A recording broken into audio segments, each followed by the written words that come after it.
All right. Live and direct on the set. Dr. Evil here. Soon to be joined by Mrs. Evil. She'll be over here eviling with me. About to watch UFC Vegas 38. Santos versus Walker.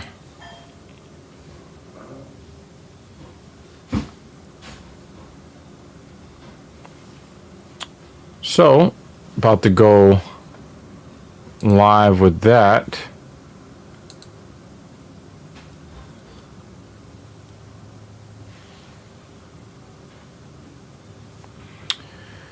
All right, so I guess first things first, I know that we haven't put up any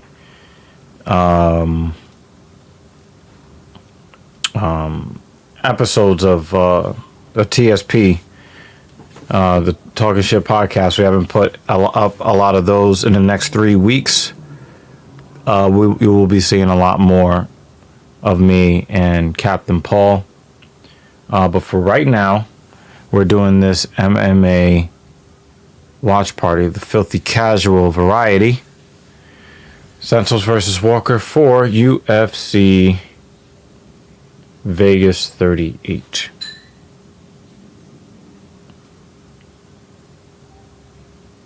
All right.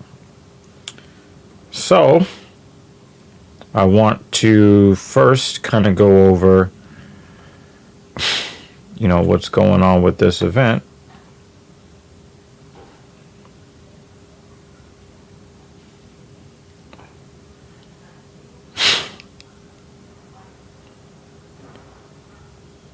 Starting with the undercard. We have Alejandro Perez versus Johnny Eduardo in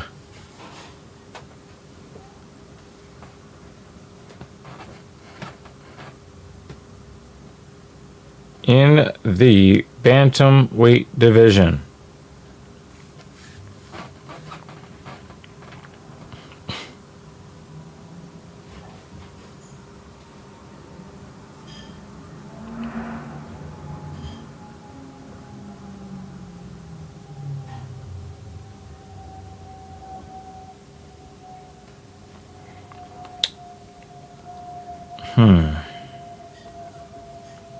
Not seeing a whole lot here.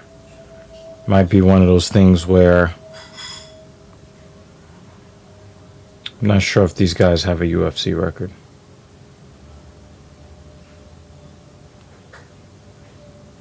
Not a whole lot of data on these guys. At least not that I could find. But they're smaller guys. So they should be fast. And not really making too much power there. Stephanie Egger versus Shanna Young.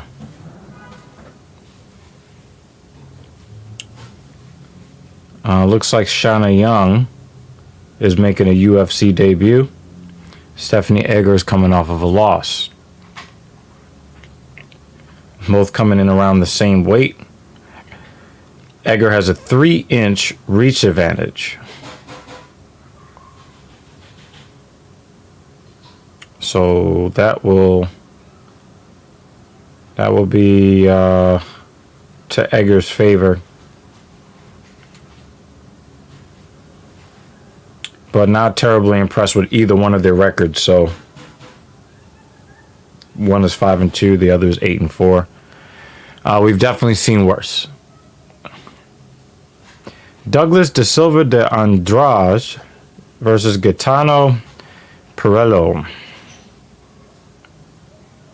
D. Silva versus El Tigre. Both of them coming off of a loss.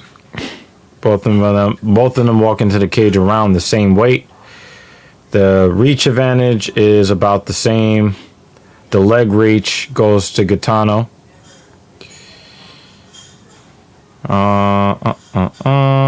Anything else significant here? Well, it looks like Douglas Silva definitely gets hit more than he hits. So that's not going to be great for him. But we shall see what will happen here. Both fighters, again, coming off of losses.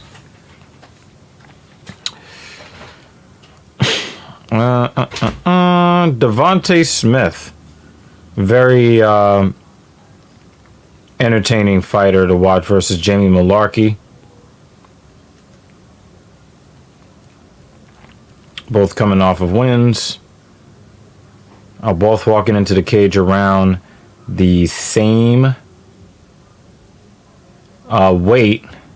Though Devontae Smith is 3 inches shorter, he enjoys a 2-inch reach advantage. And a 2-inch leg reach. So he's shorter. But I don't know what it is with white guys and short arms. It looks like Devontae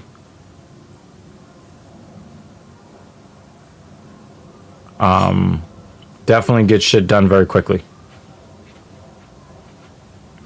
Did you want it? So, the other lady is bringing food. Oh yeah. You want it? She's making ravioli too. Okay. Yeah. Well, the ladies are bringing the food. That's why you don't see Mrs. Evil just yet.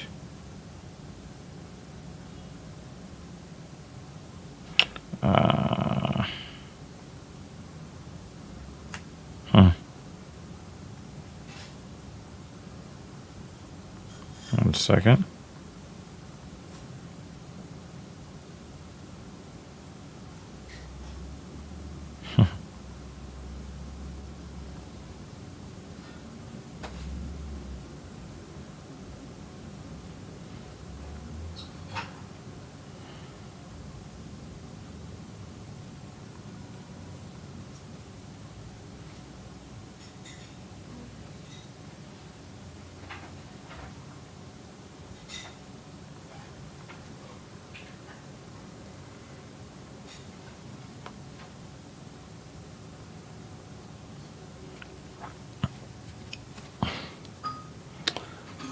All right, answered that text. My boy Jimmy Dean is always supporting. Always supporting. It would be... Nah, I don't do anything that's drug related.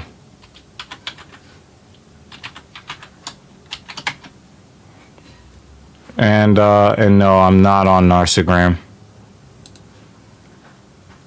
I know a lot of people are trying to influence me to go there, but I truly don't have a desire to be there. I'm allergic to narcissism.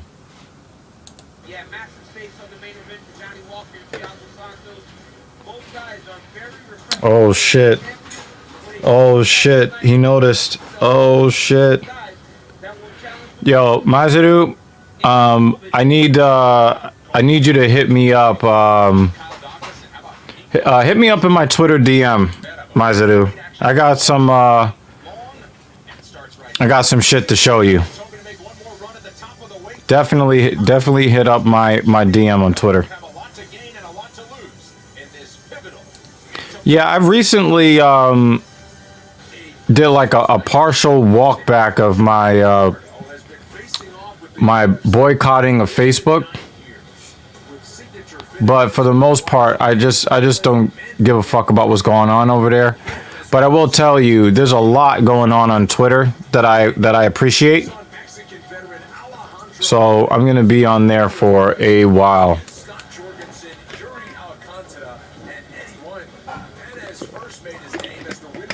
Work first, Maizuru. Work first. Definitely that. Yo, Jimmy, I don't know if I can answer this question. I have like over 100 pairs of different shoes and stuff like that. There's a reason why I have so many. Maizuru, yeah.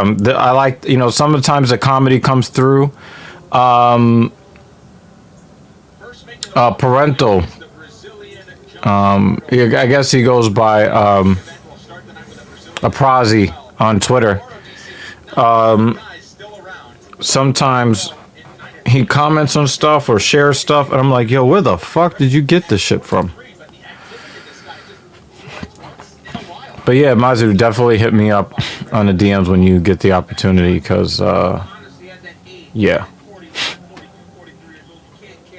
Where's Ty's phone? No, not in here.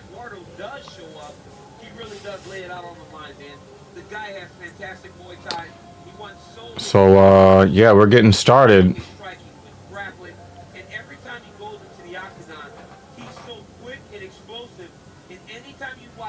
Yeah, it's a different kind of comedy, Jimmy. It's a different kind of comedy. Twitter has all different kinds of comedy. Some of it's not meant to be comedy, if you know what I mean. But yeah. Speaking of the greats, apparently Dave Chappelle has a special coming out, I believe, at the end of next week. You know I'm going to be watching that.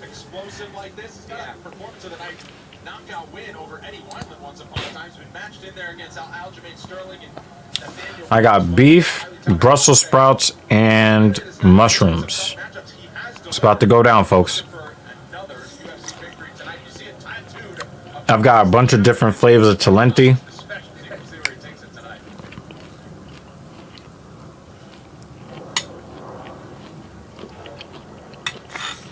On the other side, the winner of the Ultimate Fighter Latin America with a victory at UFC Yep, 180. agree with this too. He's been an American kickboxing academy for years. He enters the fray once again in his first appearance since 2019 for Alejandro Turbo Edits. You know, I remember when Alejandro changed his name. I'm going to antagonize Jimmy Dean right now. He changed his name to Turbo because he said he wants to start fast. He's fast, but he's I did get the lately Alejandro has really new himself. He's gone away iPhone 13 Pro Max. some, but not as much. So I'm going to take my punishment from Jimmy Dean now instead of later. Away from his family, away from the team, away from everything. Yes, so Maizuru, What's going to make Alejandro beef, Brussels sprouts, and mushrooms. frequently and better inside the octagon? Now the fight tonight against And then I've got some Talenti in this freezer behind me. Perez Love because it's Oh, that's the refrigerator. This freezer behind me, I've got some, in his hands, I don't know if you guys can see. the box, all the way back to the ultimate I got some Talenti in there. 11 with Kane and I. And I got some Talenti in another freezer in the kitchen as well. Durable he is in a booster. And I'm going to say pause before I say this. But Throw at 16. I'm not going to say it. But yeah, These guys are hard at pause. And I've got Gatorade. I'll probably have a cup of water chasing that. 15 caliber guys in this bantamweight division. Before that, he was on an impressive win. I think the other lady, she's creating some ravioli. Hands are fast. This guy's dangerous. Yeah, he's very dangerous. Watching Alejandro train and prepare, he spent a lot of time with a lot of different people to round out the skills. Carolyn Wester is the founder of Wrestling Prep, and she spent so much time with Alejandro locking in the wrestling. Because one of the biggest issues he had initially was the takedown defense. That is a thing of the past. Alejandro was bantamweight. Some of the best wrestlers and grapplers in the world, and he truly holds his own. All right, let's get the first of a dozen set to go. And I've got other flavors in the other freezer. You see the age difference of 11 years. Eduardo is at 43 years old. His one is taller, 5 feet 7 inches tall. Sizable reach advantage of 4 inches lies with the Brazilian. Setting the table tonight, the one and only Bruce Buffer. Ladies and gentlemen, we are live from the UFC Apex in Las Vegas for UFC Fight Night. Santos versus Walker. And now, this fight is 3 rounds in the UFC Bantamweight division. Introducing first, Fighting. out of the blue corner, I do have a love of Ben and Jerry's, Maizuru. 12 losses, But Talenti is just on a different level. I buy these on sale.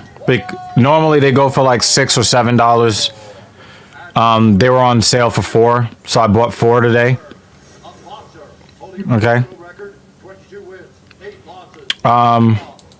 You should see the how powerful this refrigerator is. Like, this freezer is actually stronger than my regular freezer. Ice cream sandwiches, I don't really enjoy them as much because I don't really like bread products as much. So if you can give me straight ice cream or straight gelato. Now, I'm not saying that I won't eat an ice cream sandwich. It's just that I just rather not.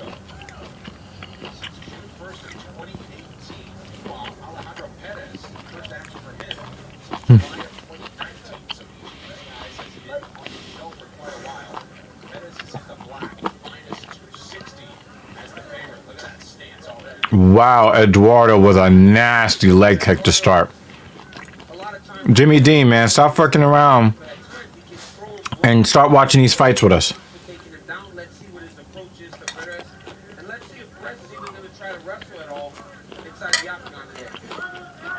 She didn't give me enough Brussels sprouts.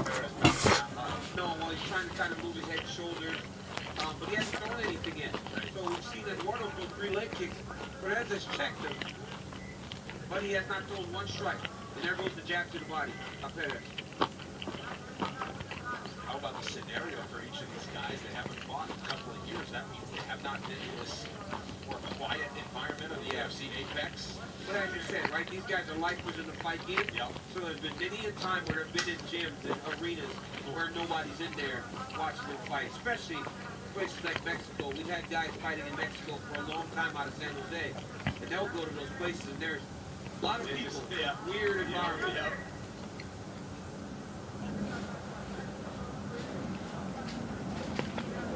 I appreciate this, Jimmy.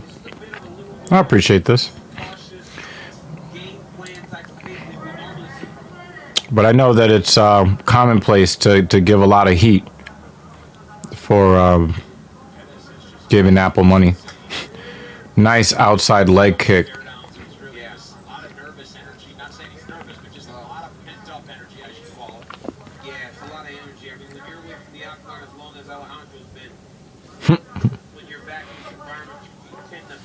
Was he also dean of admissions at your local university? You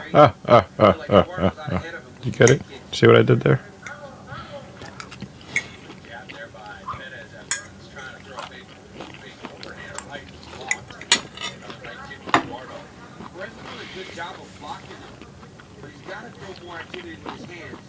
Eduardo should be okay doing just this. Because as you age, you don't want the face to be too high. You don't want it to be too crazy. You want to fight at a pace that's comfortable for you. And right now, this is a technical fight. And Eduardo can be as technical as anyone.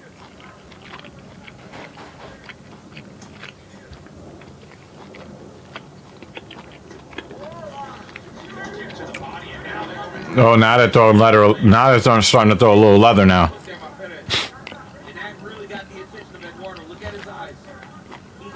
The left hook that he took there.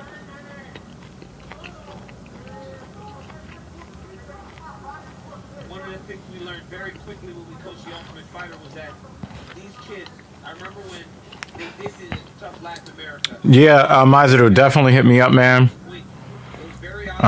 They were all boxed. They were all very tough. And Perez personifies that. Definitely hit me up.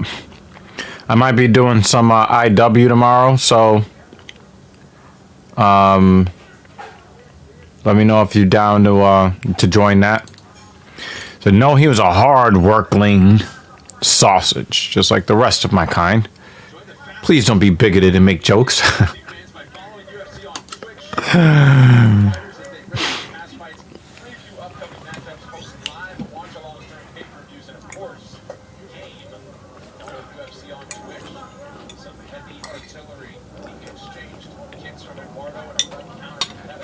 Yeah, this is Perez versus Eduardo right now.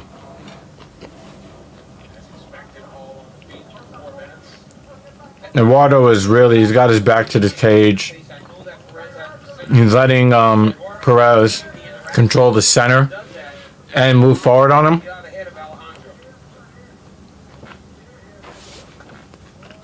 Oh, god damn. God damn. Look at you paying attention to what you're supposed to be doing. Unlike Dr. Evil. Well, if I choose to do an IW stream, hopefully you'll come through on the Dr. Evil Genius channel.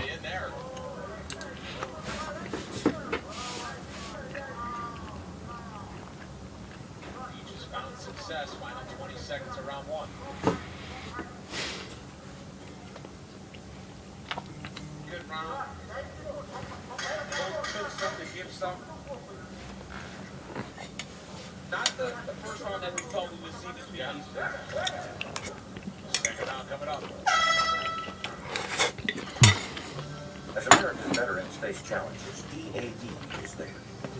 DAV helps veterans and their families get the benefits they've earned.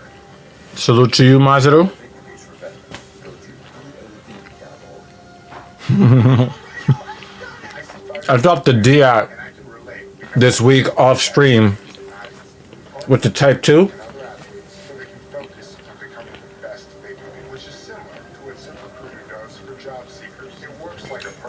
But I'm not like you guys that try to get like double nukes. So as soon as I got that shit, I dropped that shit.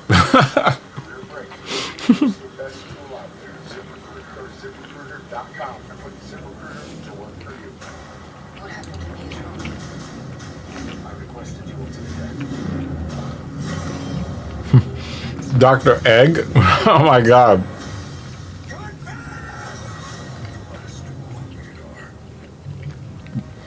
Dr. Egg? After tonight's fights, check out all new episodes of the acclaimed series Fight or get an in-depth look at one of the most iconic figures in the combat sports world. Mark Ratner was inducted into the Hall of Fame just last week. Plus, get an in-depth view. Unbelievable. Well, thank you for the shout out though. I occasionally go into his stream, do a little bit of mild trolling, and then I just shut up and watch the repairs.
Oh, he just hammer fisted him straight up.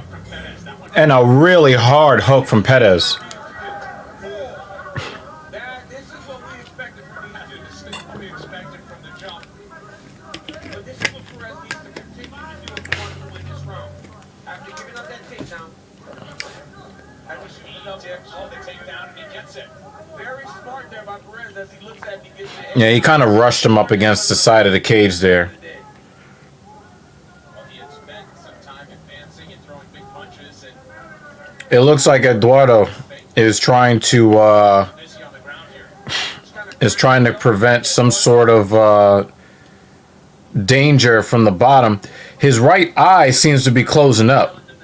He's got some swelling and a little bit of bleeding. Oh, nice right hand there.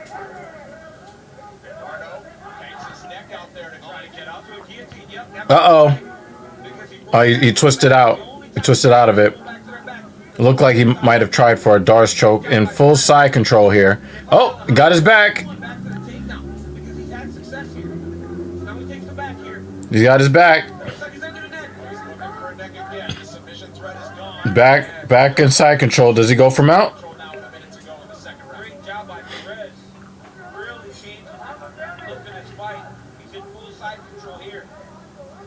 Eduardo needs to get the underhook on the far side.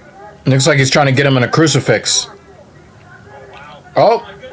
oh, you got him. An arm bar. I think that was an arm bar. The head on the ground. I think that was an arm bar. Mission victory. Nice submission there. Oh, man. I mean, it looked like a straight arm bar. Yeah, he tucked that arm right in his crotch Up. and then flattened out on his arm.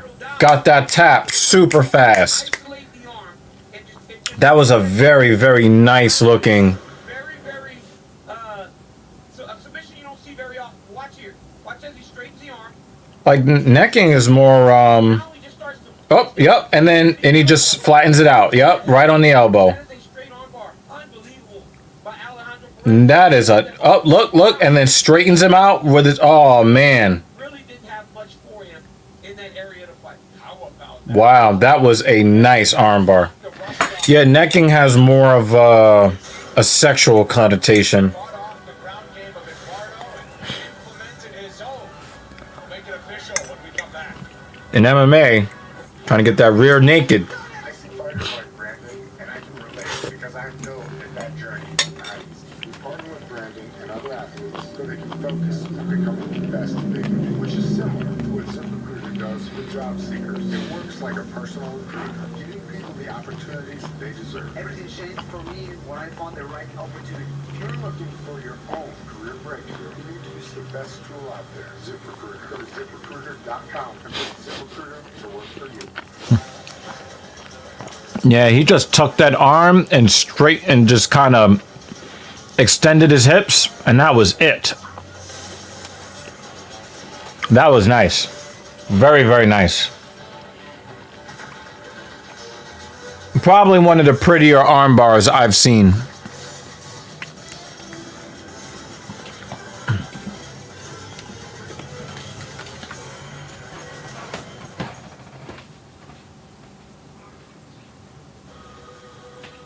Another UFC fight night goes down for the Apex next Saturday. It's a top flight strawweight showdown pitting jiu-jitsu prodigy Mackenzie Dern against striking specialist Marina Rodriguez. The main card is at a special early start time of 4 p.m. Eastern on ESPN Plus next Saturday. Now let's make this submission win official with Chris Coyotes call a stop to this contest at 4 minutes, 13 seconds of round number 2. Declaring the winner by submission due to an armbar, Alejandro Perez.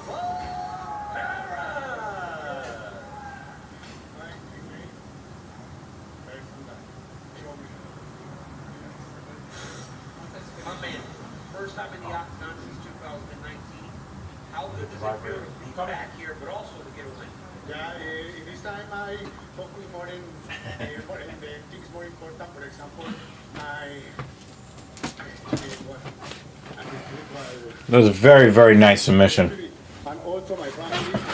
And in this time, I focus a lot to work on our I am so grateful with all the persons that sharing to me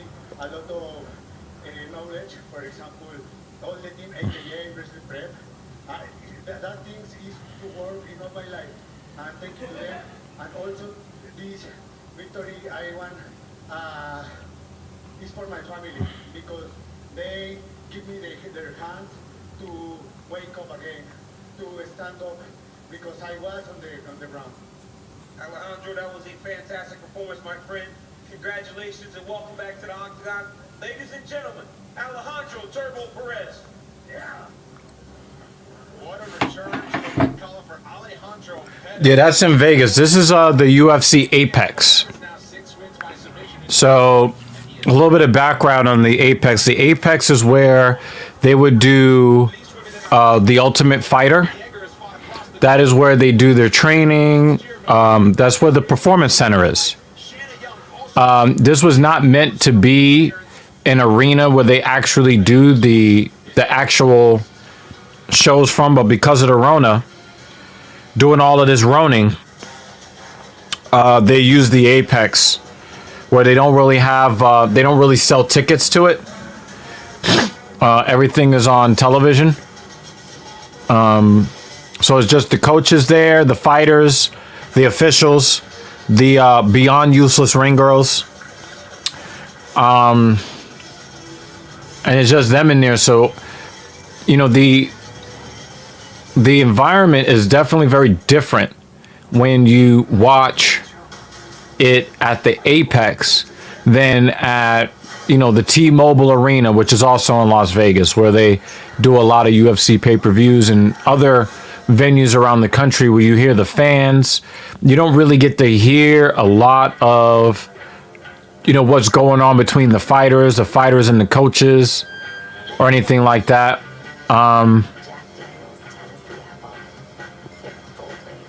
So you get that really intimate, kind of like an in-depth experience watching it when they're at the Apex, whereas you hear mostly the crowd when they're in other arenas. Good question here. Do you think at this point that the Rona is blown out of proportion? Absolutely not. In fact, I think it's the exact opposite. I like this. You don't get that bro joking energy. Oh my God. That is probably one of the truest, funniest things you've said ever. But back to this question here. What do I think is, I don't think that people are taking it seriously enough. I was just looking at a Twitter thread from a woman who has been dealing with long COVID since like February or March of 2020. And I think that, you know, in the United States, we just passed 700,000 deaths from the Rona.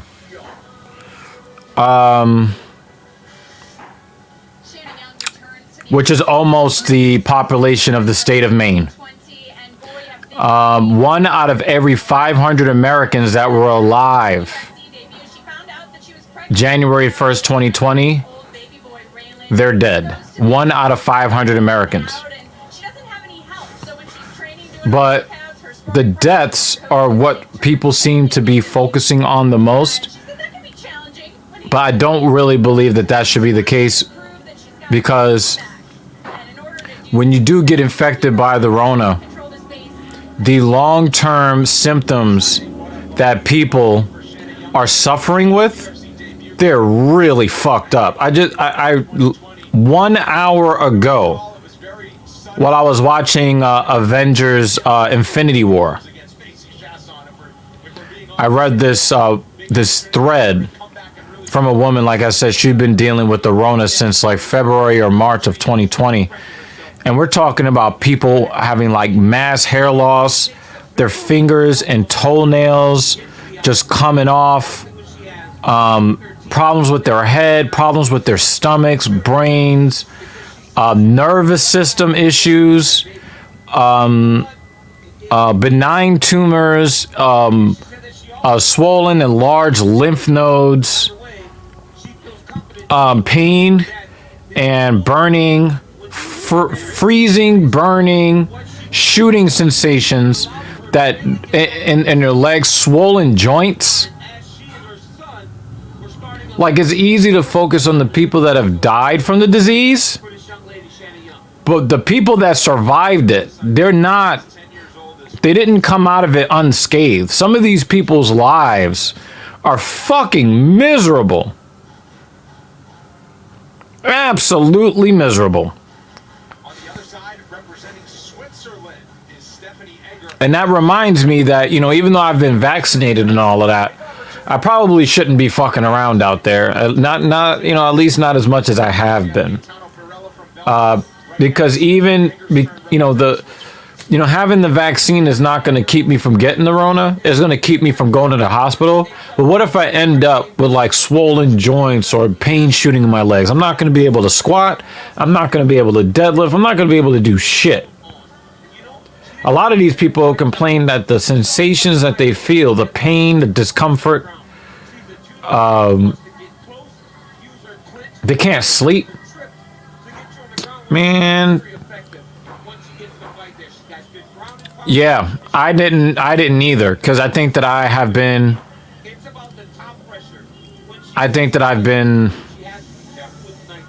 just kind of focusing on the fatalities too much.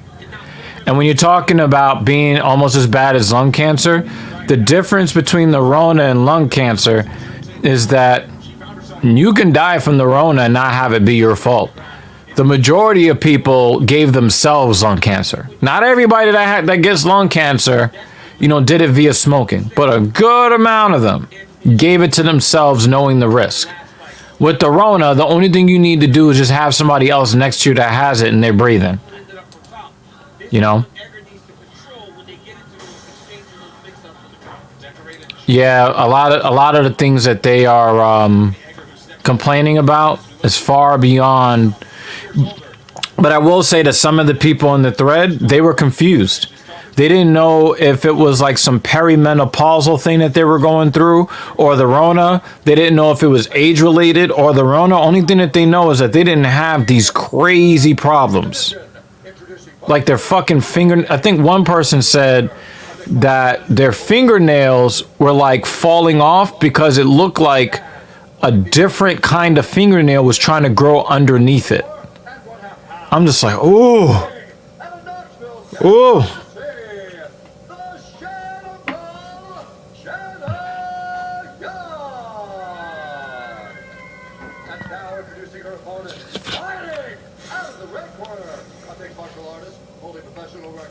It's super, super fucked. I'm supposed to be going on a cruise next month. I'm going to be actually getting tested for the Rona for the first time. So they're going to stick a fucking cotton ball in my brain. Mark Smith. Yeah, it's just not worth fucking around.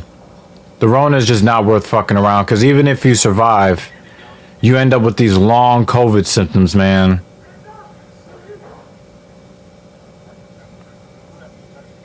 I'm very fortunate. Like, I've been to a concert. I've been at the gym several times a week.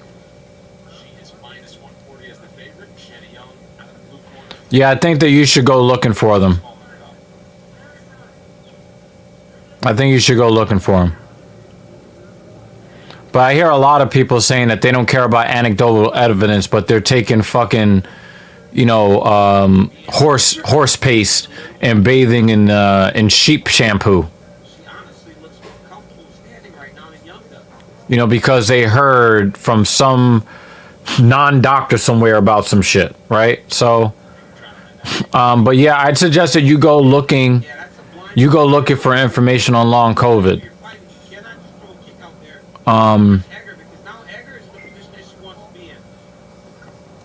It just reminds me that I have to stay vigilant, because the likelihood that I'm going to survive if and when, and probably when I'll be infected is probably high. But I got to look out for some of these other symptoms. We're talking about fucking crazy hair loss. Hair, nails, skin. People reporting skin problems that haven't gone away that they didn't have before. Yeah, it's a horse paste that you feed to horses for deworming. And it's not just in developing countries. It's used very widely in the United States. Very widely. The campaign against it that you're seeing is to highlight just how insolent and intentionally contrary people are acting for no reason. They would rather take veterinary products instead of taking a vaccine that was developed for humans for this problem. You know, they want to do anything but what they're being asked to do to end this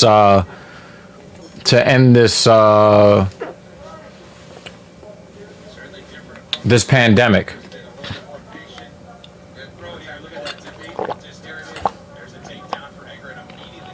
Edgar almost got into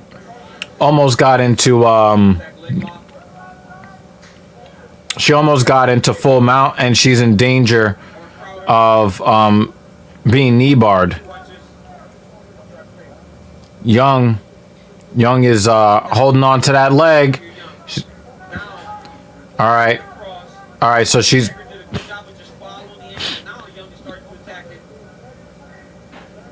I don't know how Young is going to be able to get this. She's got a triangle on her leg, and she's trying to hold on to the heel.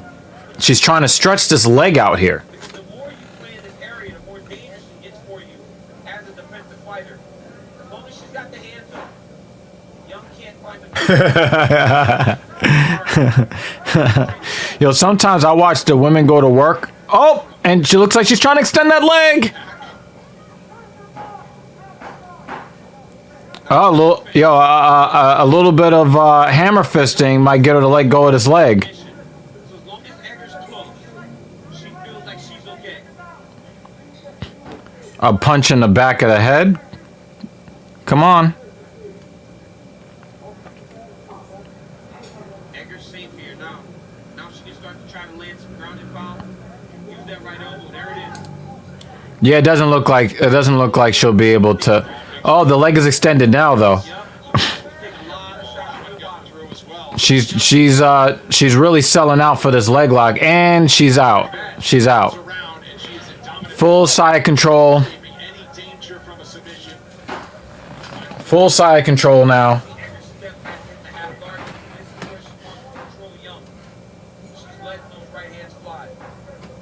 All right, we got half guard now. Side control again. Yeah, I don't like a Young's defense here, and she's got that arm pinned. Dropping it. Oh, she gets her arm out. I thought she was gonna. I think that Edgar really could have dropped those elbows a little bit more in that position.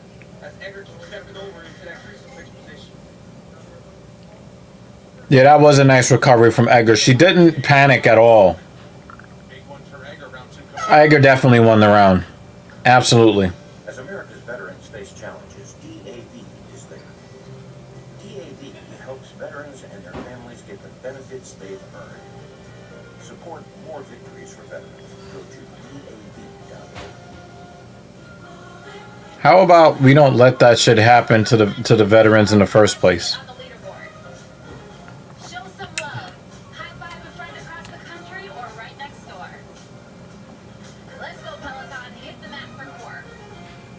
I think I'm gonna grab the other Talenti.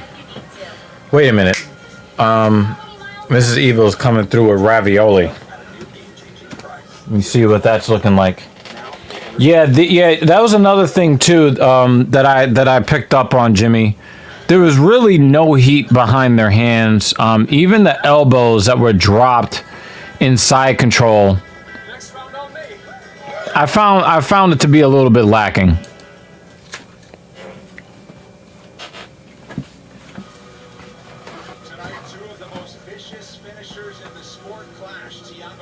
Santos looks to bring the hammer down on Johnny Walker in the main event. Catch the main card here on ESPN Plus at 7 Eastern. Round 2 of 3 possible here. Team Thomas is with us all night. Dean, what'd you notice? Well, that was pretty good advice that he gave Shannon Young. And that is she does need to keep punching as she's going forward because Stephanie Eggert is not countering no shots. So she's got to keep going forward, but she can't stand her. She's got to move off to the side where she can throw a few more. Because then that's when she's going to get grabbed and get taken down again. So she does have to continue to keep punching, but she does have to move her feet off to the side and not get stuck. And that was a good right hand shake right there. Thank you, Dean. Got the coach, Aaron Turner, in order of Shannon Young saying, you let her off the hook. A lot of times when Shannon Young is throwing her punches, she gets close. And that allows for Edgar to try and grab her. But right here, she's doing a good job of just throwing the activity, just goes after her. She's got to be careful of the headlock. Edgar starts to try to dig over the Fuller's post. Then she takes under him from the opposite side to throw the headlock. Watch her start to step across here. Look at that. Wow. And then she takes her down. Right? Every time she gets too tight, she step across to him. She doesn't. It's funny. I just watched Infinity War and Black Panther. Yeah, we don't do that here. One of the things that I've thought was really interesting is how they'll say that the injuries that these servicemen have gotten, you know, like back injuries from, you know, from having like crazy like back pains and spinal issues from, you know, wearing 100-pound packs. No, that's not service related. Where else was I wearing 100-pound backpacks? Where else was I doing that other than the military? Better than she ever has so far tonight. She looks much more comfortable on her feet. She's doing great when she gets fighting around. We've known that she can do that. But That is, now that was a hard elbow. We'll give Edgar that. He's covered up and Metal to it. he must have saw something there. Stephanie Egger. He was an elbow from hell and it leads. I don't know why he stopped the fight. Maybe he was bored and like, this fight's not entertaining. We're just going to stop. Shannon Young the way he wanted to. She was covered up as she kind of returned, but not intelligently defending herself. And that gives I got- her a yeah. big UFC win. Double overhead step through, puts her on her back, and then she lands that big elbow. I don't know what prompted him to stop the fight after that. Yeah, I don't understand why he stopped the fight. That elbow was nice though. But let's take a listen here and see what happens. Oh, she covered up with both hands. That was a nasty elbow. Well, he said fight back like Yeah, yeah. he said fight back. Maybe she suffered some sort of like injury or something. But once both your hands go to your face like that, I think that they're gonna be stopping the fight. Ravioli? I kind of already. I mean, I'll have some with some. If you can, like, pile on the sauce, and then I'll probably have some talenti after that. Let's go, Peloton. Hit the mat for 4. No ego, amigo. Modify if you need to. So many milestones today. Game-changing cardio at a new game-changing price. The original Peloton bike, now $400 less. All access membership separate. Hey CoverGirls, coming to you fresh face from home. Remember that? I was a CoverGirl in 1998, and today I'm a CoverGirl. Thanks to Simply Ageless, America's #1 anti-aging foundation. With the plumping power of hyaluronic acid complex. It's skincare and makeup in one. For instant wrinkle reduction and healthy glowing skin. Once a CoverGirl, always a CoverGirl. With Simply Ageless. From easy, breezy, beautiful, CoverGirl.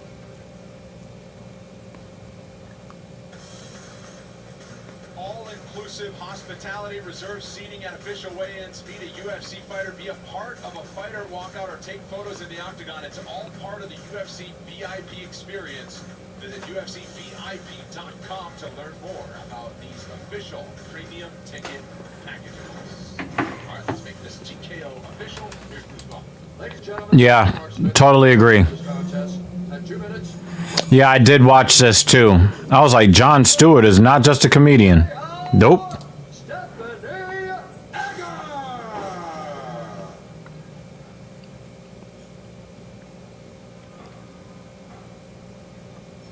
Stephanie Egger, what a fantastic performance. Your first UFC victory. How good it be?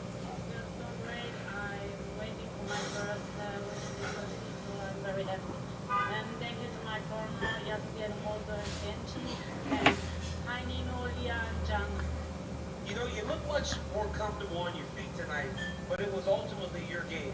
It's the ground and pound. Look up here, let's take a look at it. You do this double overhook step through, you get her down to the ground, you land a massive elbow.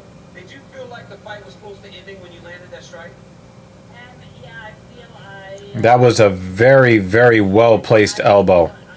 It looked like the apex of her elbow, the point, went right in her eye. You have fought twice in the UFC, now you got your first victory. How soon would you like to get back to the octagon? as soon as possible. You know, Jimmy Dean, I think that there are a lot of figureheads with convictions. It's just that people don't really like it when their convictions don't rock with their brand of what they believe. So a lot of people, when they see that somebody has conviction like that, they don't praise the conviction unless they agree with the conviction. Here's what's coming up on UFC Fight Pass.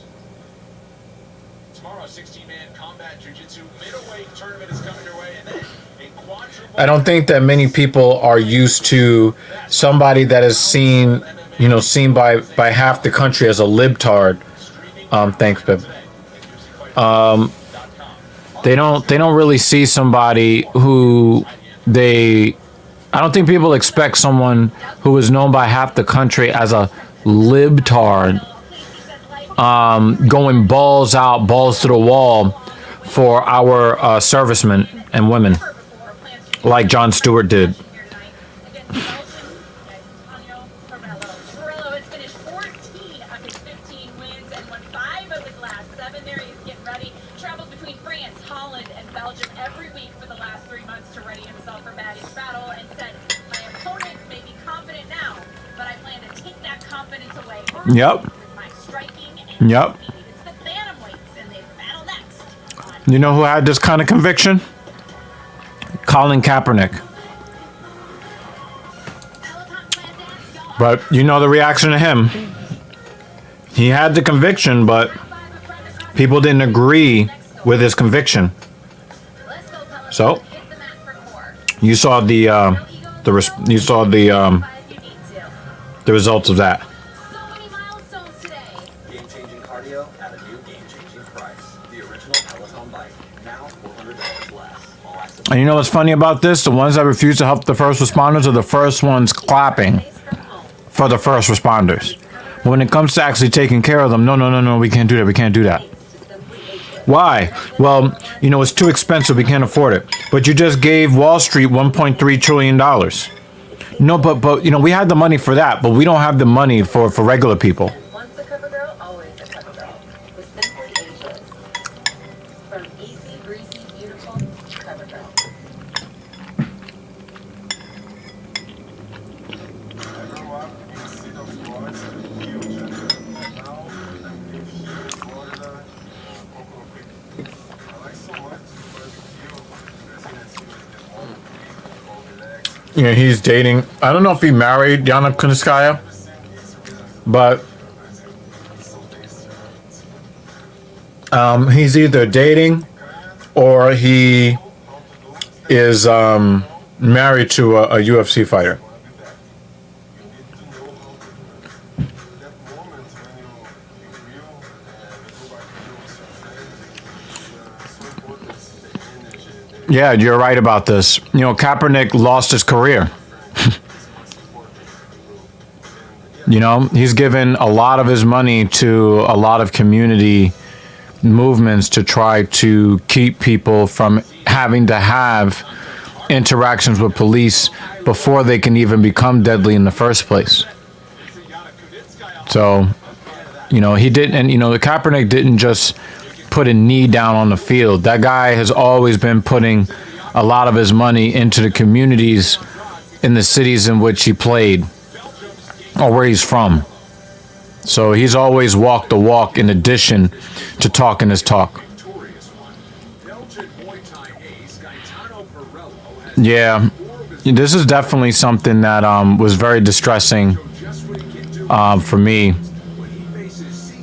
But this wasn't the worst part of it. The fact that he took a knee and everybody got upset because he's disrespecting the military when a member of the special forces asked him to take a knee. Well, If they let him play a game at all, I would start watching again.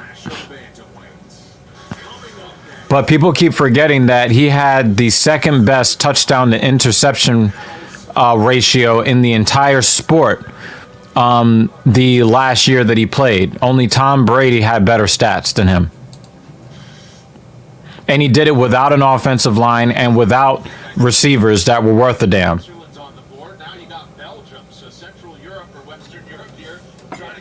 So he was always an elite level quarterback.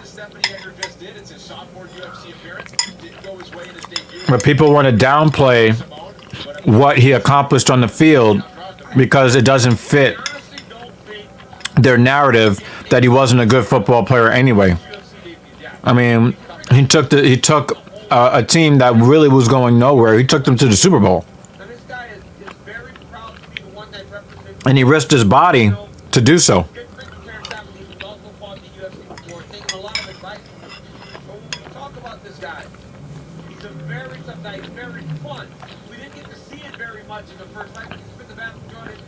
His last year in the league, 16 touchdowns, 4 interceptions. A 4-to-1 TD to interception ratio. Only Tom Brady did better that year.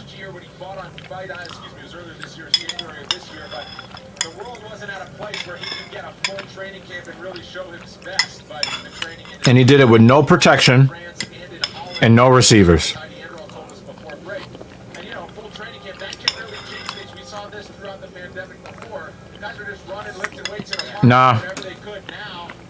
No, you're not understanding what I'm saying here. When you're talking about quarterbacks, you have quarterbacks that drop down 3, 5, 7 steps. They stand. Somebody gets close to them. They throw the ball out of bounds. Especially in the modern NFL where, you're really not allowed to touch the quarterback at all. They're going to throw a flag. But he was running directly into the teeth of trouble as the quarterback, which people generally, if you're a fan of a certain team, that's not really what you want to see your quarterback doing. But, you're talking about the Michael Vicks of the world.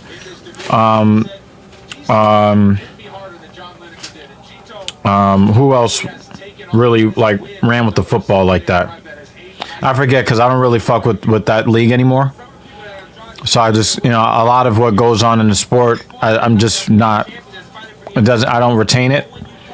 But you're talking about a guy at a time where you had Drew Brees and Tom Brady and Peyton Manning and Eli Manning, dropping back 7, having all the time in the world. And if a defensive end so much as sneezed on them, they're throwing a flag and throwing them out of the game.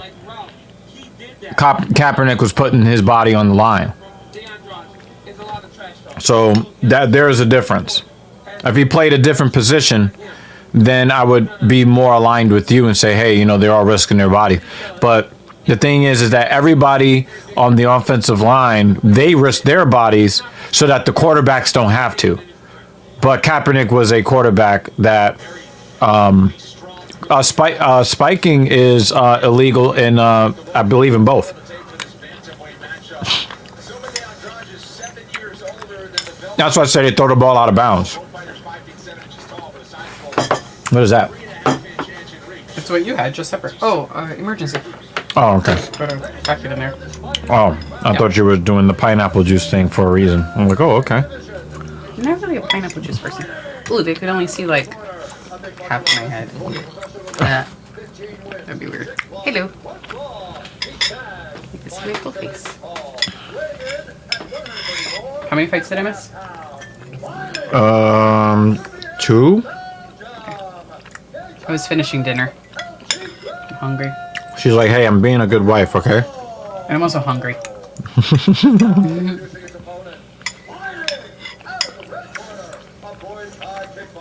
Hi, Jimmy Dean.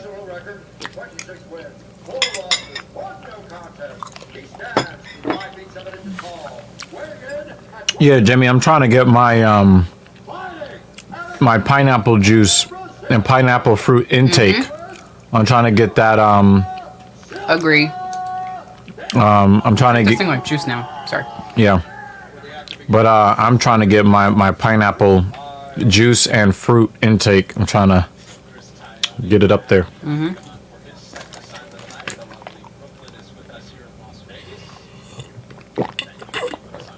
Which reminds me, I have to add this to the shopping list. I think we only have a few packets left. Yeah, Some tomorrow. you only buy them by the box. Yeah. That's like guy going, I shoot 99% of the free throw line in that. Bam!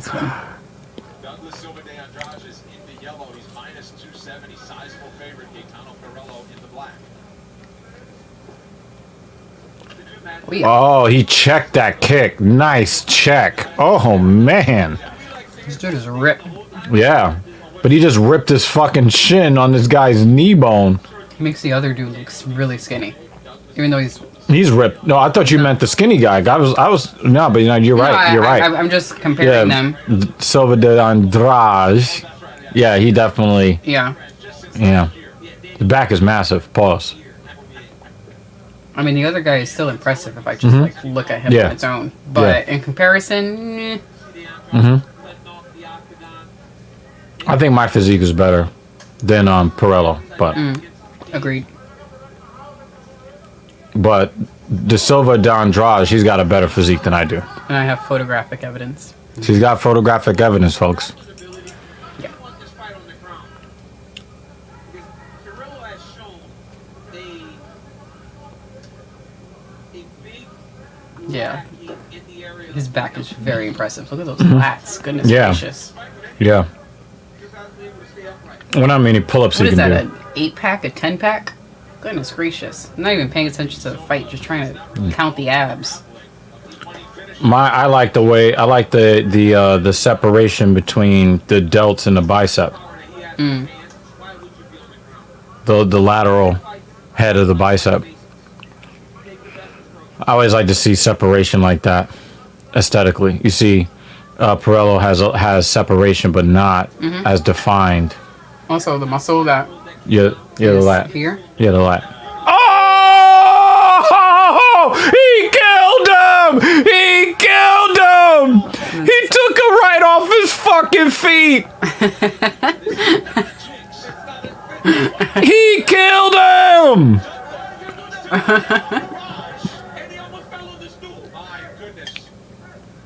Yo, he punched him right off his feet! Did you read Jimmy's I comment? think he's an Avenger. I don't think. Boom! And then oh! Boom. Boom! Oh!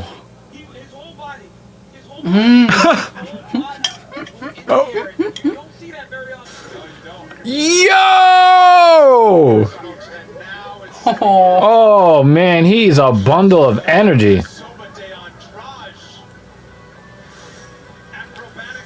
That's all I'm gonna think about now is the dainty dancing. Yeah. He Like the next time that it's really dainty. Jimmy Dean, I don't think the follow-up shot was felt at all. You'll feel it the next day, like, what monster truck hit me? Wow. Plural. Yeah, that's what I was talking about. Look. Yeah, I know. I mean, you know, but that's Jimmy Dean, y'all. Now when we're driving and an Asian changes lane, I'm gonna think about Jimmy Dean. Yep, for good reason.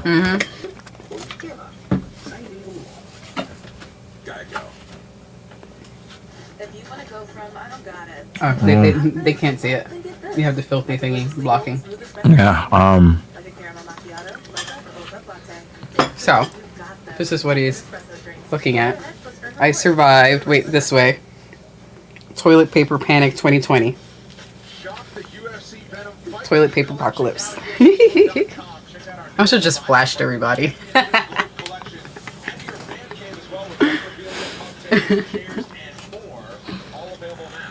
My mom gave me the shirt. I thought you actually did a 5K to get that shirt. No, my mom gave it. I think this was like a Christmas gift for my mom. Actually, I have 2 shirts like this for my mom. Your boy got punched off his feet, off his foot.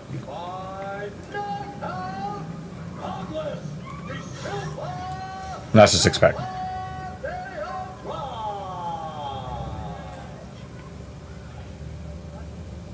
Can you imagine getting knocked the entire fuck out, and then the guy that knocks you out then cries on your shoulder?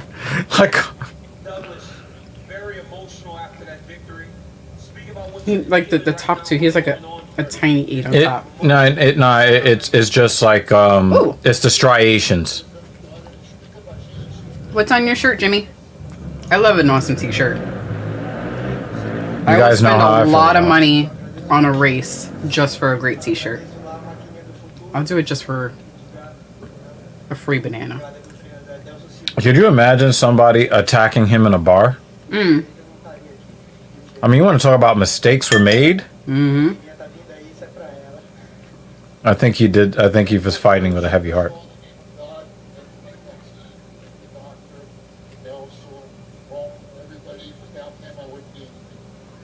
I mean, what is this?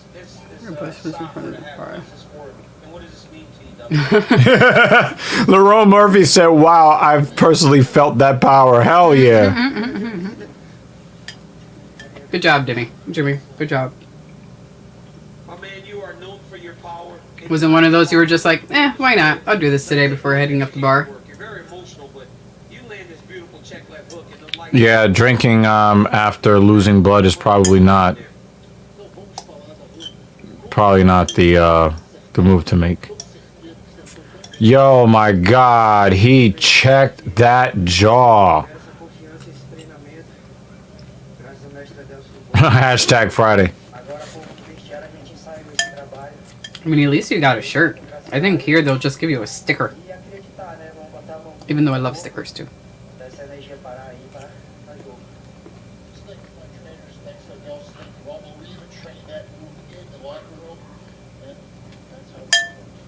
Well, congratulations on another massive victory. You've knocked out 20 people in 26 victories. Ladies and gentlemen, Douglas De Silva de Andrade. There you go. DC said it. 20 wins and now 27 victories have come by knockout, and 6 of them have come in 2 minutes and 5 seconds or less. He is a powerful guy. In that I mean, he exploded that dude off the only foot he was standing on. by his native country sells it very short. Through fighting, he's become When you want to talk about opposing forces, him going this way, the punch coming this way. Someone swooped the rug on from underneath him. Like a cartoon. My UFC journey That was nasty. Oh yeah, he's the main event. 3 fights, three fights, 3 finishes. I was so excited when we saw him, and then he did that stupid ass worm thing. Oh yeah. Fucked up your shoulder. Yep. Dumbass. And then he starts losing and blaming everybody. Oh, it's my coach's fault. Oh, it's everybody else's fault. because I've been through so much for so long, and when I get to UFC, I get 3 big knockouts, 3 points of the night. Oh, wow, just that quickly. Oh, Johnny Walker with another flying knee. That was a Misha Cernoff. Dumbass. Just get injured because of my celebration fighting. Johnny Walker maybe hurt his left arm with the post-fight celebration. Then after this, I get 2 lost because it's hard to come back after big surgery, my first surgery. And I was competing high level. All of the top 10 guys is amazing. Everybody's so strong and ready to fight, you know. Just take the responsibility on yourself, man. You fucked up. You lost the fights. It makes it so hard to root for him now. Johnny Walker rallies for a sensational finish. My life is a movie, you know. I'm so happy that I was in UFC and my life's going on the way that it was. I travel around the world, I live in Ireland, Scotland, Canada, Russia, now in Ireland. So it's been amazing. I'm really happy. And now after all of these things, I'm more mature now. And now I live like a champion because I want to be a champion. So I have to live like a champion now. Otherwise, I have to do to become a champion. So really right thing. There's more pasta on the stove if you want. Nah. There's pineapple juice. There's Talenti. Oh, my bad. I'm not done with the other parts of your meal. So. Yeah, he beat the shit out of Justin Leday. And you see the other impressive numbers, including that 15-second effort against Justin Ledet in Fortaleza, Brazil, a couple of years ago. DC, this guy, when he's on, look out. He has finished all but one of his pro wins, and he expects to do that tonight. I mean, he might have been able to do that, Jimmy Dean. Yeah, fuck up with the shoulder. Yeah, and losing those fights. That was a nice right hook from I forget his name.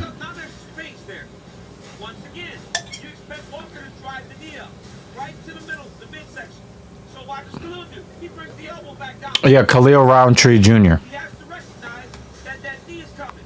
But watch Johnny Walker just wrap it over the top. Another one. Whack. When this guy gets you into the tie smoke, he's so strong. And he's so Yo, he fucked his whole shit up with a clinch elbow. you anticipate those. So he just wraps the elbow over And I like Khalil Roundtree, but he doesn't always bring it every time he steps in the cage. Sometimes when he brings it, nobody's yeah. Yeah. He was pretty impressive this last one. When he wins, he's always mega impressive. He never wins in a way that's kind of like, oh, okay, 29-28. No, he steamrolled. But then when he loses, like, is that the same guy?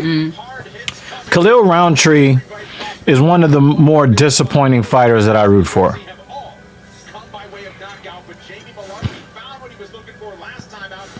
This is a contender for fight of the night right here.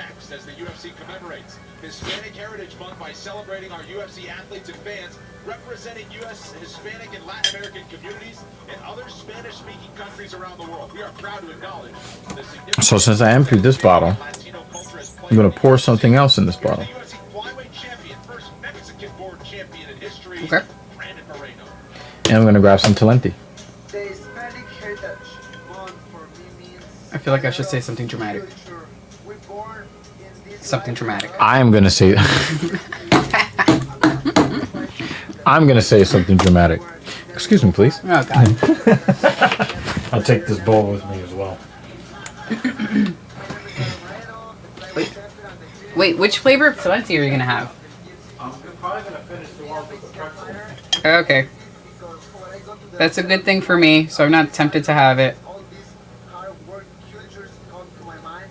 I want to be that example for Mexican and Latin American. Oh, need tissue. It's an honor for me, and I want to show to the people without enough courage to show the world we are really good in the combat sport. And I can open a lot of doors for the new generation in my country, in Latin America in general. So I need to take care of that advantage in the game.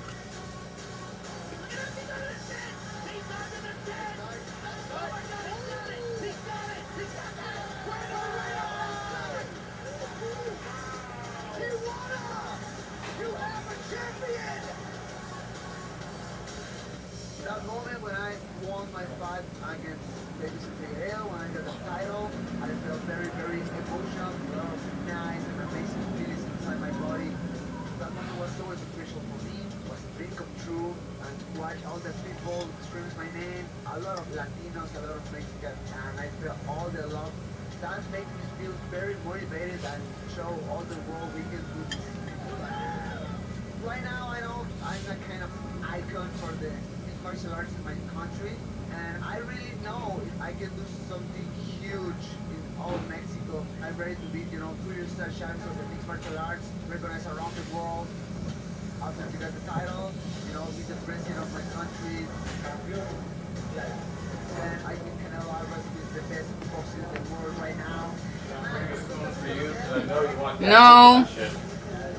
No spoon for me. I mean, I will take, like the scoop from your spoon, but I don't need my own spoon. Being the president of my country can be an achievement You might want to open the coconut. No, I won't try that one until you open it. Okay. We're exercising discipline. Discipline. That's what we do here, folks. We exercise discipline. Wait. Yeah, we got lots of pineapple juice here. Yeah. UFC and snacks. Yep. Good times. Yep. Yep. I could not agree more. If you want to go from I don't got it to I got this, well, then get this. Smooth espresso drink from Becca. Oh yeah. Discipline on a Saturday, because we did not have as much discipline on a Thursday night, did we? Oh no. I had 2 different kinds of cake. Well, I didn't have the mini ice cream cone, but I didn't want the mini ice cream cone. Should I Oh my Nice, God! Jimmy. Pause. We do have a belt around here somewhere. Why are you feeding into this bullshit? He asked for it. Literally. Oh man, you're not letting up at all. You know, we had the 2 different kinds of cake. We had a lot of finger food. Should I fuck him up? Oh yeah. How do you like this, Jimmy Dean?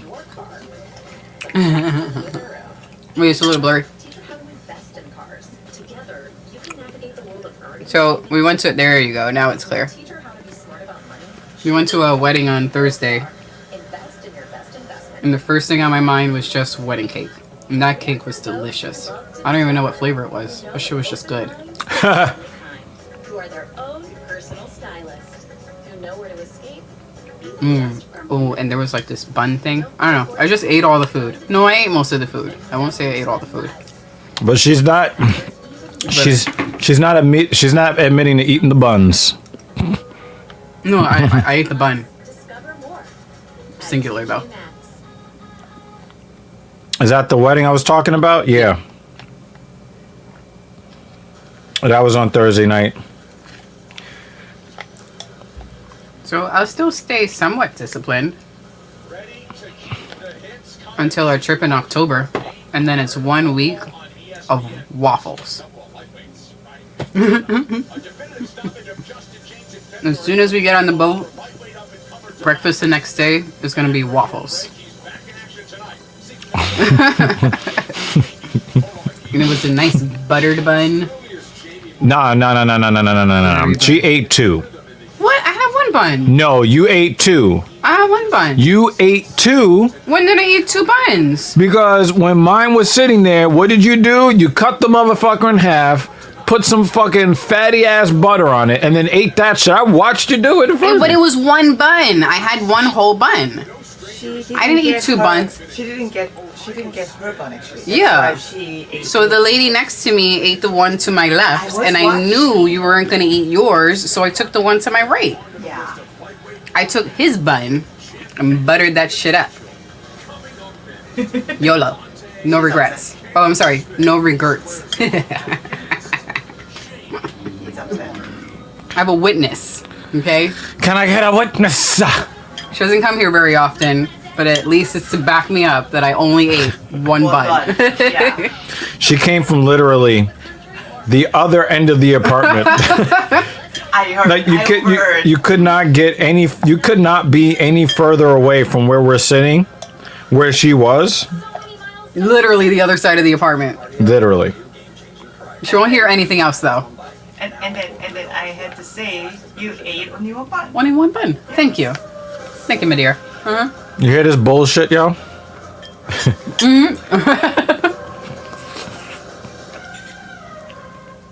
What do they say in the commercial? Like, sorry, I was eating a Milky Way. No regrets. But yes, waffles. On the boat. This is happening. I'm going to sit outside, have my coffee, and my waffles, and some bacon. But not turkey bacon. I want the real shit. It's going to be awesome. No regrets. Regardless of your limits. It's just one of the many farmers' policy perks. My favorite butter, now that we're talking about butter, is the grass-fed butter from Trader Joe's. Oh my god. So what? You see butter on the field and eating grass? Yes. You feed that butter grass, because that shit is delicious. Not the grass, the butter that ate the grass.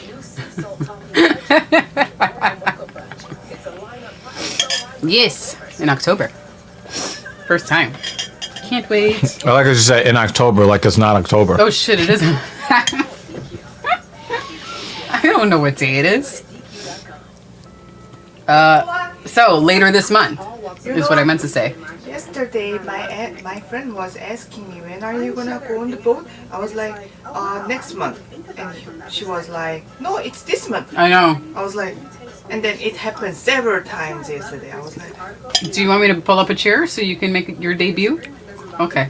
I could pull up a chair. yeah, it's October. It is October.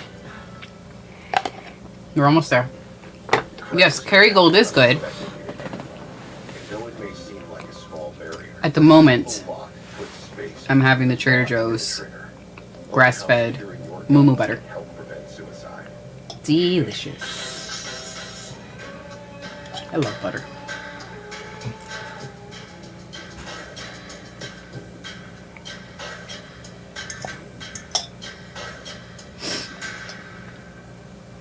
For unbeatable natural looking color, nice and easy cream.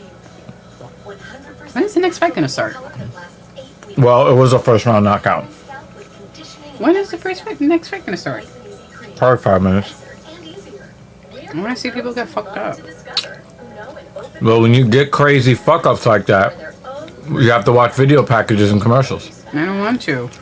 discover even more. I don't want people to get fucked up. I don't wanna. I don't wanna.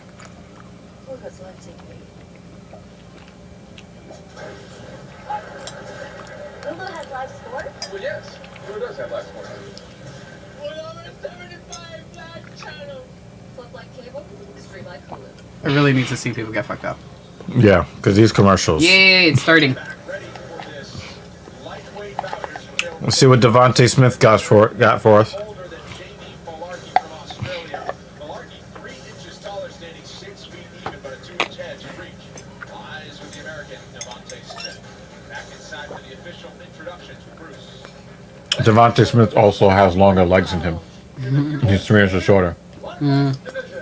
Introducing first. Fighting out of the blue corner. I also appreciate that we have Bruce tonight. He looks like a stone man. He stands 6 feet tall. Weighing in I wonder if he dyes his eyebrows. 5 and 1/2 pounds. Fighting out of Central Coast of He's a fucking weirdo. Australia. That's why he's an MMA fighter. Malarkey.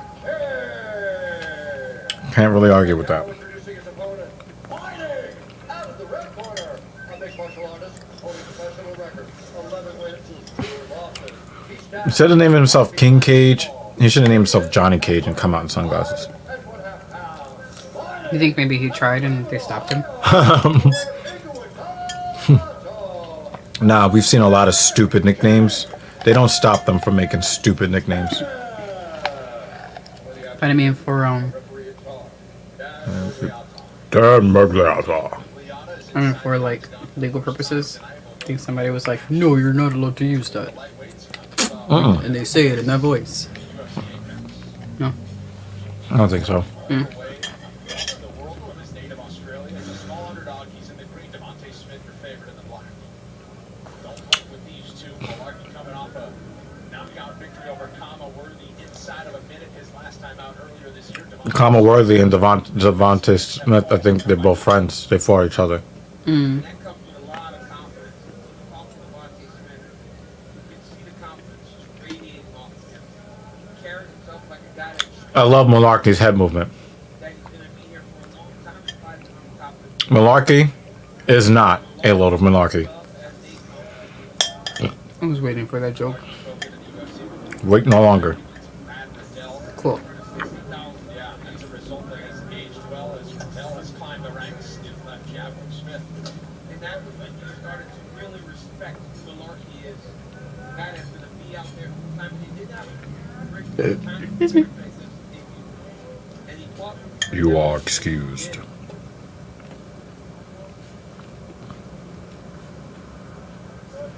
And he does have really long legs. Yep.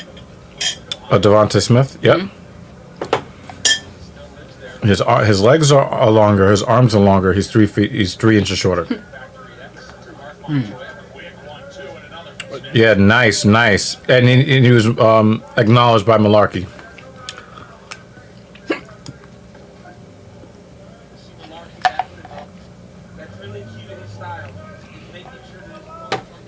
Smith's got to keep moving his feet. Oh! Wait. It wobbled him. He got kneed and he's still standing. He almost wasn't. I know. Still. Smith's hands are very fast. But the thing is, Smith is the type of guy to get a little comfortable. And that's how Kamaworthy knocked him out.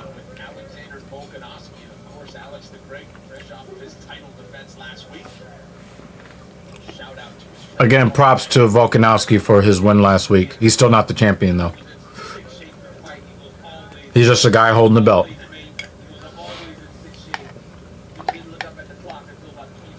But I think last week's version of Volkanovski could beat Max Holloway. I went to bed at that time. It was way too late for me. Yeah, you missed an epic fight. Yeah, I just went to bed. Oh, another knee. Another knee.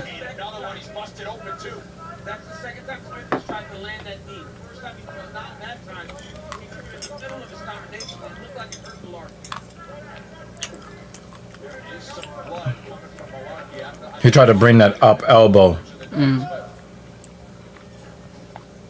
Oh!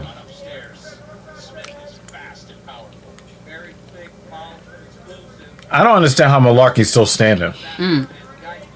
Even though he partially defended that head kick, he's already hurt. The power of the eyebrows. Should be illegal. He should be forced to shave them shits off. Holds his power. Nah, but it's providing extra padding.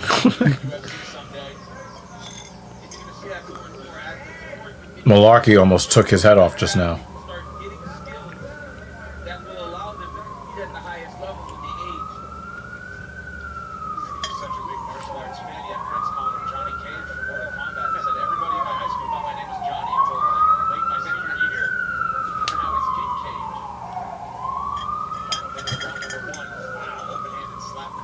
Someone else will take it. Nice leg kick. Nice knee to the body. He's putting it all together tonight.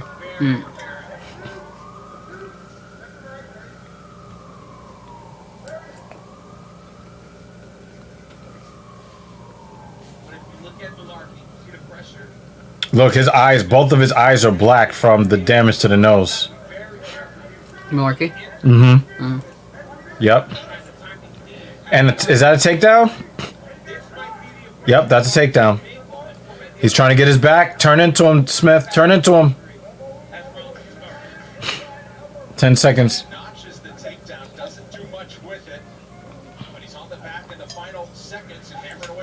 Oof. The round still goes to Smith. Trying to see his You wanted to see his face, right? Yeah. Yeah, Smith won that round.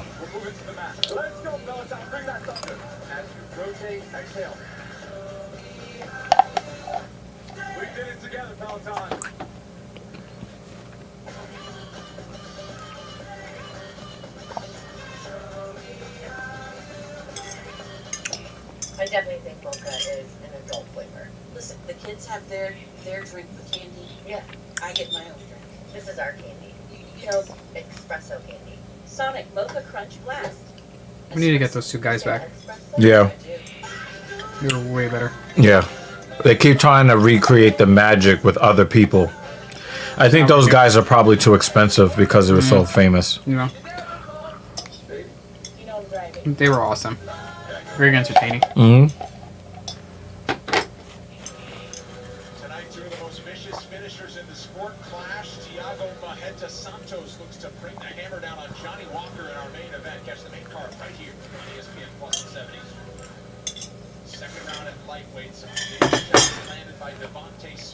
Alright, when somebody feels better. Yeah, Devontae Smith looks absolutely brilliant. Malarkey has shown some good movement, but he has to be careful with that knee. But I think he's making Look at his eyes. Yeah. Oi. I think every time he smacks him in the snap box, it makes it worse. Not box. Nice kick to the body.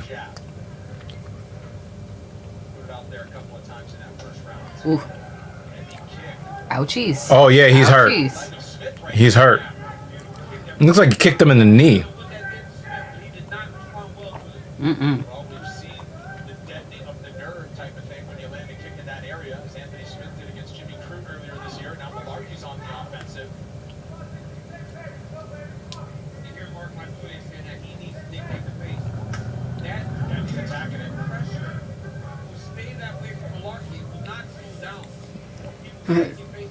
Excuse me.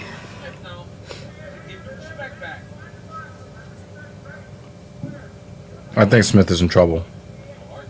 I don't like the way this round is going for him. Oh, what a nice left from Smith.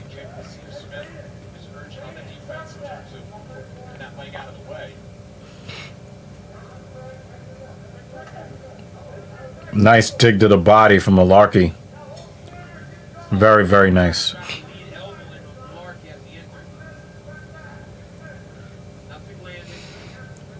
Yeah, Smith needs to move his fucking feet. He keeps backing up to the fucking cage.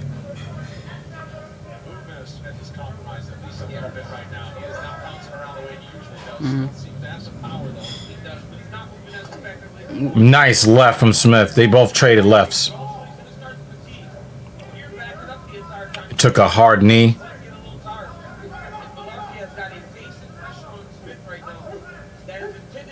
Good job.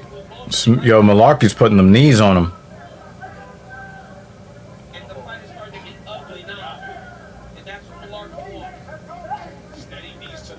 Yo, nice dirty boxing. Yeah, nice dirty boxing. He's throwing a lot of knees.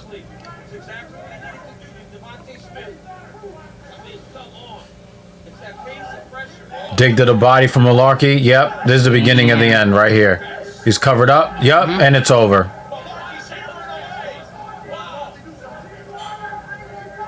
He's done. He's done. I Yep. can see it now. The Yeah. swelling underneath. Yeah. That was great. Yeah, I could just, it was just a feeling I got. It wasn't going to be good. Devontae Smith might, that might be his last fight in the UFC. He lost a bunch. I didn't pay attention. I mean, it's to not those that stats he's when they lost a came in. bunch, but it's the way he's losing. And if we're going to be real about it, if you're on the edge and they're not sure about you and you're black, they're going to cut you.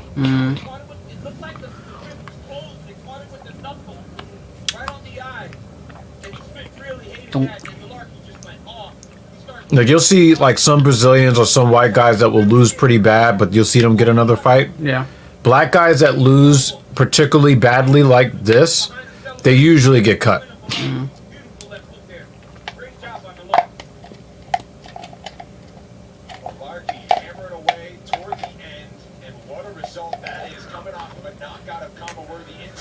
Well, it was a great fight anyway.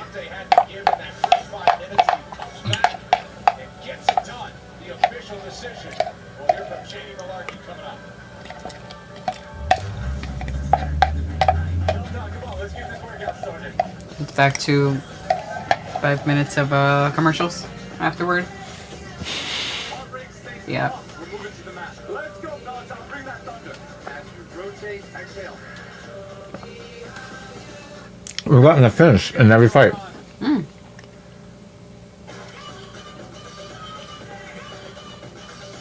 I think all KO or TKO. No, armbar. You missed a nice armbar. No, I was chopping things that burned my eyes. It was the onion and the horseradish. That shit was like spicy. You put that in your fire, whatever. Firefighter, yes. It's supposed to be like the main ingredient because supposedly horseradish is really good for you. Smith needed to knock him out in round 1. And when he didn't do it, I knew it was going to be a problem. Ladies and gentlemen, referee Dan Miglialta has called a stop to this contest at 2 minutes, 51 seconds. Yeah, his eyes still hurt. By TKO, Jamie He's checking out his own eye. It's like a shelf now. Yeah, his eye is really fucked up.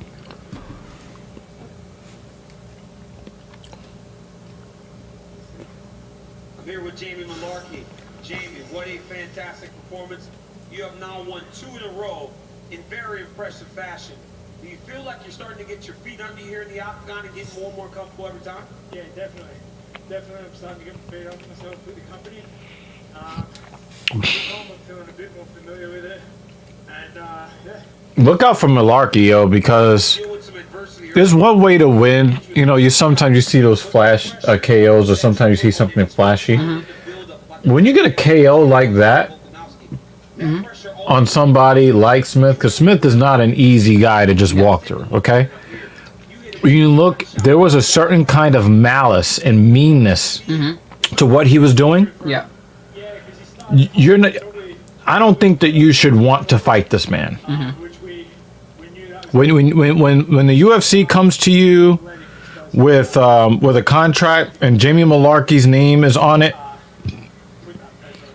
you know, I'm not saying you shouldn't take the fight. Definitely take the fight, but understand. Harder. No, it's not even about like how much training. Just know the kind of meanness that's coming your way. Yeah, I did, mate. I did. I saw it, that I heard it. And it got to me. Yeah. I didn't think it was too bad, but then Yeah. when he continued to back up and wasn't throwing on me, I knew that he wanted out.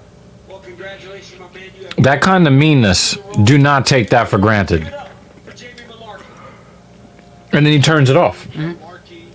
That's a guy you don't want to fuck with. This one by knockout. That is now 10 wins by knockout. He's finished 13 of his 14 victories, and lightweight's got another She may have player fixed it. from Australia. Hmm? Tonight's co-main The shredder. event should be a good one at middleweight. Kevin Holland always How about the splinter? but tonight looking Nah, to regain the not form fixed. that had many calling him the fighter of the year in 2020. Waiting to spoil the party, take the spotlight and the ranking for himself is Philly tough. Feels like it's 9 o'clock. Probably because I'm used to watching this. so Also, late. seasons change. Yeah. And if you look, the sun is pretty much, Yep. yeah. Sadly. Yeah, sadly.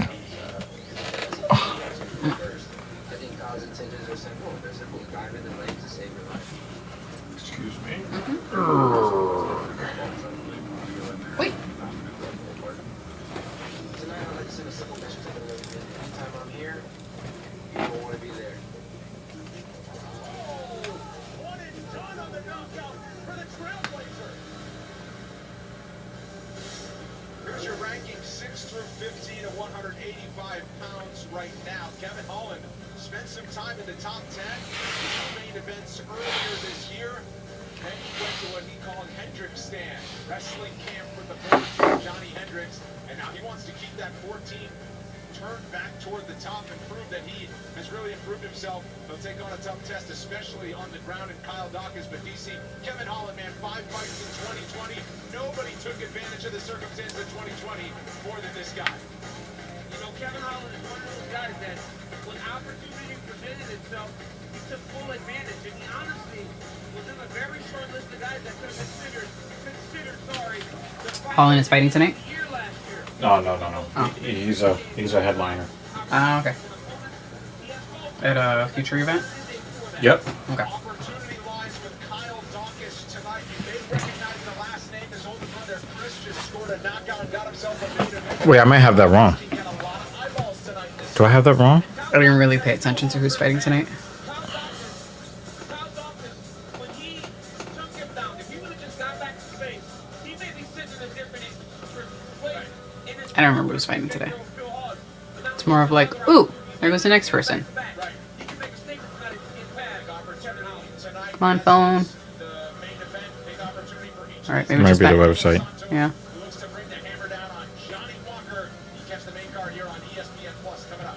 Or Well, just like our main event tonight, it's Brazil versus Brazil in our next matchup. This one is in the women's bantamweight ranks, where Carol Hosa's It's found herself prelims. inside the top 15. oh no, yeah, Why? It's he's co-main. the co-main. And who's Oliveira? Yeah, Nico Price. That's a great fight. Okay. Misha Serkinov, Krzysztof Jocko, Alexander Hernandez comes back against Mike Breeden. I've never even heard of him. He might not have even fought in the UFC before. Yep, this is a debut. Yo, the main card, is almost pay-per-view worthy. Dunk. Dunk.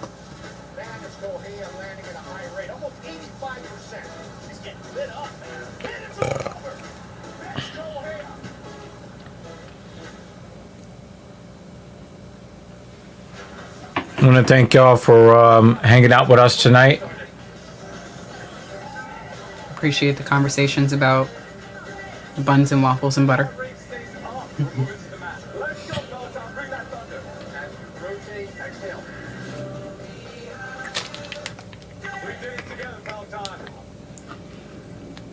I finished my emergency.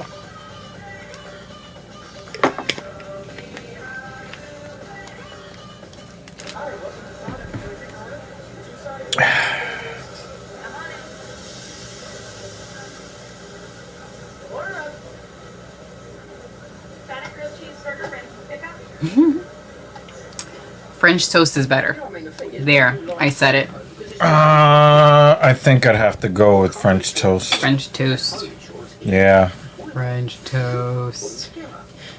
Although I love pancakes. I really love pancakes. Unless though. pancakes have like fruit in it. Mm. But then, so, French toast holds syrup very well. And that's why I prefer it. Mm. It holds it in the pockets. You know how I, Yes, you know how I drown everything. he does.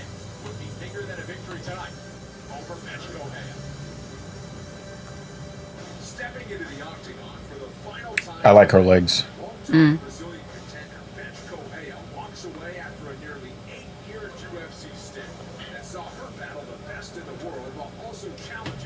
Yeah, she has some nice skull-crushing thighs. Yeah.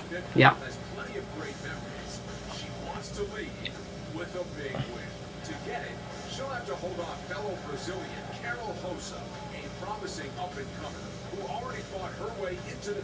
She's thick as fuck.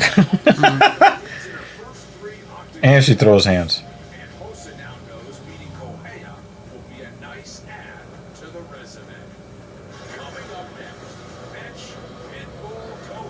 I hate the fact that they keep saying her name and it sounds like bitch. Mm.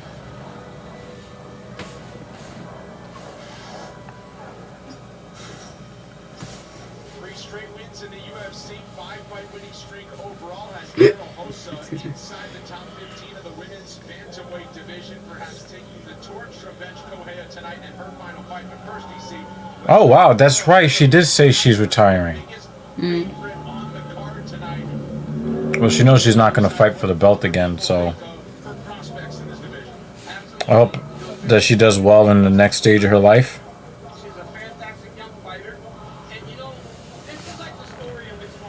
No, I hate it sometimes when I see retired fighters return because then that mean that everything else they were trying to do, they couldn't find the same joy, the same success. Mm. So if you're thinking about retiring, I'm really hoping that things go well and whatever you're trying to do with your life after.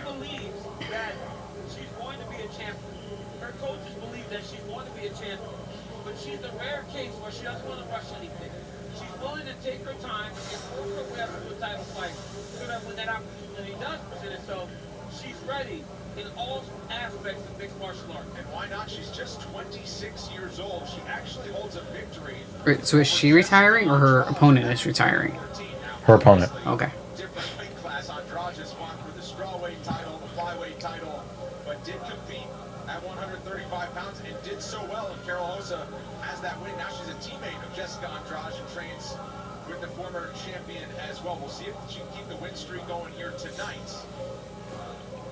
as the Rio de Janeiro native takes on fellow Brazilian Betch Correia. The former title challenger Correia making one final walk to the octagon.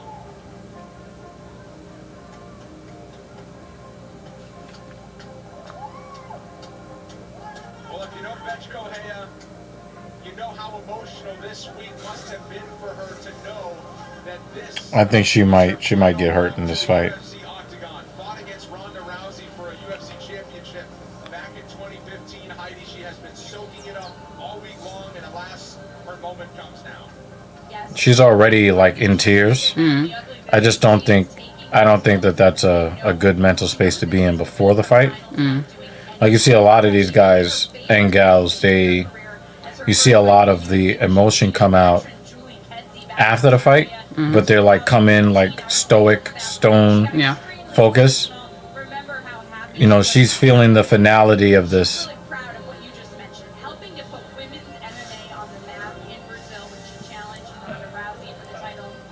I don't know if I just don't know. I don't know if I definitely, if she was the favorite going in, I would definitely like, you know, pick them or even go the opposite way, an underdog, because she's too distracted.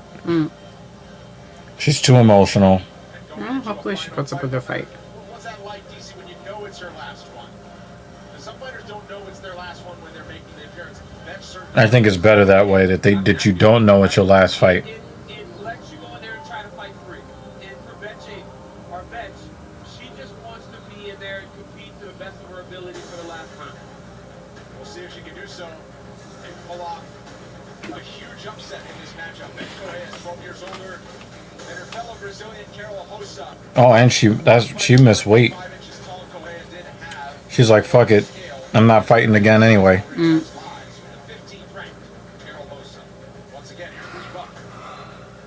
Ladies and gentlemen, this fight is 3 rounds. See what they weigh. Fighting out of the blue corner, a big martial artist holding a professional record. They're both around the same weight now, She stands but 5 feet 5 inches tall. Weighing in at 135 she missed weight. and 1/2 pounds. Fighting out of Niterói, Rio de Janeiro, Brazil, Carol Hossa. Yeah, we got a lot of good fights in this card, yo. Now introducing her opponent. Fighting A lot of good. Yeah, Antonina fights Casey O'Neill next. 11 wins, 5 losses, 1 draw.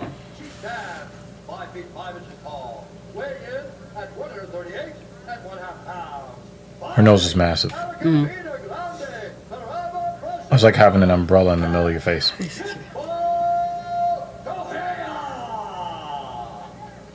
the action begins, our referee in charge, Herb D.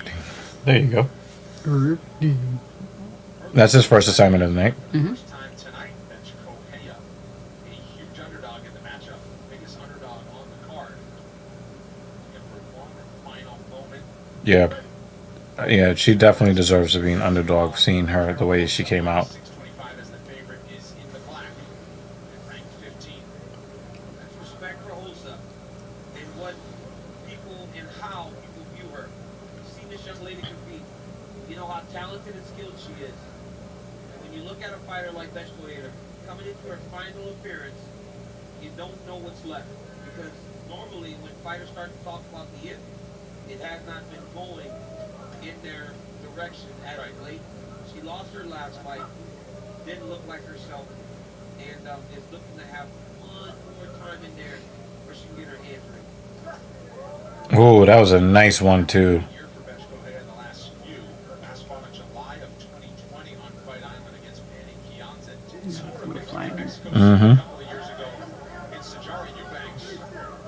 Nice kneaded body. Carol Hossa, meanwhile. That tie clinch knee. Knees from that Muay Thai clinch. And the way Betch responded, if I'm Hossa, I'm going back there. Betch responded by throwing punches opposed to clearing the position. Rosa's There are so many things you can do when someone's her accuracy is off. punching would be Nice check of the kick. a later option because they're throwing knees. You want to try to pummel inside, thinking under. Nice leg kick. Kill that Muay Thai punch. Yeah, look where she's swinging from. Appearance for Correa at the UFC Apex. Meanwhile, for Kara Hossa, she got a win over Jocelyn It's a better jab. February of this year.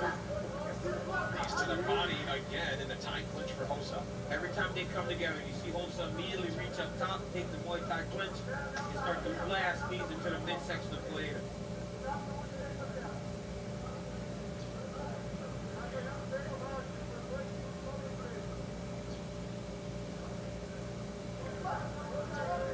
Nice jab from Correa.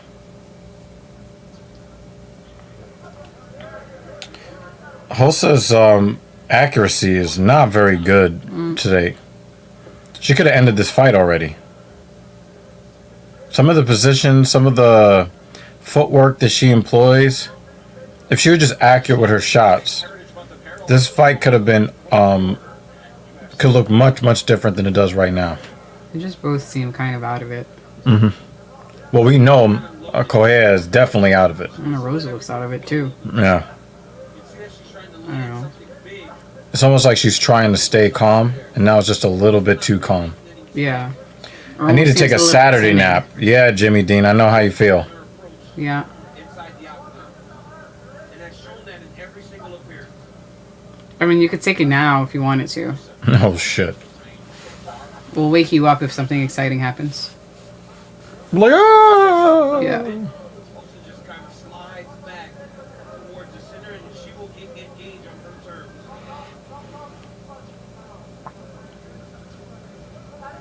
Oh, nice flying knee.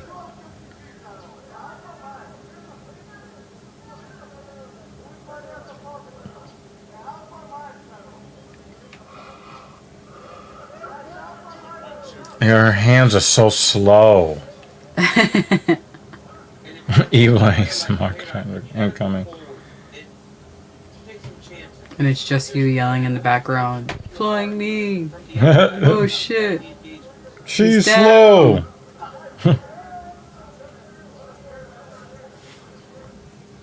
And with all the exciting fights that we've seen, this one is probably more boring than it is.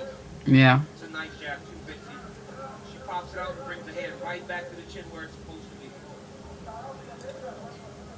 And note how she just cuts off Cueto. Yeah, I'm definitely gonna need a pick me up for the rest of Just takes the slight Unless we get some action here.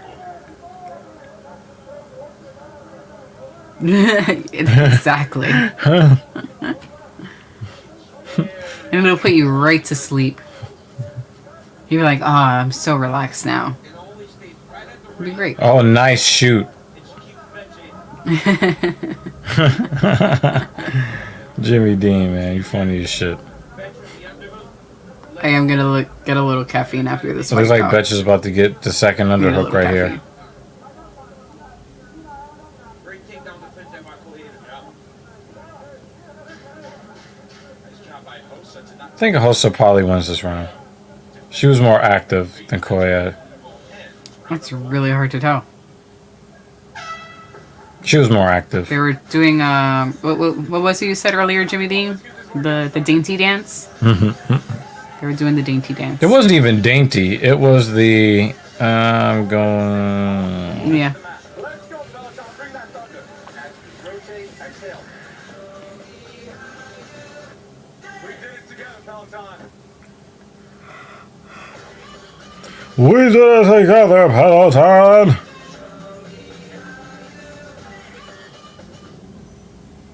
Hey Cover Girls, coming to you fresh face from home. Remember that? I was a Cover Girl in 1998, and today I'm a Cover Girl. Thanks to Simply Ageless, America's #1 anti-aging foundation. With the plumping power of hyaluronic acid complex. It's skincare and makeup in one. For instant wrinkle reduction and healthy glowing skin. Once a Cover Girl, always a Cover Girl. With Simply Ageless. Cool. From easy, Yeah. breezy, beautiful. Cover That's Girl. pretty nice. Mm. join the fastest growing community of UFC fans by following UFC.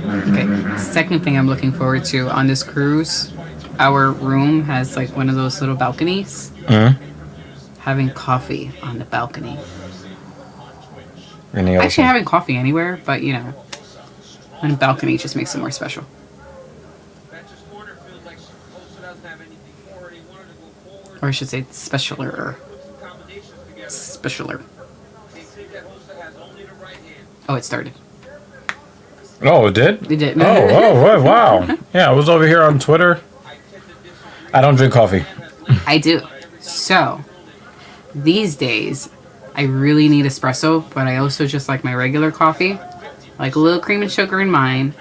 But I'm really addicted to, yes, ditto. I love a nice coffee. That was a Any nice time of the meat of year. the body. Plus coffee. Red eye. Cup of coffee, shot of espresso, a little cream and sugar. Mm-hmm.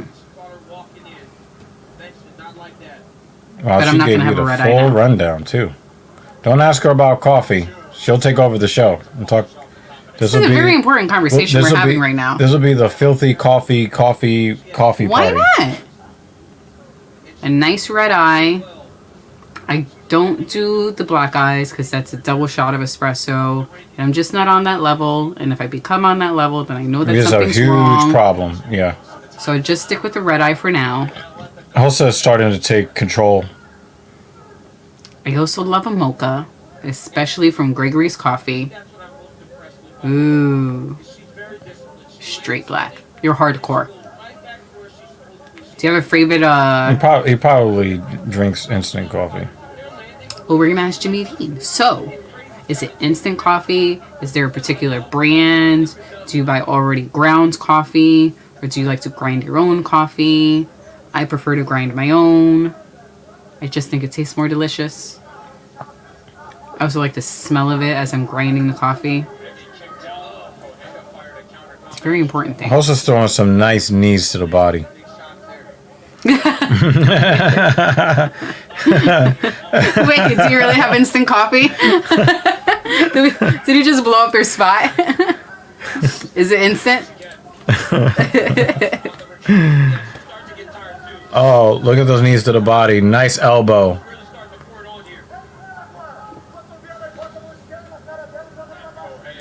Whole bean only. Very nice. Yes. Love a good whole bean. Yeah. Love it. Love it, love it, love it. What? I was just like, yeah, it's probably just, he probably just drinks that full shit. Oh, really? Which big store do you go to? We used to have a BJ's membership. Not Yeah, anymore 'cause Blowjobs Wholesale Club. It's not really worth the money anymore for us. But at Blowjobs, we used to get the Guatemalan whole bean. That shit was good. I love the Guatemalan coffee there. Black Rifle.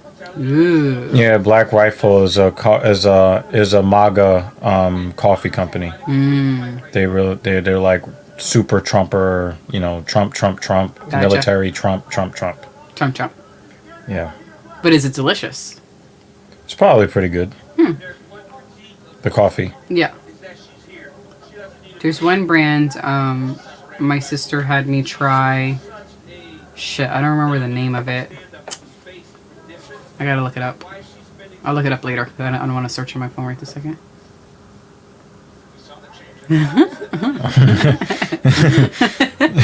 Jimmy Dean is like, no, we can't be exposing them. Listen, Can't be doing that. as long as it's yummy. Enjoy your coffee.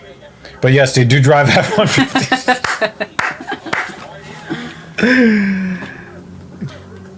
What else is a great brand?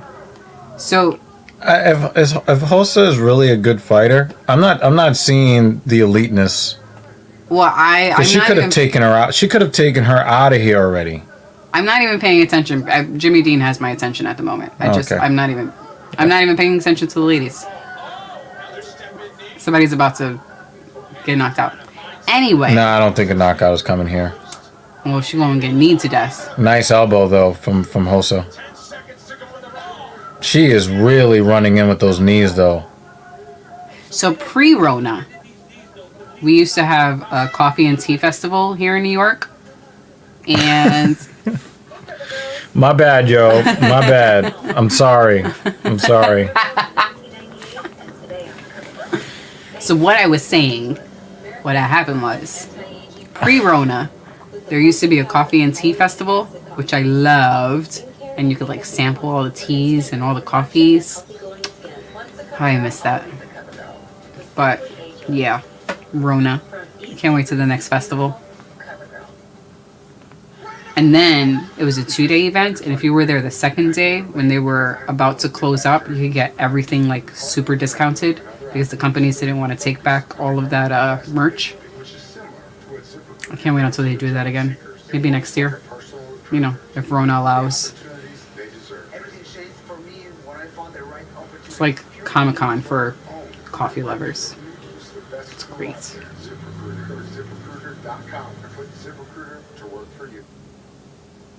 They're still not done? I thought that was the last round. Nope, that was round 2. Goodness gracious. Just talking about coffee pricked me up a bit. I mean, I still want a cup of coffee, but you know. Yeah. So you're saying that the energy you get is a placebo? Definitely. Okay. However, I really enjoy the taste. Coffee snob. And the other one, too. She's a coffee snob, too. Can't be bothered in the morning. No, she shook her head no. That means it hurt. I definitely will also drink any coffee. Like if somebody's giving me free coffee, I'll fucking drink it. But since I switched jobs, I've been drinking a lot of espresso. So I just did it to myself. Where now my body just wants espresso. I'm a little snobby. Maybe. See, also you could have taken her soul with that right hook. And you're just off. You're just off right now. Yeah. Same. She hit it with a check left hook and not really putting a whole lot on it. It's almost like she's trying to not knock her out. I'm not even paying attention to what's happening. But it is a bit placebo-ish. However, I think my body knows when I just give it regular coffee versus giving it espresso. So kind of placebo-ish. No, I just think that she knows that the fighter she's fighting against is retiring. And it just seems like she's taking it easy on her. I could be wrong. She might just be like not into it either. I don't even know what's going on. I'm just thinking about, ooh, French press. Sounds good. How about a bench press? After the French press. We have an espresso machine that Dr. Evil bought for us. I also bought you another machine that hasn't gotten here yet. Hasn't gotten here yet. So we buy the pods, but then what I did was I got like this little cap thingy that you could put on the pod so you could reuse it. So I fill it up with Bustelo. And that's great. Do you drink Bustelo, Jimmy Dean? It's like in a yellow container. I don't think he's Hispanic enough for that. Well, we're just going to sprinkle on a little Hispanic. So, at your local grocery store, I'll give you some Bustelo. It's a Spanish coffee, and the shit is delicious. Get some Bustelo and put that in your French press. And let me know how it is. It's going to be great. That's it. I'm having Bustelo. Come on. We have all of these finishes. We have all of these finishes, and you guys are going to go the whole 15 minutes? Come on, man.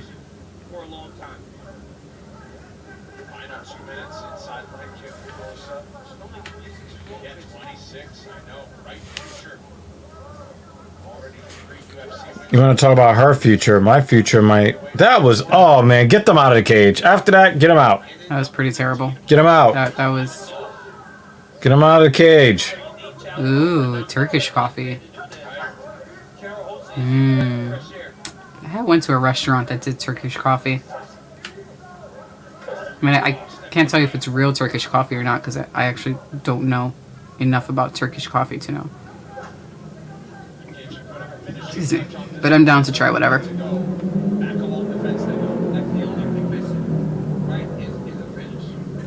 But yeah, the Bustelo, you could just like get it in one of those bricks that's in a vacuum sealed packaging for super cheap. And it's so delicious. And you failed.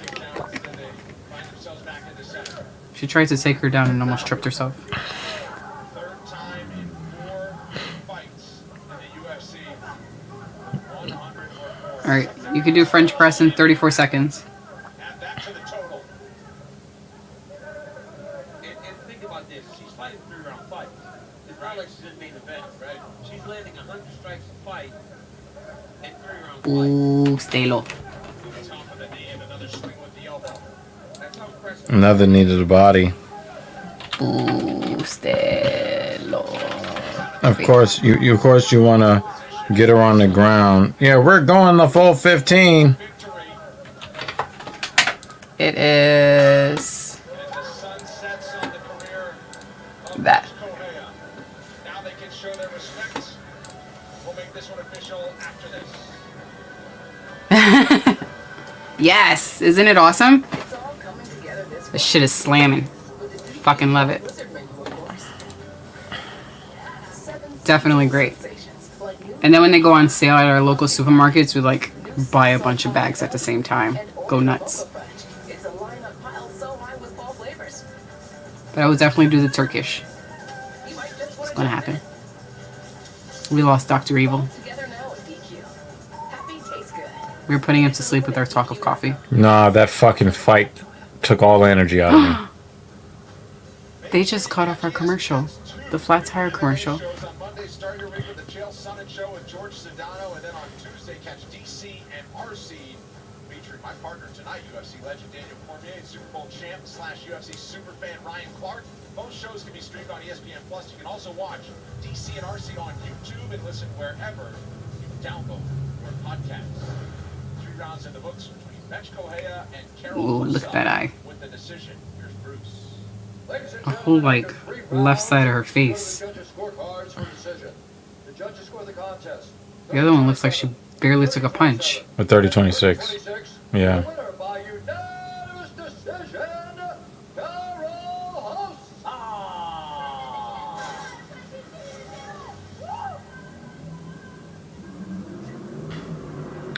That was so boring. It was.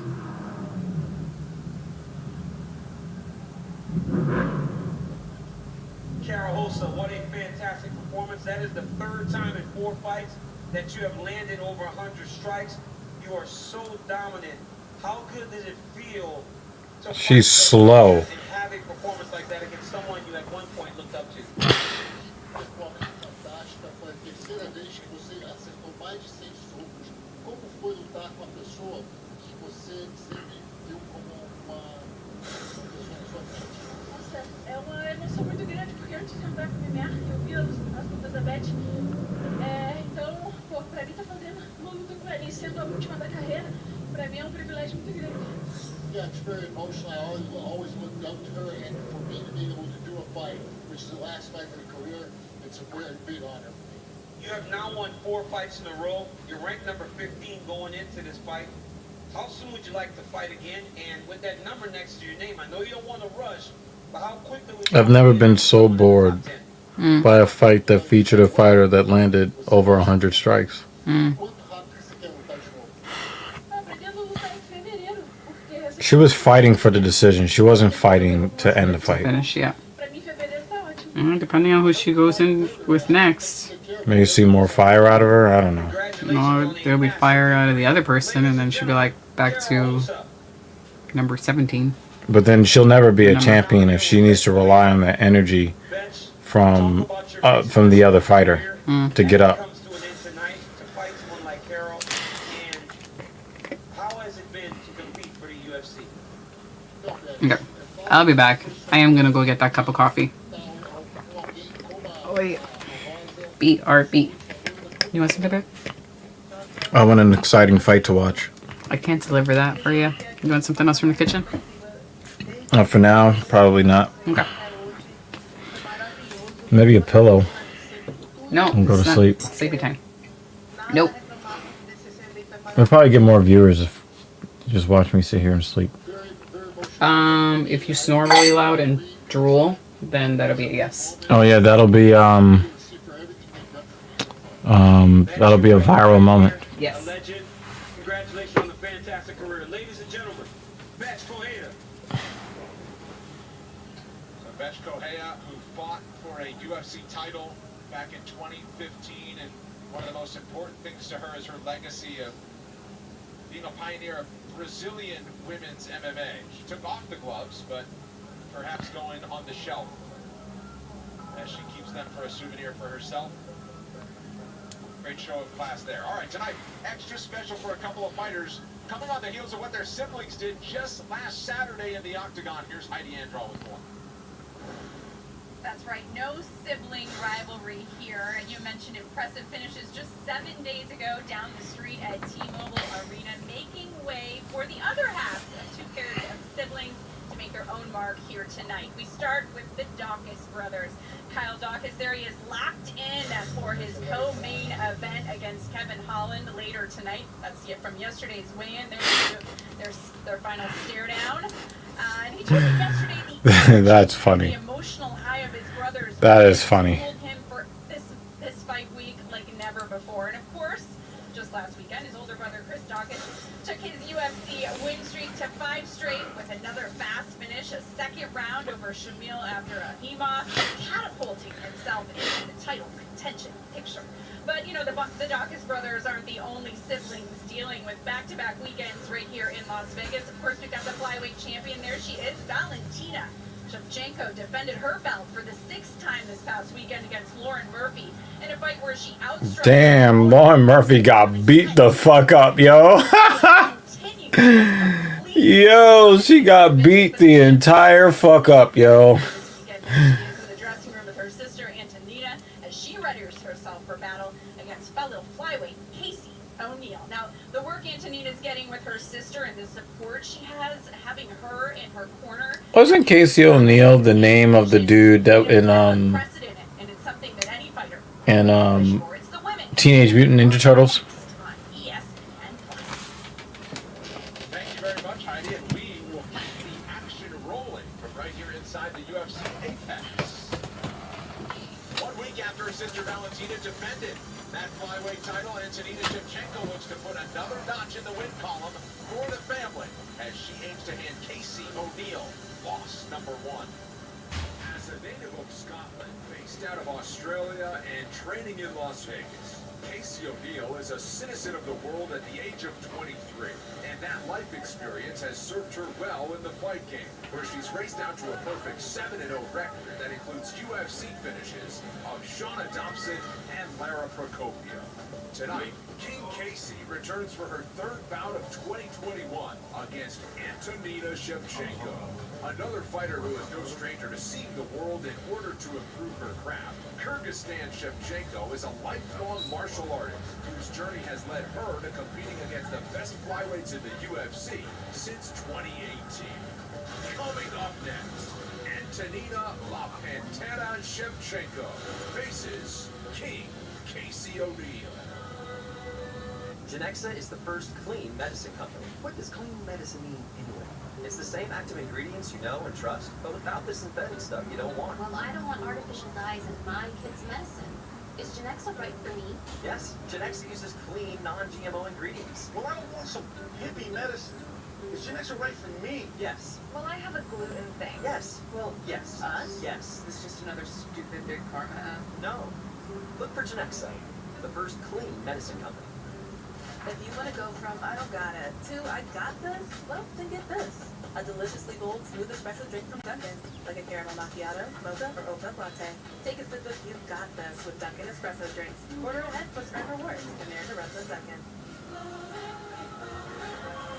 Peloton Plant Dance, y'all are crushing it on the leaderboard. Show some love. High five a friend across the country or right next door. Let's go, Peloton. Hit the mat for more. No ego, amigo? Modify if you need to. So many milestones today. Game-changing cardio at a new game-changing price. The original Peloton bike, now $400 less. All access membership separate. For unbeatable natural-looking color, nice and easy cream. 100% natural-looking color that lasts 8 weeks. Gentle sprinkle on your hair and scalp with conditioning in every step. Nice and easy cream. Nicer and easier. Teaching her how to drive. But Dad, why not use Greenlight to help her save for her own car? Low Mom's getting paid. Smoothie. That's strawberry. Soon, she'll go from washing your car to flexing with her own. However, teaching invest in cars. Together, you can navigate the world of earning, saving, and investing. Because when you teach her how to be smart about money, she'll go far, real far. Invest in your best investment. Greenlight.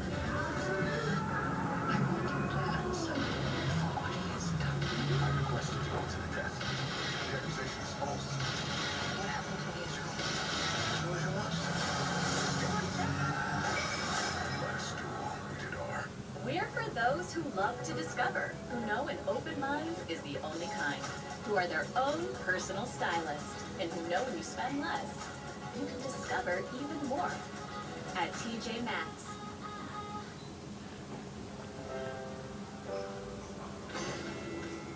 I've been running my own gym for a little over 3 years now. There is no better feeling than when you change someone's life for the better. I started investing to put money back into my business. I use Yahoo Finance to research and stay on top of my game. I invest in my business for my family's future.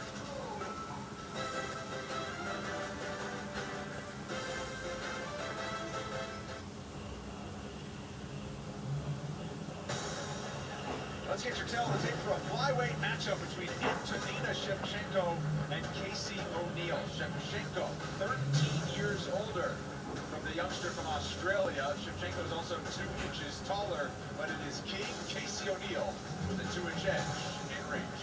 Back inside the octagon we go to Bruce Buffer. Ladies and gentlemen, this fight is 3 rounds in the UFC flyweight division. Introducing first, fighting out of the blue corner. Hopefully this fight will have more energy in it. Holding a perfect professional record, 7 wins, no losses. I probably would give Casey O'Neill the odds favorite. Because Antonina is just not made the same as her sister. And now introducing her opponent, fighting Antonina and Valentina, definitely not the same. professional record, 9 wins, 3 losses. She stands 5 feet 8 inches tall, weighing in at 125 and 1/2 pounds.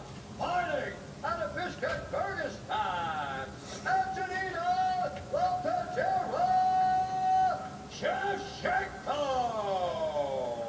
And when the action begins, our referee in charge. Chris Tyler. Well, if you've seen what Valentina Shevchenko has done inside the octagon, you've been impressed, but her corner work comes with a soundtrack. She is vocal in the corner when her sister Antonina is in action. And there is a look at Antonina Shevchenko, the older sister of the flyweight champ. Casey O'Neill in the blue, coming out aggressive, and O'Neill is a -230, sizable favorite in the matchup. Pressure right away. This is what O'Neill does, though. She's right in your face. Yo, she is trying to do damage right out the gate. Try to take you down. O'Neill, perfect record at 7-0. O'Neill stuck her. UFC fights, 2 stoppages, both in 2021. This is her 5th fight in the last Yeah, O'Neill's throwing them hands. Got my coffee. Right, this is Casey O'Neill stop. Stop! Stop! Time. Please watch the fingers to the face, okay? Be careful. Fight! Time! Excuse me. And then 1-2 from Shevchenko. These 2 have trained together, Tiger Muay Thai. Not together, but around the same time frame, same together. 50-50 position here. Well, Casey right Look at that wizard action. If she can collect the arm of Shevchenko, put it behind her head, she can start Nice. to twist her. That is a full view of her womanhood. Clears the leg, and Mm. she's decided to throw beautiful by Antonina. And it's cool to see Antonina in side control because I've seen her get caught in this position too often. Shevchenko motivated to get back in the win column for her 2nd appearance of 2021. Oh, is she going for the same armbar as the other guy? No. Is she gonna get it? Position here. No, she twisted her arm. She's channeling her sister. No. You missed the arm bar from earlier today. That was almost the same exact arm bar.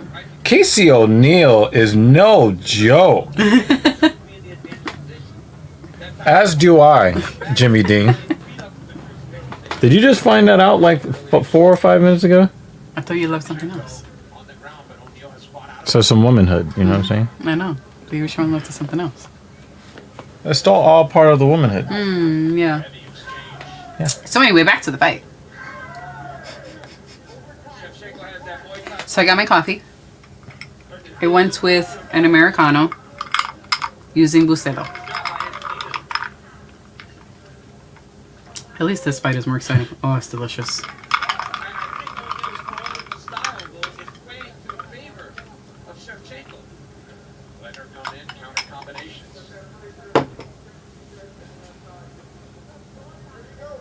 His coffee's almost ready. French press takes a little longer. And she's trying to get that takedown, and she gets it. And if she could get in the full mount here.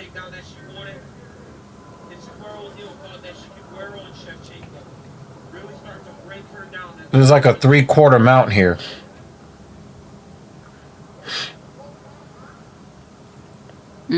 I've tried 8 o'clock. 8 o'clock is good. Yeah, I don't think there's a coffee she hasn't tried, except for the ones that come out of that animal's ass. The 8 o'clock coffee was good. I've tried it. I want to try... I haven't tried everything. I want to try everything. I think Bustelo is one of the few that I just... And she's in full mount. Always buy. And, oh, wow, Antonina Nice. just... Very nice. She pushed that leg. She's like, nope, you're not going to get me. O'Neill's going to win round 1, it looks like. Yep. Oh, good job. Full guard. So it looks like Antonina's ground game is a little bit better than before.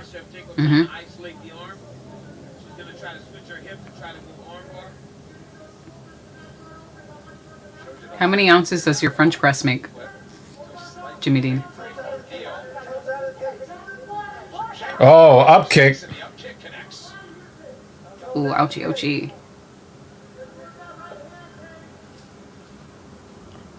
I'm pretty sure there's a lot of men that like to fold her up like that. I was just looking at the meat of the neck. Well, we're not going to go there. That's 64 ounces, Jimmy Dean. Wait, so are you pouring the whole thing? How much are you making? If it's a 4-ounce cup. That was a nice knee to the body. Way too easily, Shevchenko. Yeah, she lost her balance. I think Casey O'Neill has won round 1 pretty handily, too. Yeah.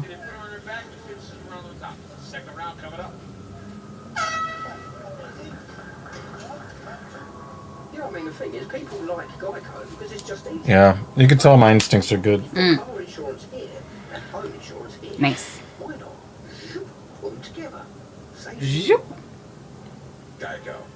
I mean, I don't know what he was talking about. I just caught the... He was talking about car insurance. No, but like, what exactly? What are we zooping? The cost of... The mind is always in the gutter. Always. It lives there. Has its own apartment in the gutter. Yo, Casey O'Neill, she's pretty, man. Sorry. Always in the gutter. Now I'm playing Coheed in my brain. Thank you. You're welcome. Thank you. Much appreciation there.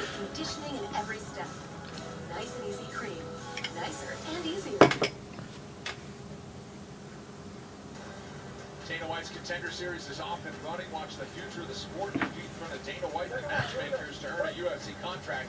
Dana White's Contender Series is every Tuesday this fall at 8 Eastern, exclusively on ESPN+.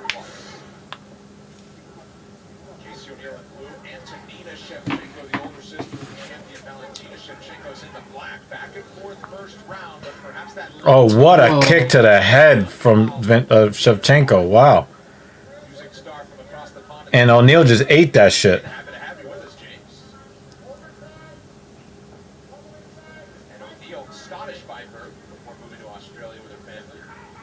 Repping the British Isles tonight. O'Neill does her best work when she can get close. When she's at range, Shevchenko just snipes her. Nice overhand right there by O'Neill. Just get to the clinch. All designed to do one thing is get here. And if you're Shevchenko and you've got your back to the center, you've got to try to break the space. Get away from her, because ultimately she'll get you down to the ground. And O'Neill was really heavy on top of her as the first round ended. Nice elbow. Shevchenko. Very nice. But O'Neill's eating everything she has to offer.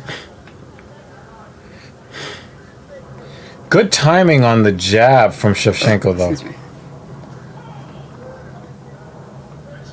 Didn't look like she liked that very much. And another takedown. And big elbow. Wow.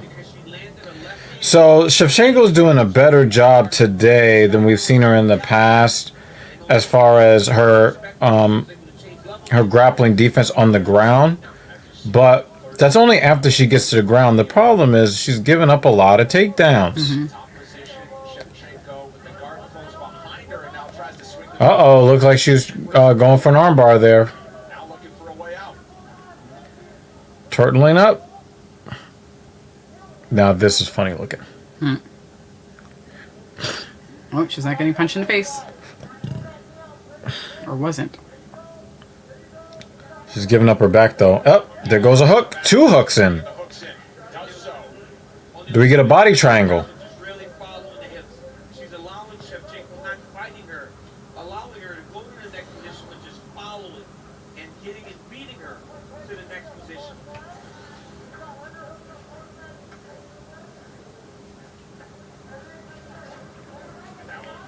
Trying to get into full mount here. Yeah, there are some girls like that that love to give up takedowns. She's got to keep her hips down low until she controls Shevchenko. Then she can start advancing. Shevchenko's got to get her hands on those hips and try to lift the bridge. Nice elbow, O'Neill. Elbow on the left and then followed it with a Full mount. now wraps the neck again as she continues to work under 2 minutes. Drop it. Oh, dropped another forearm. Another forearm. Another forearm. Punches. Oh, Antonina. And here's the end. Oh, rear naked. She's under the chin. No. Yeah, she did. She was under the chin, but she didn't have the angle.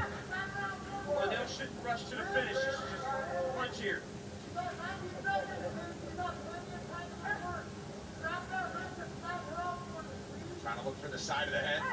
Doesn't want to land anything illegal. But staying busy and vicious on the top. Dropped Very another dominant. elbow. She's really dominant up there. Yep.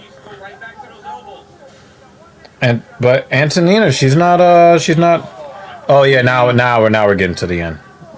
Another elbow. She's stuck. There's nowhere for her to go. And she's just sitting on her. Well, she's trying to It's hard bridge. to move. She's trying to bridge. Oh, good. Get those legs up. O'Neill's undefeated for a reason, and you're seeing why. She's trying to defend. Yeah. But the thing is Trying to that get those legs up. she's not going to survive 20 more seconds. 20 seconds to go. Can O'Neill end it here? He's gonna She's stop trying- it. He's gonna yep. stop it. Okay. Oh, look at those lumps. And those are not lovely lady lumps. Inside the distance since joining the UFC, DC. I mean, she is looking better and better every time she comes out there. And you know, she said it. She said that my pace, my pressure Yeah, Antonina Ooh, is not 2 lumps. built. Antonina is not built the way Valentina is. And that's okay. She gets her hands right underneath her hips, takes her for a ride, and is just dropping it. She's just drop. This is what I wanted to see from Hossa in the last fight. And the corner out of Extreme Couture here in Las Vegas, happy with their pupil, and how could you not be? Will go down as her 3rd career win by knockout. She keeps the 0 in the loss column. We'll make it official next. Very nice. It was a good fight. Because paradise. My methods. No one can. A revolution is not won by the fearless. It's won by the feared. But I promise you one thing. I will be feared. Buy it now, or else. Rated M for mature. Play it on the all-new Xbox. Look how lumpy her face is now. Oh, man, wow. She got 3 lumps. Yo, she looks like doop, doop, doop. she looks like one of the alien Damn. races in Star Trek. 4 lumps. 4 minutes, 47 seconds of round number 2. Declaring the winner by TKO. And she looks like she barely got hit. Because she didn't. Damn. Damn. She's like, I'm a pretty one, but I ain't getting beat up. Yeah. I'm here with Casey O'Neal. Casey, that's 3 victories in the octagon, 3 finishes. How good does it feel to get a victory over Antonina? Oh, and she has an accent too. It felt good, you know, I say it time and time again, just because I didn't have the opportunity to fight people like this, that doesn't mean that I'm not ready for it. I was stuck out in Australia where no one cares about you until you've got so many wins, so now I'm here and I'm staying and I'm for real, and I hope that I've heard that to everybody tonight because I'm here to stay. King Casey, you said that She doesn't have a strong accent though. Let's take a look at it up here on the screen. You were forward, you got to the double leg, and in the transition, you Look at that. you just went off and battered and bruised it to the finish. Damn. You said this is where you had the advantage, but getting there was a different story. You wore her down. Yeah, you know, this is my 5th fight in 12 months. She looked like Bam Bam from the Flintstones. Showed that in the first round just how tired I am, but I knew I had a job to do. I don't pull out of fights. I was here, injury, tired, whatever. I'm here and I'm here to fight, and I'll fight hard and I'll finish everybody. Well, congratulations on another. I like to hear that. Enjoy your time away, and then when you come back, we know there's a big fight waiting for you. Thank you, guys. I just want to give a quick shout out. About a month ago, we lost one of my closest friends here in Vegas, Cal Reyes. He was an awesome fighter, and he was so close to being here in the UFC by himself. And unfortunate circumstances took him away too early. And I really felt him in here with me tonight. There was no way I could lose with him in my corner. So I just want to say rest in peace to him, and thank you for getting me through one of the hardest camps ever. Well, congratulations once again. Wow, people dying, yo. God damn. It's like, you know how they say like the revolution will be televised, right, and things like that. You know, you just get this feeling like when people talk about the end of the world, the end of days, the apocalypse, Armageddon. Maybe it's not going to end with like some fucking meteor shower, you know, destroying everybody on Earth. Maybe it looks like what we're going through. Yeah. Explain everything. Johnny Walker, however, he is not the shy type.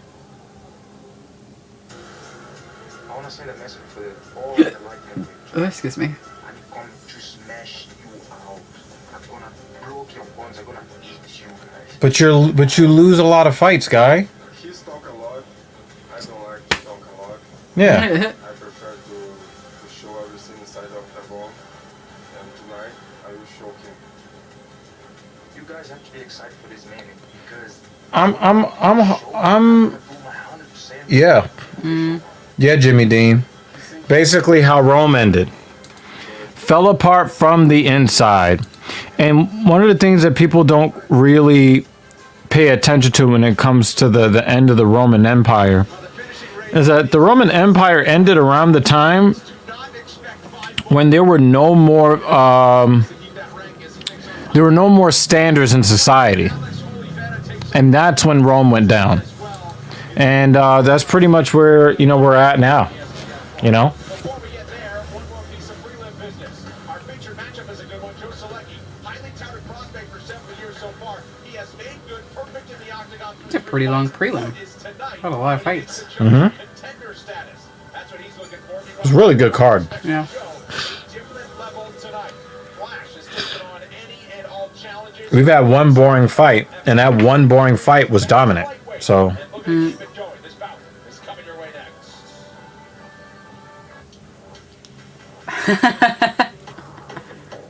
That's right. Mixing it up. A little bit of everything. I mean, the Roman Empire was known for its blood sports, so. The quarter-pound king in the 2 for 6, only at BK. And things could become violent if we don't have our coffee. Or I mean by we, I mean me.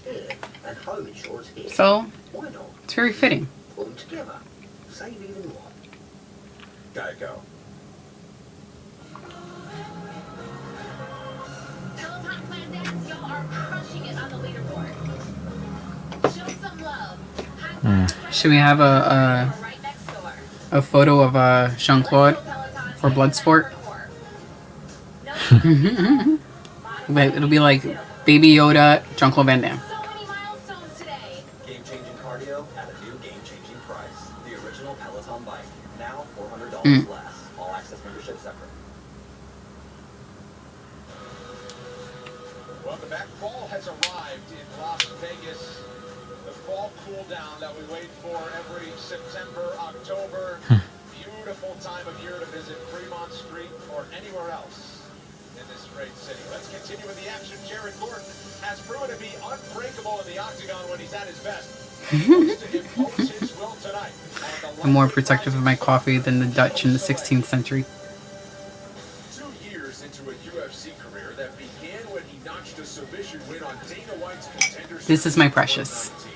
Joe Selecki has quietly become an elite prospect in the lightweight division thanks to a trio of victories over Matt Wyman, Austin Hubbard, and Jim Miller. Tonight, or the opposite of the population of Boston in the 1600s. out of the octagon has made headlines around the sport, and that makes him a tough man to beat for any Is your French press ready? 155. Are you enjoying your cup? Joe Selecki. I mean, Jimmy Dean, it worked for a long time, right? With the Roman Empire, I mean, it worked. But I don't think that the conquered people killed the Roman Empire. I think the lack of societal standards killed the Roman Empire. Bleh. I'm sure that they threw coffee into the harbor as well. And I do like tea, so go fuck yourself. That shit keeps me awake when I really need to be kept awake. That green tea, black tea combo. Listen, when you and I need espresso, Turkish coffee, bustelo, Dr. Evil is okay with just like some green tea or black tea and it wakes him up. I'm like, it's like juice to me. I enjoy it, but it's just juice to me. Yeah.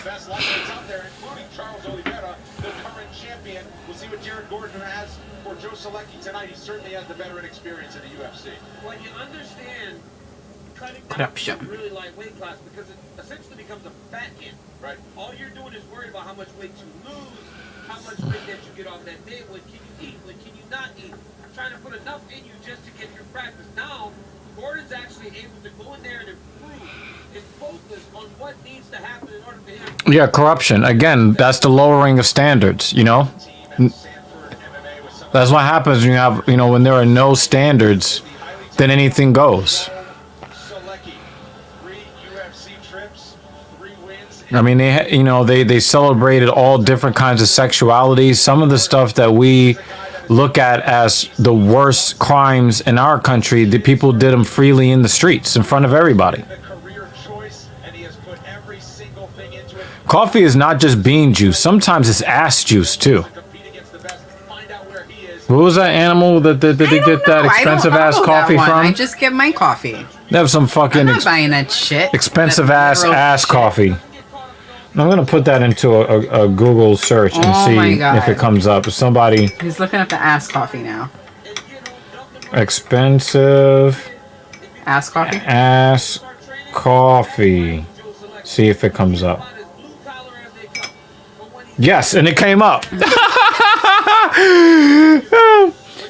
The Kopi Luwak coffee is made from coffee cherries that have been partially digested by a civet and must then be extracted from its poop. Poop. Poop is great. So when I literally put into the search expensive ass coffee. Okay? Gerbil? No, it's not a gerbil. It's a civet. It's almost like a cat, kind of, sort of. It's like a super exotic cat. There you go. Cat shit.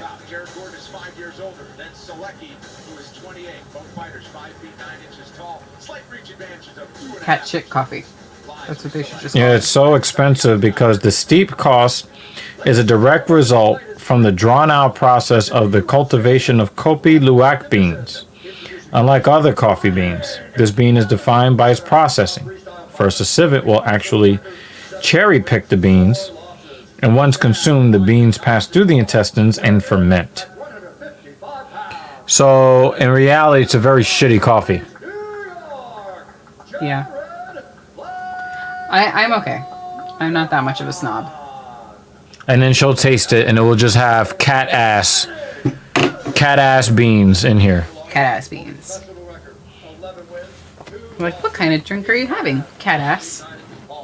Selecki is a really tough fighter.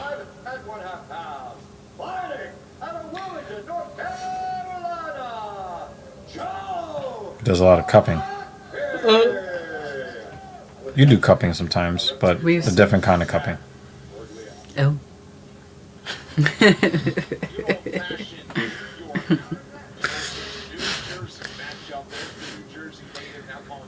Get a cup of my coffee beans. We're gonna have to pause the stream.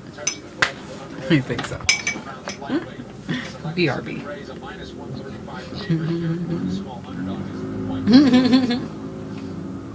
Jimmy needs it as long as it's washed. Yep. Clean beans. Clean poop. Is he all he's got his legs tied. I'm about to say, does he already have him in full mount? He just needs to kind of scooch up a little bit and he'll have him in full mount. Nope. Alright, he got out of that.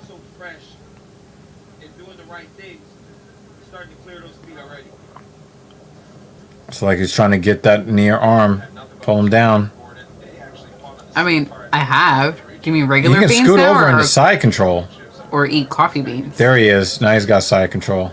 If you throw some chocolate on Gordon it, I'll is eat trying it. to fight out of here. Oh, look at that bruise. I wonder if he already had that. Yeah, that's to say cups. Oh, Yeah. damn. Yeah, I think I probably had some like chocolate covered coffee beans. No, it was probably chocolate covered espresso bean. Yeah, I think that's what that was. Yeah. Those were And I ate the dark chocolate covered almonds. Mm. I believe that was. Mm-hmm. Why don't they make chocolate covered cashews? I would eat that. It's probably sold somewhere. I think cashews is just, it's a more expensive nut. So. Unprotected sex. Now that's an expensive nut. Mm.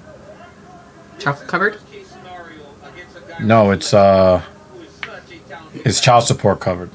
Gotcha.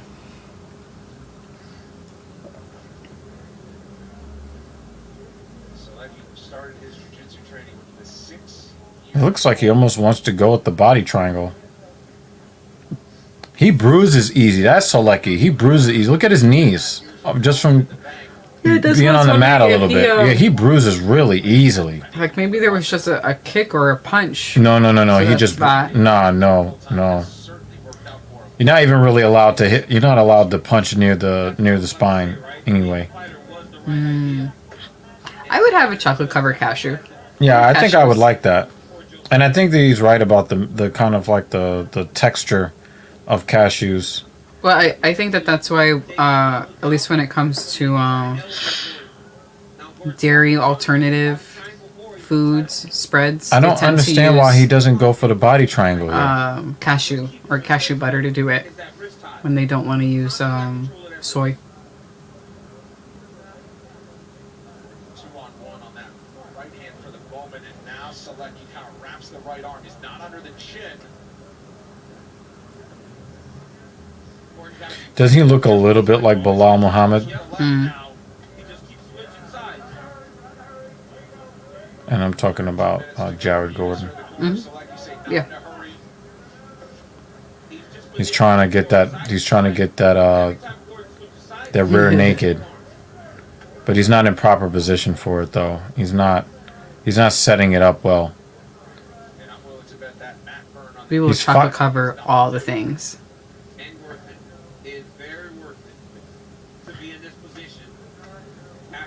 Chocolate cover all the things. Love it.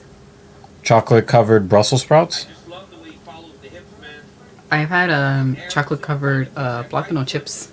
Those are I've had that too. They're not too bad. They're not too bad. I think Trader Joe's has that, right? Yeah. Yeah. I think I had a little bit of it. Yeah. With some. Is he about to get slammed? Chocolate drizzle on them. Yes.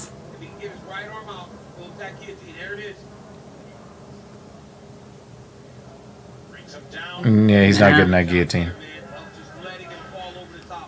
But I think it's too late. I think Selecki won round one with what he's done so far.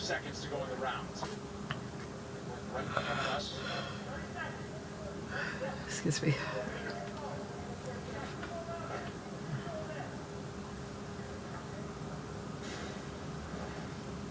Great job by Jared Gordon. Now he's in the half guard. Lands a beautiful elbow to the top.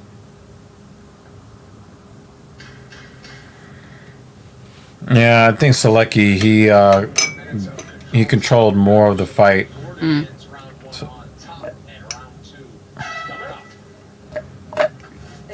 He got stalemated. Gordon got stalemated on while he had the top position. Definitely a 10-9 for Gordon, in my opinion. I've seen this movie before. You have? Sure. This is the part where all is lost and the hero searches for hope. Then a mysterious figure reminds her that she has the farmer's home policy perk guaranteed replacement cost, and that her home will be rebuilt regardless of her limits or if the cost of materials have gone up. It's really something. You know a lot of something with farmer's policy perks. Wait, I didn't ruin the ending, did I? Yeah. Yeah, you did. We are farmers. Introducing new targeted benefits from Central, designed to help you remember why you came downstairs. Be the best tree you can be, and handle client calls and school calls at the same time. Whatever life brings, now there's a Central for that. After tonight's main event, I'll miss a recap of all the action on the UFC Fight Night post show on ESPN+. Dean Thomas, Michael Chiesa will join Karen Bryant to break it all down, plus Heidi Inthrall with exclusive winner interviews. The post show follows us right here on ESPN+. Speaking of Dean Thomas, the veteran coach is with us. Dean, what did you think of the first round? Well, I'll tell you what, Jared Gordon can't find himself in a bad position again because Joe Selecki's control is so precise. Every time he gets him in a position, he's anticipating the defense of Jared Gordon and just adjusts. Jared Gordon trying to get a little bit of a guillotine. His foot is where it's supposed to be, and Jared Gordon's going to have a hard time escaping if he gets himself in a bad position. Wizard. Right back to grappling exchange as they go. Pick up right where round one left off.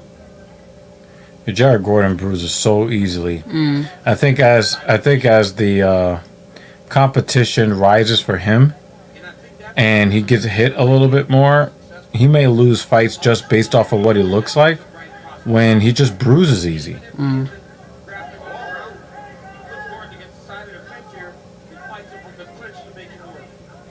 I think those elbows got Selecki's attention. Caused him to change his position, and then Gordon landed one upstairs as well. Gordon's doing a really good job of controlling Selecki's left arm, not allowing him to get his hands locked around his legs. Gordon needs to try and turn his back toward defense circle to his right and dig it on. Wow, those are some nasty hammer fists. Heavy shots. Pretty good defense from Gordon here. Right, as he has the underhook.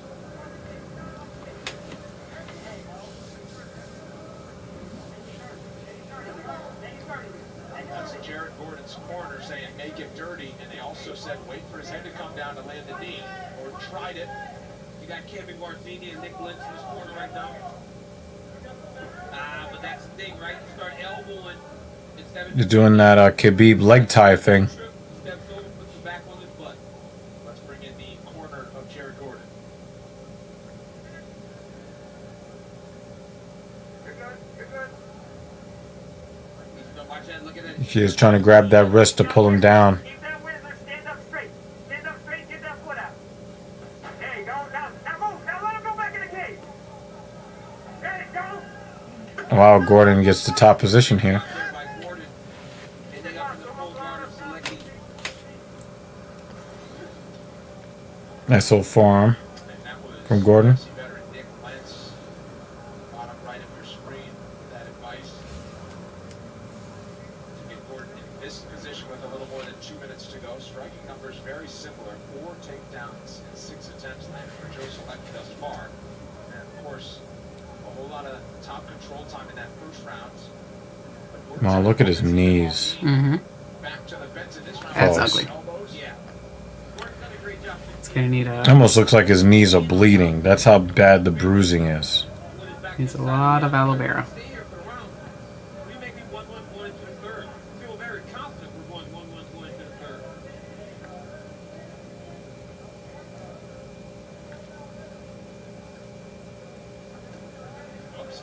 Oh,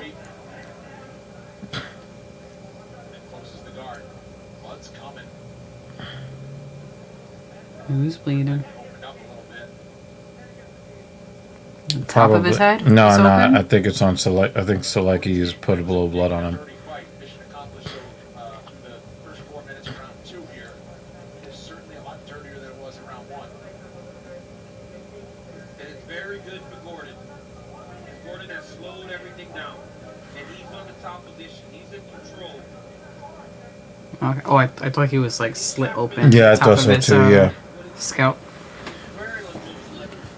For as good of a grappler Selecki is, he doesn't want to be grappling. It's possible. Because I don't really see anything coming from Selecki, really. Thought it might have been his lips or his nose, but no. Mm. You might be right. And they got elbowed on the top of the head. I didn't see Selecki really throw an elbow, though. Look at control time. With less than 30 seconds to go in round 2. Each with 2 minutes. In the middle frame. A lot of Selecki's control time was from the clinch towards the back inside of the octagon. And look at the strike. Gordon is trying to pull away now because his ground and pound has been very beneficial to him this round. Well, this one will be decided with a third round. So what came first, the grilled cheese or the burger? So you know the burger had to come first. You go back hundreds of years. The cheese has been around hundreds of years, too. Exactly. Okay. Sonic grilled cheeseburger. Sonic commercials are terrible. That's a good debate. No, it's not. At least you got saved with this commercial. We have a flat tire. Better than the Sonic commercial. It's crazy how they brought that back.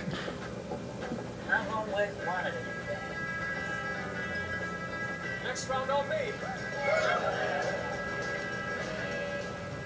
We're for those who love to discover, who know an open mind is the only kind, who are their own personal stylist, and who know when you spend less, you can discover even more at TJ Maxx.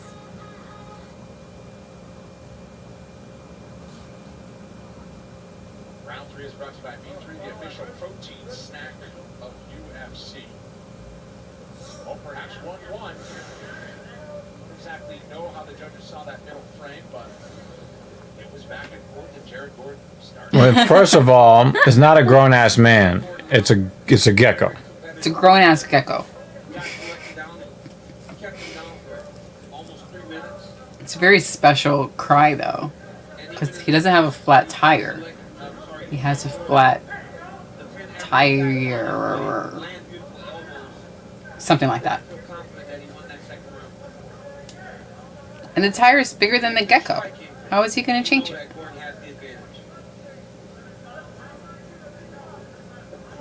Really? Yeah, it's an old commercial, but they brought it back because it's popular. So the Geico gecko? It's one of their better commercials.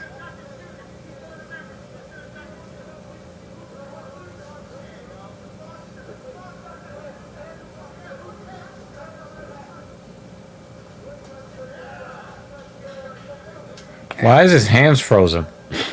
He's not throwing.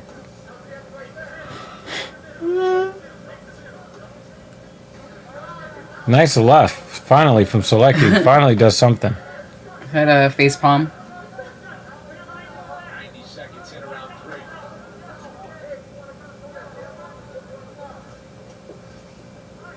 And 90 seconds in. Oh, jeez. You've had an opportunity to stand, but you have not separated yourself from Selecki.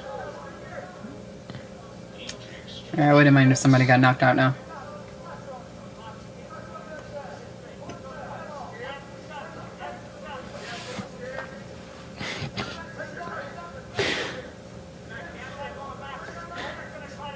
He's not fighting with a lot of confidence, Selecki. Maybe he was tired.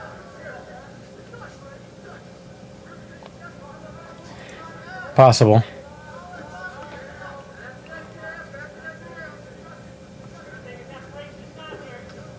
Gordon changes levels. That's surprising. Surprising that it was Gordon that took That was a weak knee. Mm-hmm. as he's trying to finish that takedown. But now, with outside position along the fence, halfway through the final rounds. And Gordon didn't feel as confident on the feet as we thought he may in those exchanges. But right here, that's like the inside of the octagon. I like the left change though by Gordon. Mix it up with him. Don't allow him to believe that he's got your game plan figured out. Nice short kick to the body. Personal best 4 takedowns in his UFC career through this now his 4th fight for Joe Selecki.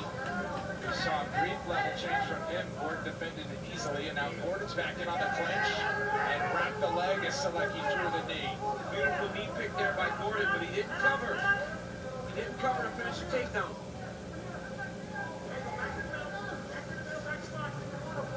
Selecki's hands are very, very slow. With a minute 40 to go. And Selecki and Gordon just going to fix it up here.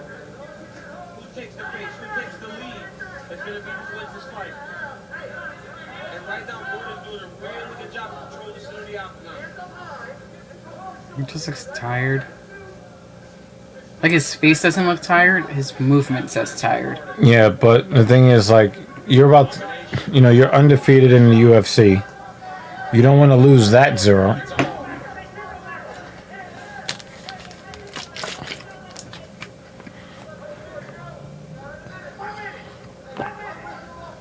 Oh, there's a gash. Oh, look at that. What's busted open? It might be an accidental headbutt. Gordon is wearing it right now.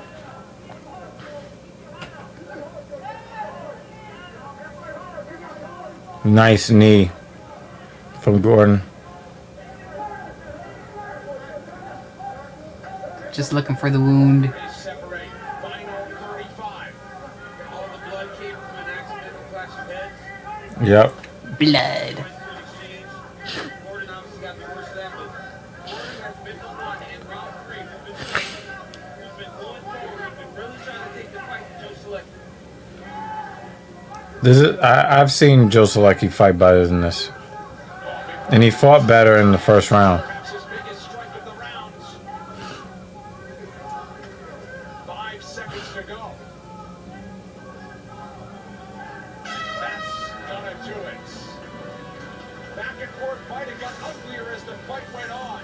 Big test. Oh, look at that guy. Hairline. A little hairline cut. I need a muffin crunch flash, please. You got it. I'm on the muffin punch. We're gonna need more espresso chunks. Order up. Sonic muffin crunch flash. So, if you have a flat tire, dead battery... So I wonder if they just lost their entire Marketing crew? yeah.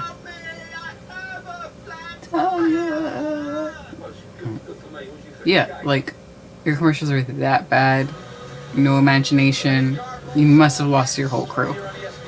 I mean, you know, whoever the crew that they had before probably was so good they got hired by other companies to do marketing for them or something, you know? Or they retired. Also, you know, the Rona has interrupted some creative processes out there. I got Gordon 2-1 here. A little bit of a disappointing fight for Selecki in rounds 2 and 3 from what I could see.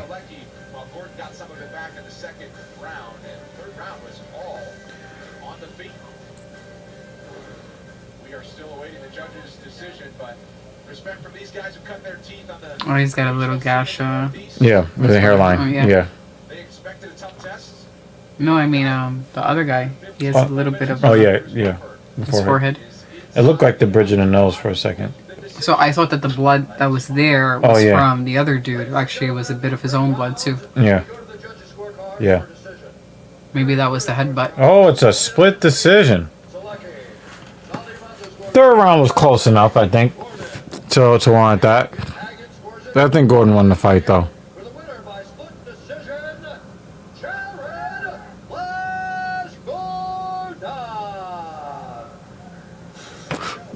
Oh, I just noticed he had baby feet tattoos. That looked cute.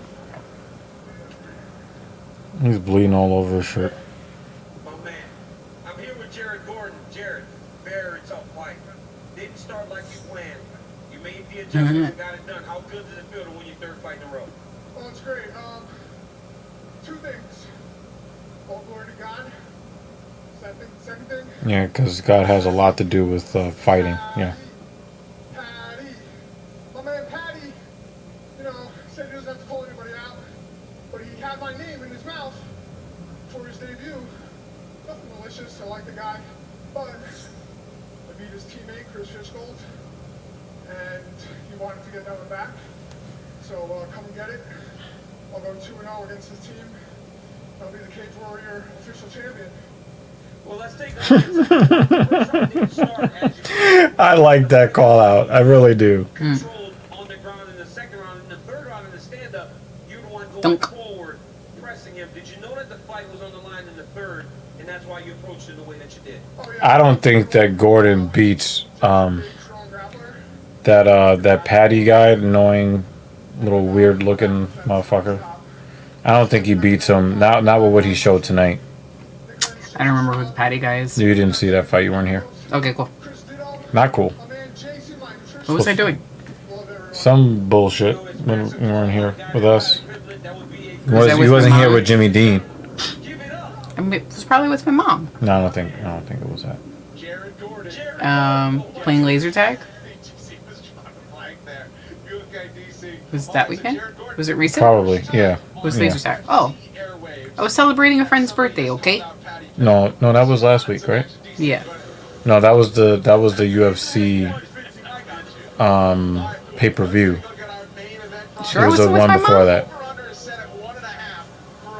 I don't know. You weren't here. You're supposed to be here. Probably with my mom. I don't know what I do on Saturdays. Who knows? I don't know what I did yesterday. No, I know what I did yesterday. That's a lie. Wait. Put this in the sink. Get some water. Plus Kevin Holland's on the marquee in the co-main event against Kyle Dawkins. Plus Cowboy Oliveira and Nico the Hybrid Price. This should be a great one, and the best news is you don't have to go anywhere. Yeah, it's a very, very good main card. You know, this would be worthy of pay-per-view status, really.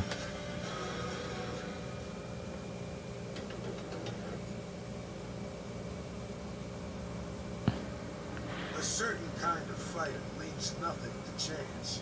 With no intention of merely hitting a target straight Let me take another caffeine shot. the very foundation of an entire man's being. Let's take another caffeine shot. You want me to just bring the whole bottle and you can leave it in there? What? You want to just bring the whole bottle and leave it in this fridge? No, because when I go to do what I gotta do. I'm not gonna wait for it. Tonight, Las Vegas is ground zero for heavy artillery in the light heavyweight division.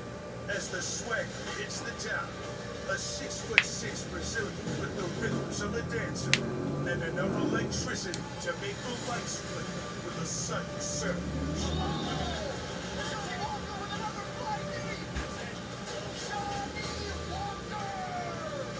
First, there's some menace in the middleweight division as one of the UFC's most What happened? strikers and admirable characters makes his return.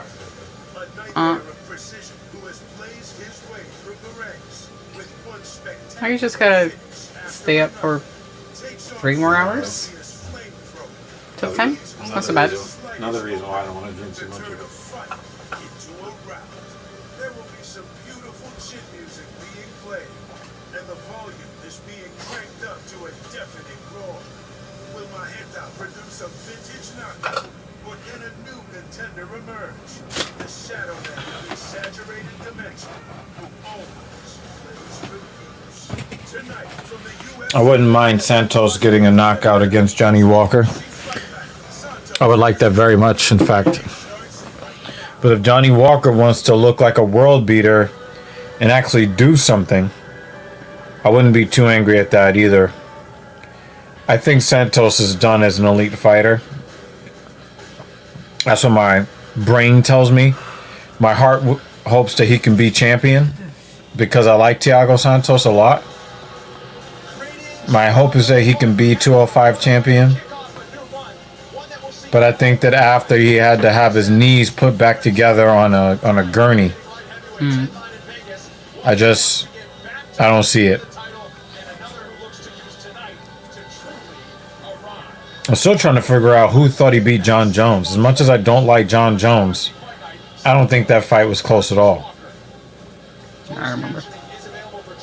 That was the one where like Santos couldn't stand because he didn't have knees anymore. And he kept like hopping up and down on one leg, and that knee was destroyed too. It looked like John Jones took it easy on him. So I kind of had a lot of respect for John Jones, because of that. Some of the biggest stars in UFC history, and we have 2 Brazilians looking for that tonight. Yeah, man, it's a fantastic division. Was the glamour division for a long time in the UFC. Now, changeover in that division is the friend of the 2 fighters fighting in the main event tonight.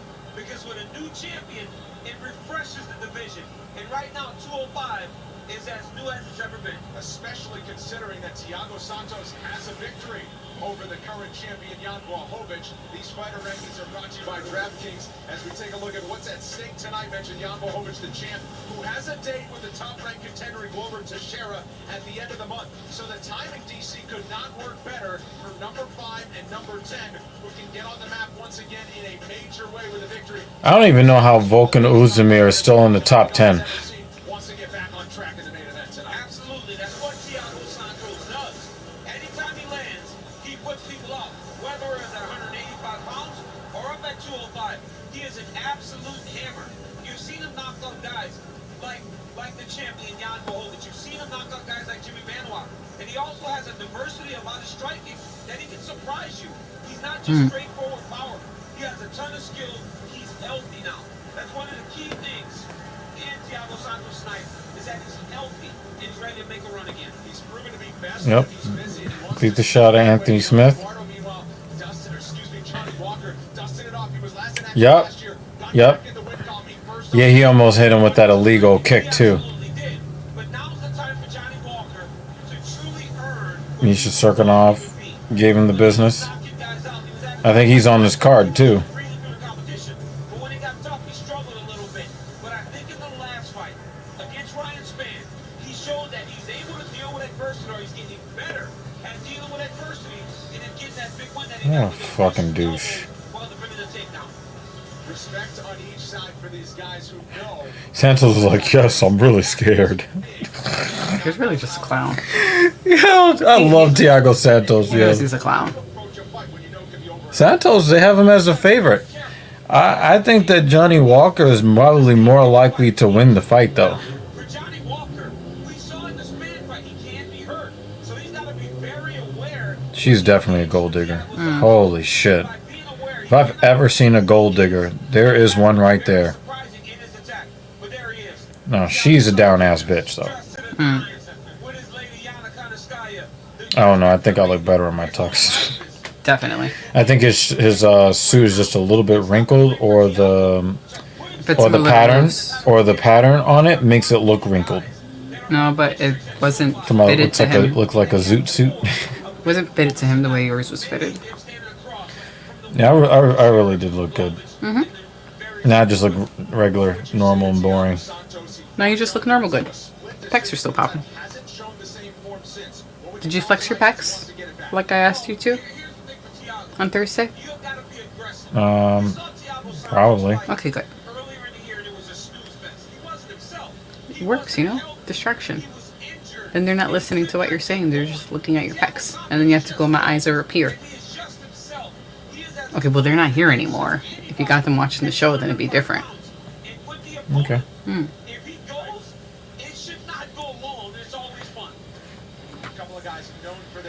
A couple of guys that are happy to represent Brazil. Heidi Androl is on our crew tonight as well. And oftentimes, Heidi, Brazil has produced great UFC contenders. Excuse me, sorry. But rarely do they go head to I'm up. the main event spotlight. That's the case we have here tonight.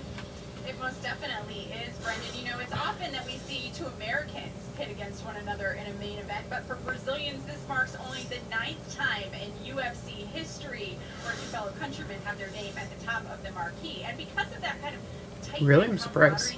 Only 9. sometimes they don't necessarily like facing each other. Here's a look at some of the I mean, 2 in the same headline by 2 Brazilians. But his last fight was in November of 2020. That makes sense. I mean, yeah, Brazilians have headlined a lot, but you know, against each other. Yeah. Big kicks and a big finish here tonight. You also see Anderson Silva on that list, who fought the elite at middleweight. Makes it 3 times there, and who can forget both light heavyweight championship battles between Lyoto Machida and Shogun Rua. Now you saw Johnny Walker's name on that list. He's excited for this fight. He's motivated, but he did say there is a little challenge in his heart facing a fellow countryman, but he believes that he is living like a champion. In order to be one, he knows he has to beat the Brazilian legend in front of him here tonight. Guys? Wow. She's the prettiest average looking woman I think I've seen in a long time. Like she looks like a complete 5, but appealing. As I mean, you can't get any more plain Jane than that. But she has a very nice smile. Like her smile It's really warm. reaches her eyes. Yes. Yeah, it's very warm. Yeah. Very inviting. Yeah. So I try to tell the, hey ladies, you don't have to be the hottest chick. Just be fucking friendly, and you'll get a man's attention. MMA camp in Missouri, Mike Breeden has been putting in the hours in the gym and on the regional circuit, scoring 10 wins on his way to the octagon for a debut against. Yo, he hit that guy with that knee so hard he became a zombie. UFC victories over Beneil Dariush, Francisco Trinaldo, and Chris Gritzmacher. Hernandez believes all the puzzle pieces are in place for him to not only turn back the challenge of the UFC new. I don't know why they're showing that. Donald Cerrone fucking undressed him in that fight. In the stacked 155-pound division. Coming up next, Alexander the Great Hernandez takes on Money Mike Breeden. I hope Breeden wins. And I just don't like Alexander Hernandez at all. I know this guy's got to be a heavy underdog. Like, I don't dislike Hernandez because he's a bad fighter. I mean, that's not why. Okay? This dude can't even get out of his fucking jacket. In his early 20s, he shed 100 pounds in his first year and a half, and now looking the part of a lightweight as as he makes his UFC debut. He absolutely does. And when he was telling us the story the other day, I could not believe. I think he's going to get destroyed. I don't think that this is I don't think this is a fair matchup.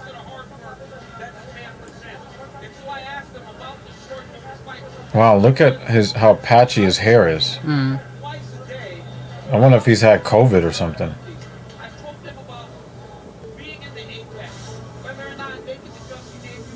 Yeah, those patches.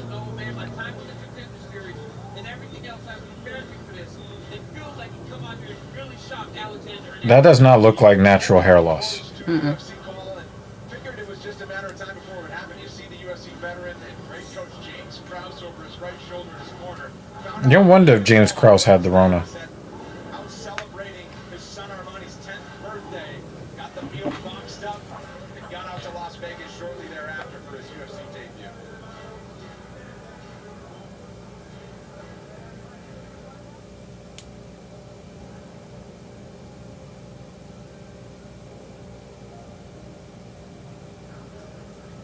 On the other side, who's been soaking it up all fight week long, is Alexander Hernandez. You know, not too long ago, DC, this was the short notice guy entering the lightweight division. Yeah, James Krause did have the Rona. I think that he had some form of long COVID. And he wants to prove why and turn back toward the top tonight. And he's got a familiar opponent. Yeah. And the thing is, I just found out that wacky hair loss is a symptom of the long Rona. I am, because when you look at his hair loss, it doesn't look the least bit natural.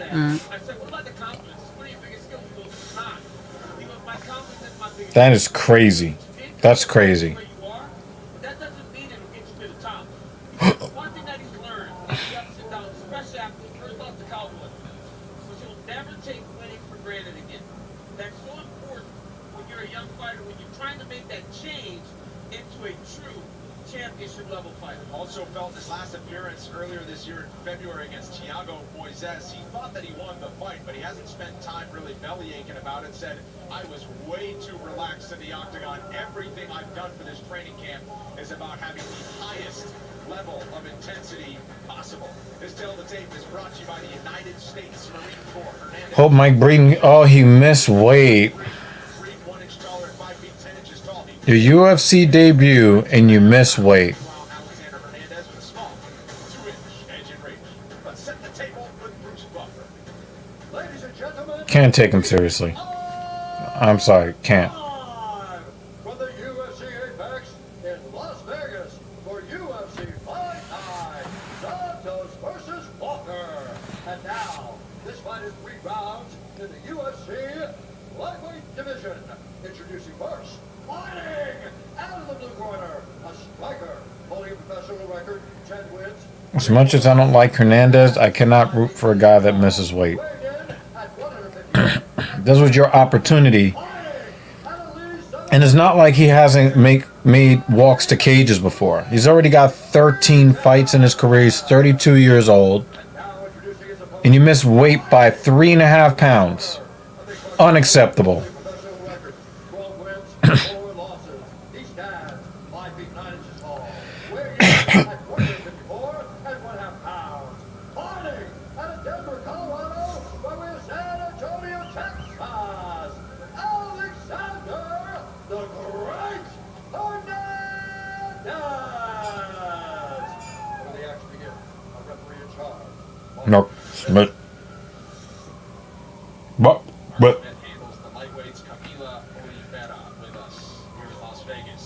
Money Mike Breeden is plus 450. He's one of the biggest underdogs on the card, and there is Alexander Hernandez, a big favorite at minus 625. This fight block is brought to And he puts the pressure on Breeden immediately. no time. Breeden got right after it. 2 big right hands. Beautiful outside leg kick there by Breeden. We mentioned the familiarity that each of these guys has with one another. A right hand lands from Breeden. Breeden's got James Krause in his corner. Hernandez has Mark Montoya in his corner. When James Krause fights, Montoya is in his corner. So Nice. these two camps know each each other, but it's all respect.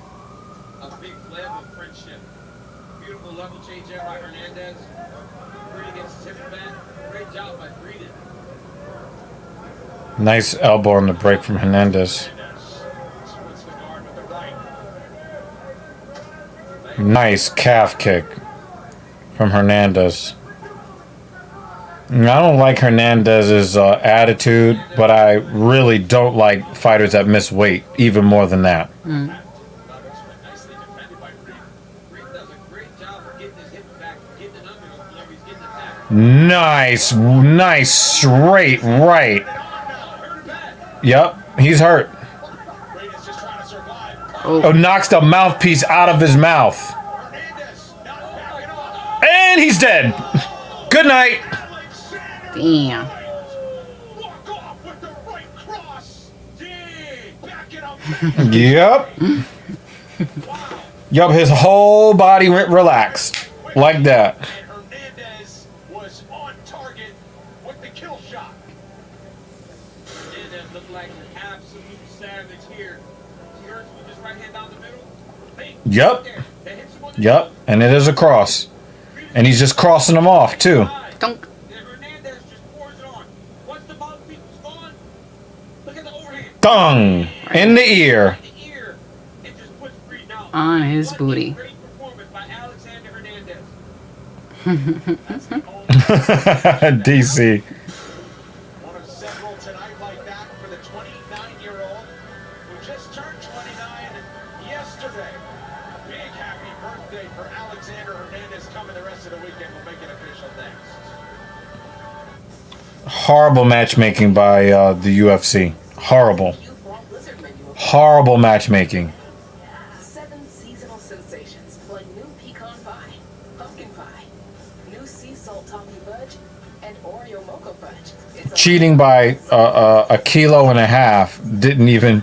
It wasn't enough just when I jumped in. to keep him and keep him in the fight any length of time. And this really is the second weekend in a row with really bad matchmaking. It means experience. If I told you I'd been jarring raspberry preserves for 85 years, you'd be like, that's got to be some scrumptious jam. Geico. I like that one. I like that one. The scrumptious jam.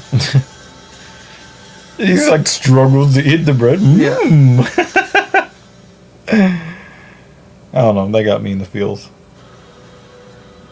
We got Geico commercials, DQ, and Sonic. Tonight is presented by At least it is in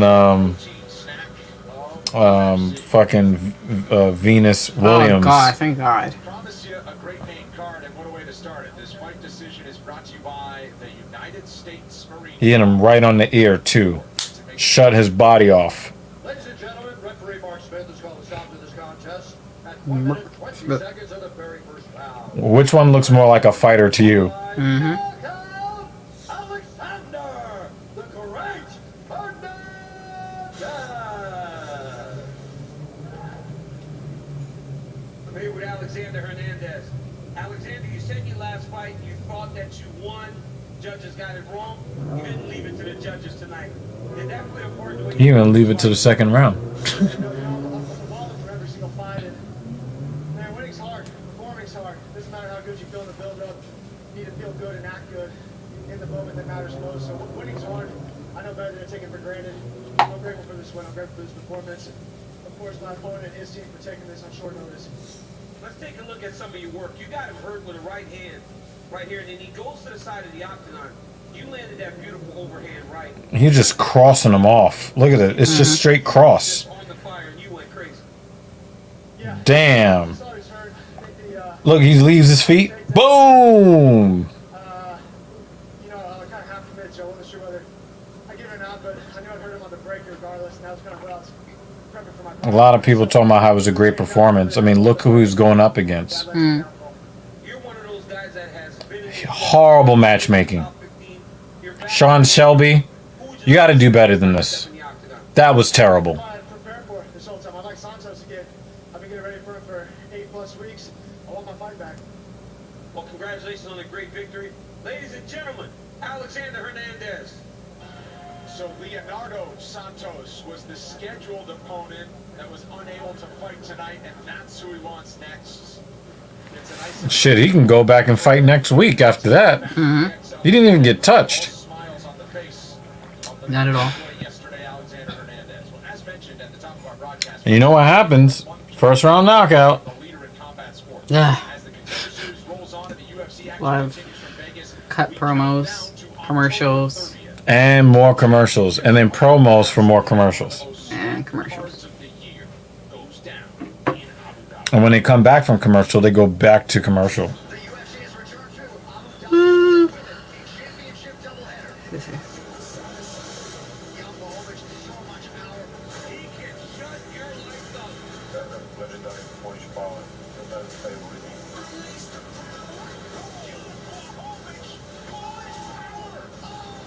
This man is a savage. Glover Teixeira just It's a killer. finishing people. It's going to be a cool fight. I'm going out there with everything I got. Two championship fights as we get set to crown a UFC interim champion. Corey Sandhagen is truly spectacular. Fioria is a problem. He's a pure predator, a sensational striker, and a mean dude. Makashev versus Dan Hooker. This is a massive fight that everybody wants to see. Islam Makhachev has all the skills. Dan Hooker was one of the first fighters to have ever traced that on the outside. Dan Hooker is an absolute savage. You do not want to miss this. Welcome, cuts out of the night. Chikara hammers away to the victory. This is an amazing fight. Jing Liang, there is no Chinese man who has accomplished more inside that octagon. Khamzat Chimaev. He is relentless. He is ruthless. He smashes people. Two championship bouts. This card stacked from top to bottom. I cannot wait. It is an ESPN Plus special presentation of UFC 267 from Abu Dhabi on October 30th. A pair of title bouts at the top of the card. Jan Blachowicz defends the light 2 heavyweight p.m. crown against Glover Teixeira, plus Piotr Jan and Corey It's a nice Sandhagen early one. face off for the UFC interim bantamweight title. It is UFC 267 special 2 p.m. Eastern main card start time, and all you need is a subscription to ESPN Plus. No additional cost for this stacked event. Oh, cool. They're not pay-per-viewing it. Oh, 30th. Oh. Well, the thing is, they don't really think that that's going to sell anyway. I mean, it probably would have been. Yeah, I don't. Luke shattered jaw. I think it'll be good for us to. It's right when we return. Save a couple of bucks.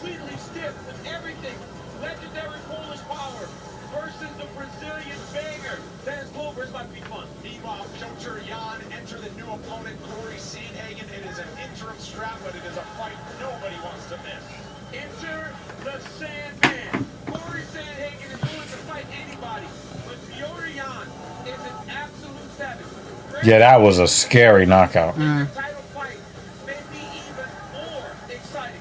Piotr Jan's a guy that many view as the best 130. The thing is, we think that Corey Sandhagen is actually a match for Piotr Jan. We don't think that. That's a We don't- huge 11 a.m. I Wow. think. Yeah, I think that's it's going to be broken up into early prelims and prelims. I think it's going to be broken up. Makwan Amirkhani's on this card. Lerone Murphy. I like that fight. Magomed Mustaev. That's going to be good. So we'll get up. I'll make some breakfast, and Yep. we'll have a breakfast watch party. Yep. Okay. I mean, we'll be fresh right off the. We'll be right off the boat.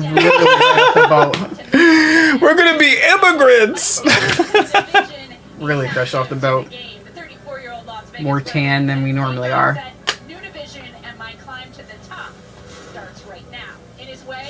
That'd be perfect because I didn't take off the day after for work. Sunday. Sunday. I mean, I'm off the Sunday prior. I think. Is that what I did? Is that what I requested? He believes his movement, technique, Because this time I just requested the time off instead of having to. You know, I mean, the thing is, people like golf Monday through because it's Saturday. just easy. Bundling. That's what I did. You've got car insurance here. So that I could work that Sunday and also work that Sunday. Okay. Yeah, that'll be good. Oops, I didn't mean to turn it off. Help to provide life-saving equipment to first responders across the country. So at Firehouse Subs, we don't just make subs. We make subs that are big, bold, and Those look like good sandwiches too. But you know, anything that's not Subway looks good compared to them. or on our app. Firehouse Subs Rapid Rescue to Go. Have your subs boxed, bagged, and ready for Where is the nearest Firehouse Subs? I think New Jersey. subs. Save more lives. Guess I'm gonna order Uber Eats, New Jersey. You have to tip large. Goodness gracious. We got a saggy ass sandwich between, you know, by the time it gets here. You lost me a saggy ass. So I was thinking about, we were talking about that economic thing. Okay. If the number is 90, we do the order. Okay. Because it's still come out ahead on the other numbers. Anything better than 90 and it's all good. I don't expect it to be, but I'm also don't know what my Floor is? floor is, because I'm not going for 5. No. I'm not sure if I'm going for 10. I don't know what my floor is, because I also have to think about the possibility of how many of a reduction in the other one. If I do have a reduction, it needs to make up for or exceed what I would have gotten at that place. You know what I mean? Right. I think, but I think plus 15. If as long as you get plus 15 to plus 15 plus, I think it's worth it. Yeah, I think. But not for 10 or 5. No, I think 15 sounds good, because 15 puts me at where I am now with that. So if I meet that and still reduce my time to once a week, You still come out ahead. And you know, like you said, you have the other growth factors that are at play, depending on, you know, who makes what decision with their lives, you know, later on. I'm honestly not even excited about. I'm not even putting. No, yeah, it's not even. It's not a thing about excitement. It's the thing about options. I know. Right, and then you still have the option to do what you wanted to do. You still have the other options too. Okay. So flooring it at plus 15. Flooring it at plus 15. And we are a lock to make the order at plus 20. Like new pecan pie, pumpkin pie, and more. A lineup piled so high with fall flavors, you might just want to jump in. Get it delivered Yeah. at DQ.com. So I feel like at the plus 15, even if I have to completely drop the other one to free up completely time for school. Then that puts you at the thing to do the next thing. Yes. Right. Because I need to at least match that if I'm dropping it. Right. And right now I've been dropping, which is impacted. Right. But now that you drop the other thing, you'll probably be dropping this thing less. Yes. So you'll have a chance to come out ahead a little bit more than before. All right. Good shot. Yeah. But I think plus 20 we make the order, and then, you know, I'll do what I got to do to take a lot of the burden off. I'll send an email tomorrow with that, with my counter. Yeah, I think the counter should be plus, I'll probably say plus 28 over what, plus 28 over what they said. 28. No, not plus 28. No, not plus 28. Plus 23. You can navigate the world of earning, saving, and investing. Because when you teach her how to be smart about Yep. she'll go far, real far. Invest in your best investment. Or you could just say plus 25 because it's still under the market value. And then have them say, hey, the best we can do is, plus 20 or 25. And then.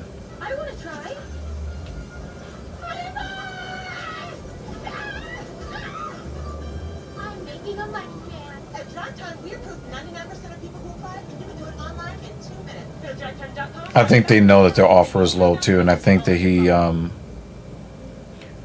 kind of blinked a little bit when he tried to sell you on the other stuff. Mm-hmm. I think he blinked. That was a blink. Yeah. And of course, worst case scenario, if you don't take it, you're just right where you are right now, and you're just where you are. Yeah. So. Get started on your next home project at Angie.com or download Yep. the mobile app today. Make your home an Angie home. Angie, and done. We'll see. Yeah. Because it hit in the first 2 minutes of the phone call, I was like, yes, I'm very excited. And after I was like, and they could hear it in your voice too. I'll call you guys back. And it was like, you have any questions, and I could even put you on the phone with HR if you need. You sure you don't have any questions? I was like, I'll get back to you guys. Oh. But they offered that number to your friend. Yes. And they did come up off that number. Mm-hmm. Okay, so they're prepared to do it, but they want to see if they can get away with it. Yeah. But I think that he knows he can't get away with it. So you're still in the driver's seat, but either way, like you said, you have other options too. Yes. I definitely do have other options. But I'm saying if we immediately make the move at 20 over, but at 15 we might have to think about it a little bit. So what I'll do also this tomorrow, what I could do when this is finished, compare the cost of transportation. Yes, yeah, we were supposed to have that conversation too. Yeah, I need to compare the cost of conversation. Right. Yeah, the cost of conversation. Remember, so I did say the once a week, right? For the easier days, but for the harder days, you might still have an option because I can show you where to go if you're starting around 6 p.m. There are a couple of places where you can do the thing and then rush in and clock in. So.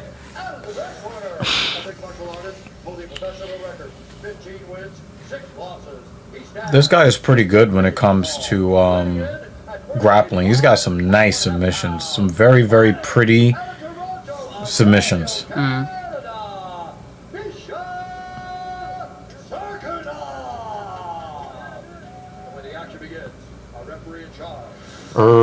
Dean. It's like my favorite part of watching this.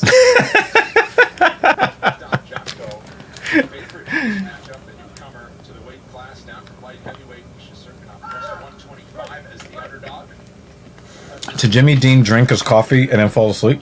That'd be really funny. I'm also wondering if he brewed the entire 8-cupper and drank all of that. Well, that'd be 32 ounces. Ugh. Listen, that made me want to have a liquid We're poo. still learning just how hardcore Jimmy Dean is when it comes to his cafe. So. Jotko is going after Serkinov's legs, but Serkinov doesn't really need his legs to try to get it to the ground the way he wants to. I think that killing somebody's legs is more effective when you're going up against a striker than a grappler or somebody that gets deep into that BJJ. Being the bigger, heavier guy, making him carry the weight. Jocko does a fantastic job of swinging his back to the center of the outlet. Blowjob jitsu.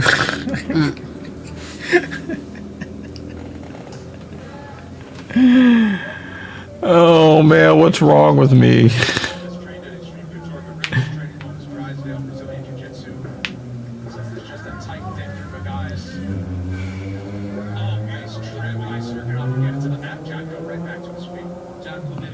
Jotko knows what Serkinov wants to do. the underhook, leaned to the backside, kicked the foot, knocked him down. Wasn't able to get control on the ground though. Yeah, this is not a fight of the night candidate, in my opinion, but you could get a performance, you know, a really nice submission or a knockout. Serkinov, the more decorated grappler, wins by submission. Meanwhile, for Jocko, of his 7 finishes, 6 have come by knockout. So perhaps we're seeing that game plan put to use. They should just hire me to do commentary. 2 minutes into the first round, Jocko separates and returns to the center. We've seen Serkinov submit people, but submit really good fighters. That's a heavy leg kick. And he kind of just kind of thudded. He just kind of threw his leg out there. See, Jocko was whipping it, you know. But Serkinov just thudded his leg against Jocko's. That was... Oh, he step in jab from Serkinov. That was nice. And then Jocko was like, oh, so you want to strike now? We can strike if you want to. I don't know if you want to do that.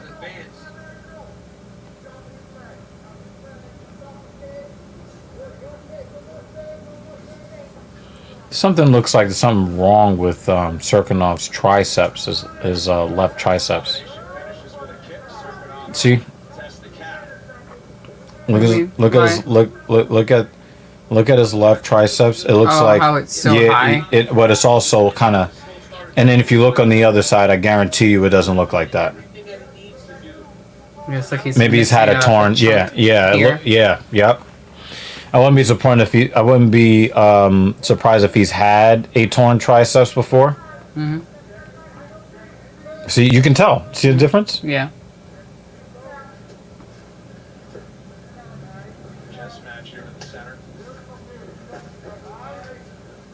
Wow, that was very, very good. Very, very good takedown defense from Jotko.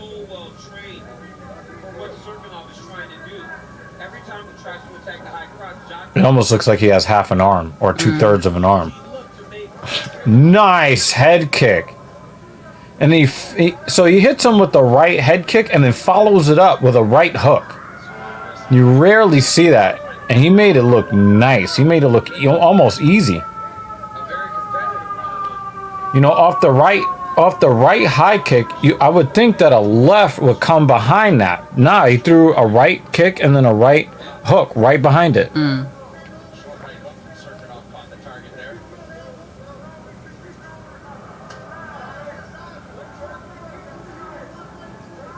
Yeah, it looks like somebody, like a shark, took a fucking chunk out of the back of his arm. Oh, wizard action. Jocko reacted so strongly because he has had to defend 4 or 5 takedowns. Now Serkinov finds himself in the clinch, but Jocko takes 2 underhooks, puts him against the side of the outside. Does Jotko win this round just off of his defense alone?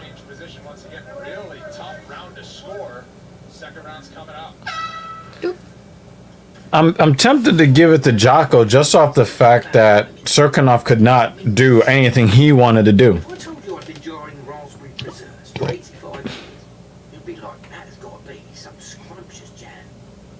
Geico.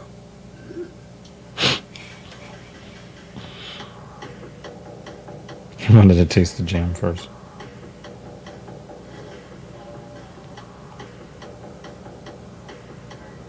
Quarter-pound king in the 2 for $6, only at BK. At Hilton, we love that feeling of making things happen, of letting go, that feeling of calm, that I can do anything feeling, the magic of that just arrived feeling, that everything is a new memory feeling, that vacation is on feeling. Book now at Hilton.com. To new memories, Hilton. And our family of brands. All right, folks, take a look at this stat. First, second round for Misha Serkinov since June of 2016.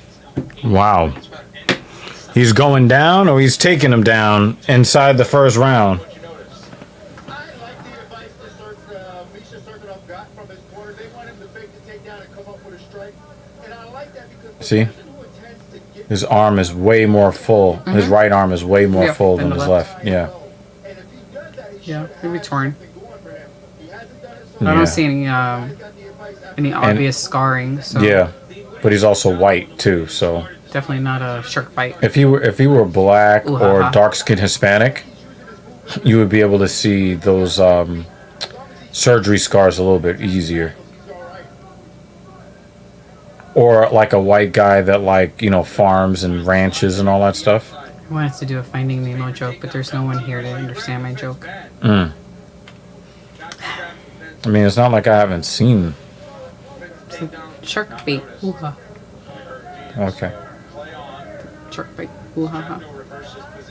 Goodness gracious. But if you're Serkinov, you cannot stop. Oh, he put a knee right in his penis. You're like, you cannot stop. Stop!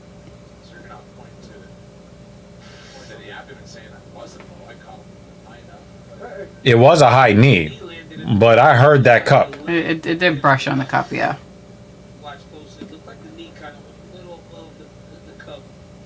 But I think it hit the cup on the way up. Yeah. Yeah.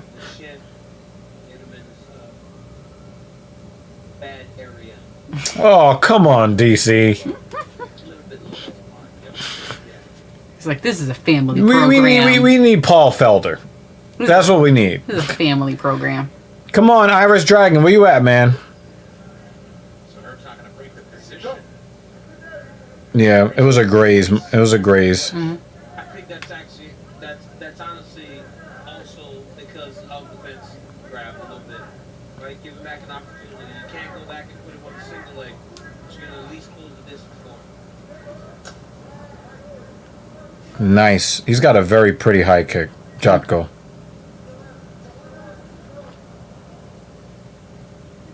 This looks like this is gonna go the distance. Nice check there by Serkinov.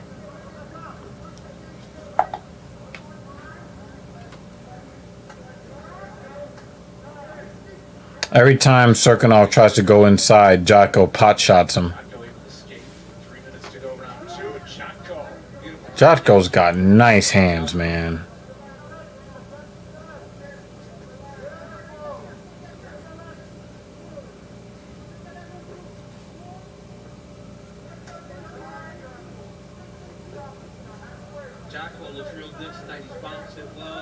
See, the thing is, Serkinov really wants to get him to the ground. Here's the problem, Serkinov. You have to set up. You have to set up your shot, sir. You're trying to get close enough to get him to the, to get your hands on him, but you're not giving him anything else to fear.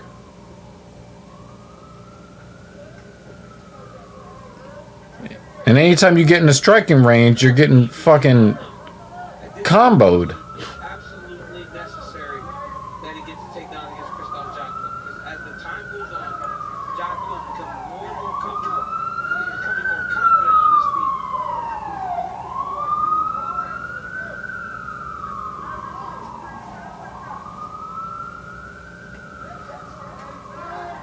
Nice right hook from Jotko.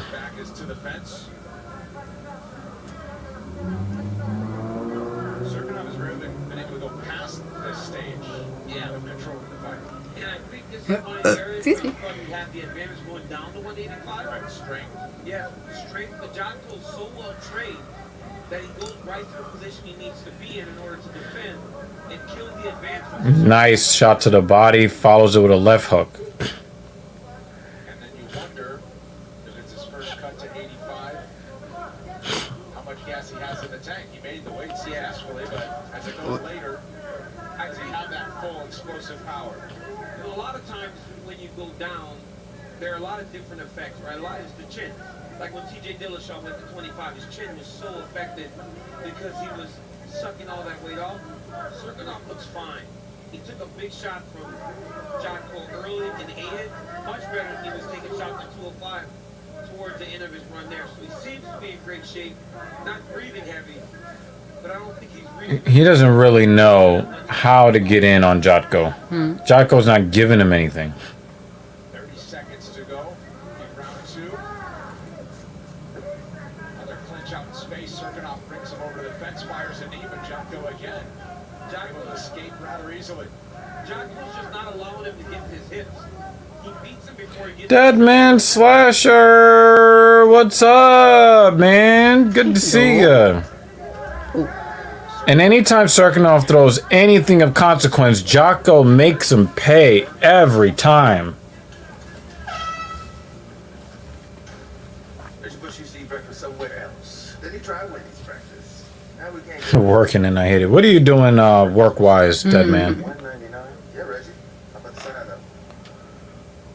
Choose wisely. Choose Wendy's.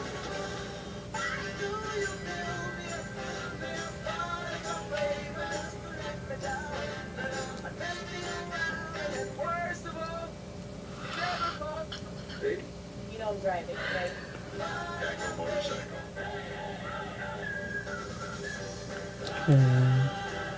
Yeah, that's a little too bold. Wheelies carrying a baby? I'm not with that. I loved how her feet went up. That's kind of cool. Of course, she had to one up.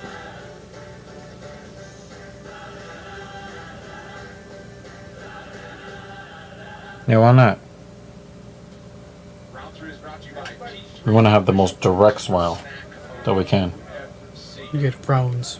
Direct frowns. Mm. Are you working at an expo? It's just weird. Oh, wow.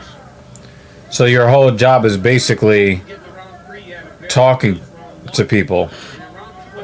You have to be pleasant. Hi, how are you? How's your day going? Have a good night. Serkinov finally Yeah. seems to have gotten into the ground. Alrighty. And it looks like Jocko's about to get back to his feet here. Is it super busy at the expo today? Or you got a pretty easy day? I think Jocko won both rounds. I don't know who's saying 19-19, but I don't believe that that's even remotely the case. 13 an hour? You still deserve more. Excuse me. Yeah, dinner rush, and it's a pain. Yeah. But at least it seems like you're getting a couple of minutes. Do they allow tips? Do you guys get tips? I mean, if they wanted to put it in his butt, I'm pretty sure he's going to hope that they only give the tip. Hmm. I think it's a nice tip. No, not for Dead Man. Not for Dead Man. Yeah. I'm pretty sure his girlfriend wouldn't really like to see that. Poor thing. Jocko retreats to a knee once again. Jocko was almost flat on his butt for a moment.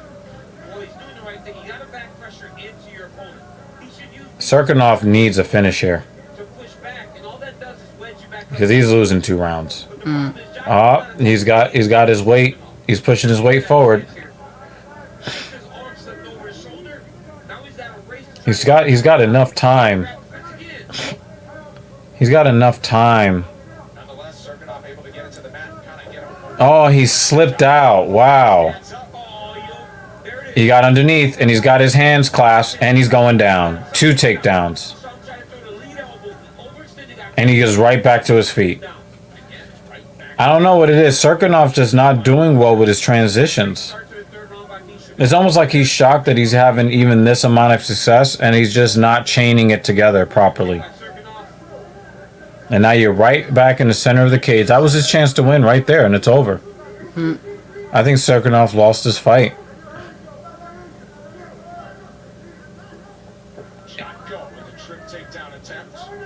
He almost got that shit too. A larger cage, and he would have gotten Serkinov down. Oh my God. Jimmy D has awoken from his coffee-induced slumber. Did you have a good nap? I hope you did. Oh my God. You're a savage, man. Serkinov, yeah, it's over for Serkinov. He squandered a chance to work his way into a position to now I then got an eye threaten poke? submission. Come on, guys.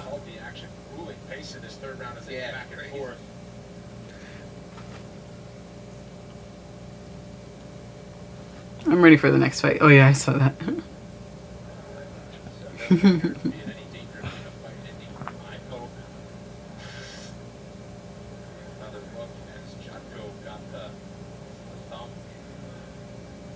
Jumping knee.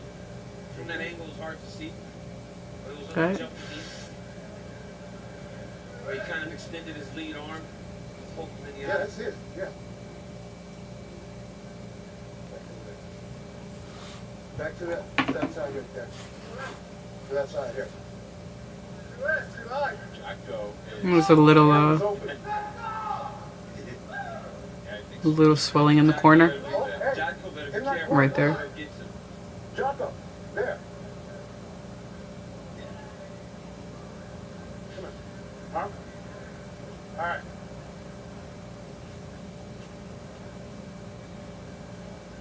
Can you continue? Okay, you ready to fight? Okay. Let's go. Jocko's all fired up and saying he's lying, but Jocko grabbed the fence to put a takedown a little bit earlier in the fight, you know? Mm-hmm. A couple times, so what are you going to do? Perhaps a frantic final 1 minute 15 seconds here as each tries to. Jocko's like, nope. 1 minute left. No takedown for you. And the thing is, Serkinov doesn't have the hands. He doesn't have the hands. If you force him to stand up, what does he have? Yeah, 5 takedowns notched for Misha Serkinov, 17 attempts. Yeah, you know, he got that back returns as you call back returns. But he was in control. But Jocko's getting his offense all over. Nice jab, split the guard. I almost thought that was another eye poke. Getting his offense off now. And Jocko is keeping the pressure on. An elbow from mid-close. 30 seconds. Round by round, significant strikes look like that. Very even across the board. Jocko with a slight advantage, but again, those takedown numbers lie in favor of Serkinov. Nah, I think that Jocko had really good takedown defense. I think that should account for something. And then he gets a takedown. That's the end of the fight right there. That's it. That's it for that. I'm going to say 30-27. You know, you might see a 29-28 or two, but I think that was 30-27. Move your money to SoFi and feel what it's like to get your money right. Misha Serkinov doesn't have any hands.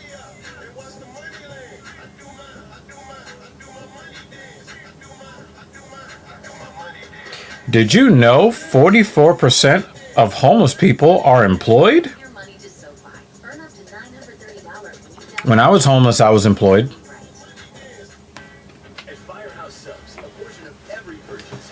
Oh, so cute. Oh.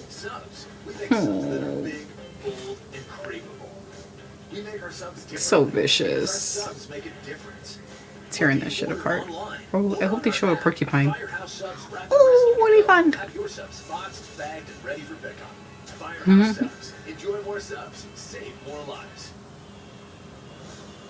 Make sure you catch ESPN. Yeah, porcupine. MMA shows on Monday. Start your week with the Chael Sonnen Show with George Sedano, and then on Tuesday catch DC and RC featuring UFC legend Daniel Cormier, Super Bowl champ. Oh, poor thing. Both shows can be streamed on ESPN Plus. You can also watch DC and RC on YouTube, and you can listen to Adorable.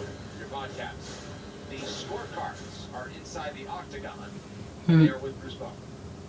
Ladies and gentlemen, after 3 rounds, Did that remind you of anything? Who? Armadillo. Ooh, what is that? Who is giving 2 rounds to Serkinov? So cute. That was great.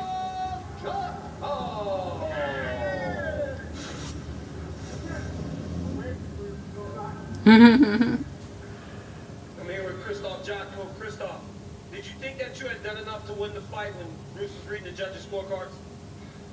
I was a little bit scary, but when I take him down in the end, I know I win the fight. I'll try to use my hands more, but every time I Ooh, Deadman Slasher gets his PC on Monday. What's in it? You know, I want to know. What's in it? Kinda excited? Only kinda? Kinda? Why just kinda? Tell us about the guts of your PC. You know, I got some really exciting shit in the last few weeks, haven't I? Maybe. Yeah. So I always like to hear about, like a lot of people hate it when people brag. I love it when people brag. Please tell me about the cool stuff you're getting and the cool stuff that you're... Well, I want to know about all the bells and whistles of his PC. Yeah, I want to know what's in it. How much RAM you got? You know, that's very important. Okay. Okay. What'd you get in it? What's pre-built in it? You can upgrade some of the stuff inside on your own if you want to. You could up your RAM if you wanted to. Oh my god. I'm gonna take a sip of this and understand You why. knew that was coming. Well, You knew that was coming. I'm gonna be saying that to you.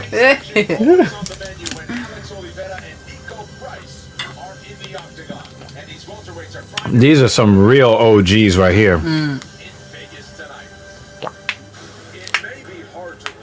Wait. Nico Price is such a savage.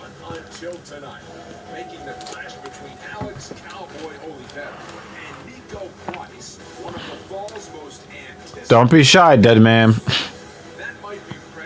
We want to know. Oh yeah, that was that up kick against Vic. I loved that.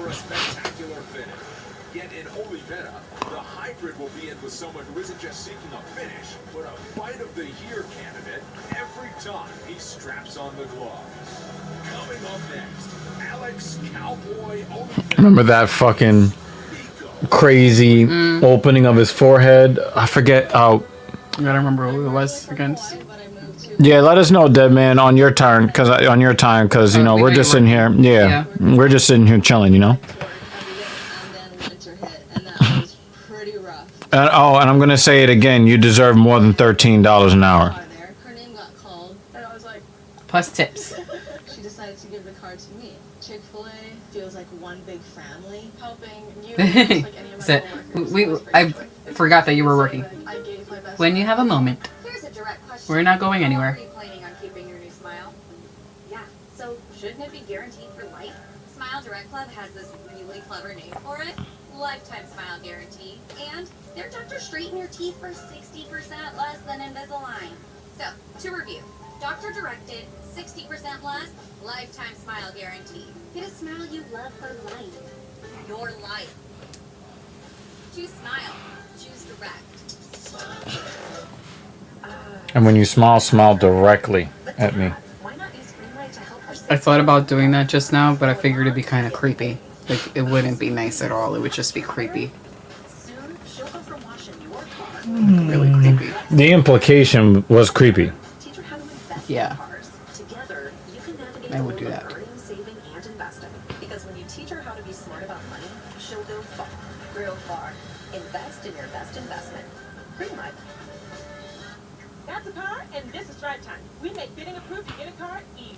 Oh, I love music things. Do you need a car? Oh wow! Pause. You have a 99% chance of getting approved, and it only takes She looks good in that green suit, though. Go to drivetime.com, fill out some basic info, and I got approved. That was easy. super easy. Oh, you've been getting help from Player Savvy on your on choosing what to get in your PC. And it's easier than ever to get your projects done right. Inside, outside, big Damn it. small. Angie helps you find the right solution for whatever you need done. Jacques Peterson hit a home run against the Mets today. The Mets playing their last two games of the season tonight and then one more tomorrow. Covered by our happiness guarantee. It's easy to make your home an Angie home. Check out Angie.com today.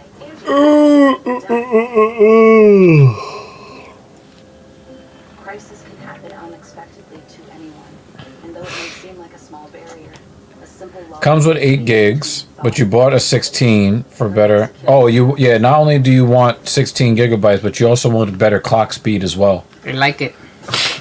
I always have a million tabs open, so yeah, I need So a lot she of needs RAM. to continually up her RAM. Yep.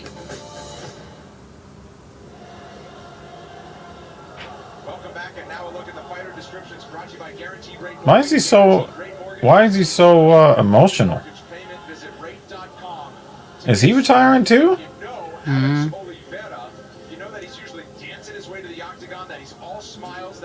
Or maybe something happened beforehand.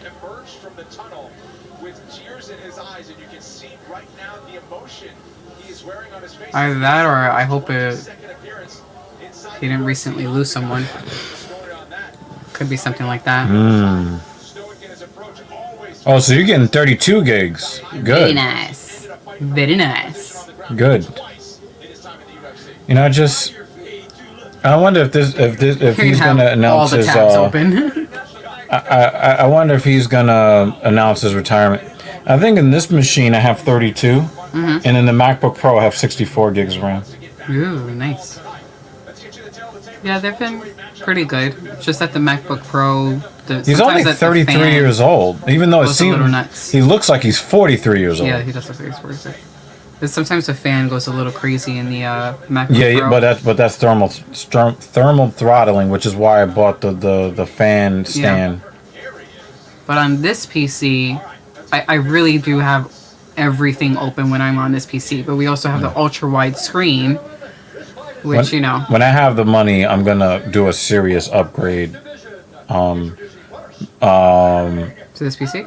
I might get like a new motherboard. Because the thing is, I can't get the most powerful capture device. Okay. Because I'm one generation behind. Just one generation behind here. So. Okay. At least for what I use it for my programs, it still works great.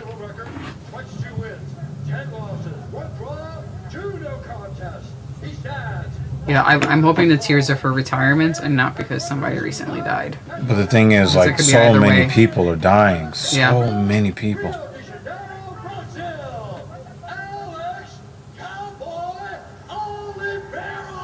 He's trying to get up for this. Yeah. It doesn't seem like he's really in it, though.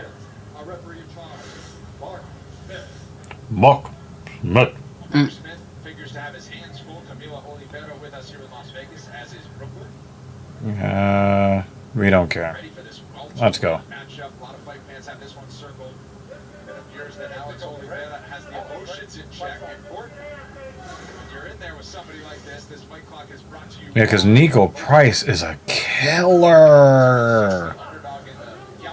I wouldn't be surprised if Oliveira loses his focus and gets knocked out. And then we find out what happened, or he starts taking the tape off his gloves. Yeah.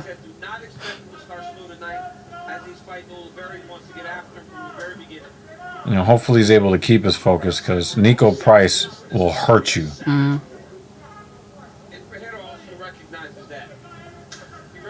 Nico Price is probably one of my favorite sub-elite fighters. He's not really elite, at least not yet. You know, he's not like a top level fighter, but I love his attitude, the way he approaches things, how tough he is, never gives up. That's a hard leg kick. Yeah. Like he just smacked his punch away. Yeah. You check that kick.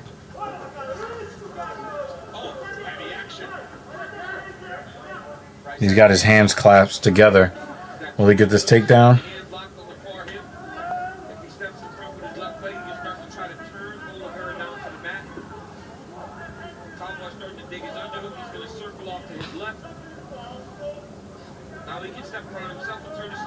Nico Price is trying everything not to grab the cage. Yeah.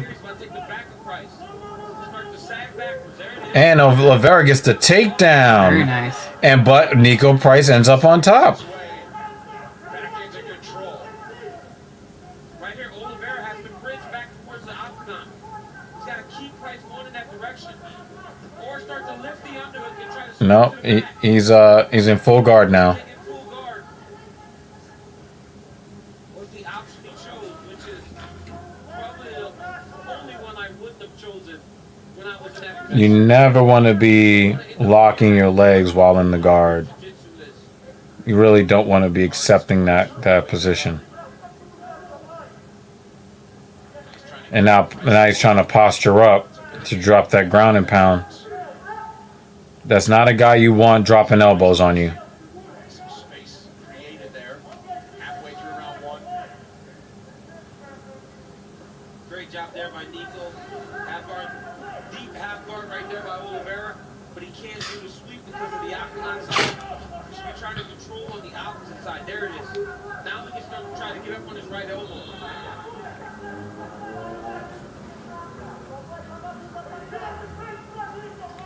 And he dropped an elbow on him.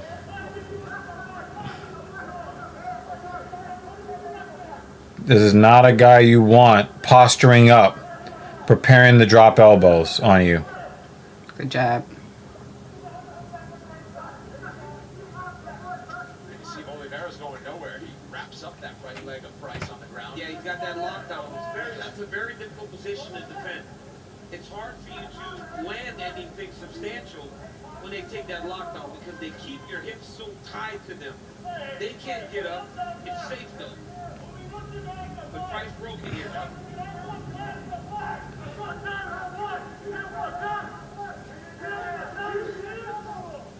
There it is. Now he can start to build his elbow. And Nico's doing a great job of controlling. And he goes still a little bit too high. He comes back down. Cowboy's playing some pretty good defense to avoid any heavy shots on the ground, but he's not really looking to play any offense right now. Well, he's trying to shrimp, but every time he shrimps, Nico just covers the opposite side. Hey. And then Oliveira recognizes the danger, and then he just holds it. She does want to be seen on camera, but she wants to see what's on the screen. Why don't you join us? Don't worry. At the next department, we'll have a setup that's wider, so you could sit with us. We had a whole conversation about coffee. You would have loved it. And sometimes we talk about dinner and exchange recipes. We even talked about coffee that comes out of civet's ass. Yeah, we talked about that too. The animal that poops, and well, I The mean, all animal poops, but, you know, the really expensive coffee beans. yeah, we talked about that too. You would have loved it. Ass coffee. Ass coffee. Expensive ass coffee. Don't worry, one day. We're trying to get the other misses to agree to join us one day. One day. Yeah, I mean, the thing is, people like Geico because it's just easy. Bundling, for example. You've got car insurance here and home insurance here. Why not? Zoop, put them together. Zoop. Geico. Zoop. Maybe we could get her for one of the Korean fights. And then somebody gets knocked out and you do like your really big scream. I think they would love that. She's a little squeamish, which is very entertaining. That's why we're stocked and making it easy for you to get everything you need, so you can care for the ones that count on you. Prepare for what's Put some cream on it. Get more out Put some of cream the on shorter it. days. Help it Add heal. warmth to the cooler nights. In over 2,000 stores, we're here to help you enjoy the new season, stocked and ready for fall. Plus the services that make shopping for it easier. Tractor Supply, everything for life out here. It is an ESPN Plus special presentation of UFC 267 from Abu Dhabi on October 30th. Jan Blachowicz defends the light heavyweight crown against Glover Teixeira, plus an interim bantamweight championship between Piotr Jan and Corey Sandhagen. It's UFC 267, special 2 p.m. Eastern start time. All you need is a subscription to ESPN Plus, no additional cost. It is a stacked event from Fight Island. Nice leg kick. Price with a strong Yay, Blind Bad showing us some love. Good evening, sir. Good evening. Heart, heart, heart, heart, heart. I think you think he's still seeing us in gown and tux. Oh, I think so. In his mind. I mean, it took a few washes, but I got all this stuff off my face. That was a lot.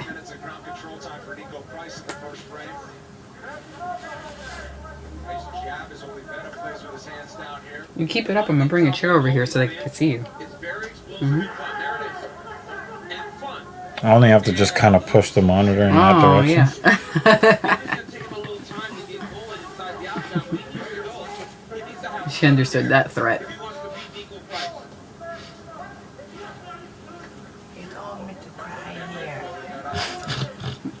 They wouldn't mind seeing you cry. Nico Price is beating up that calf on both sides. Wow, Cowboy really wanted an end to the fight on that one. Big looping overhand right. Seems like he's in the fight right now mentally. Yeah.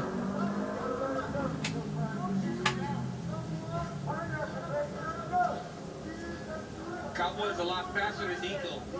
Look at that. He's avoiding the bait. He's on his toes. Nico's missing big, too. He's got to be very wary of the counter. He missed with the high kick and then dropped the hammer fist down and connected with that. You know, Nico Price is very imaginative with what he does. It is kind of weird to see him kind of just bouncing back and forth. Yeah.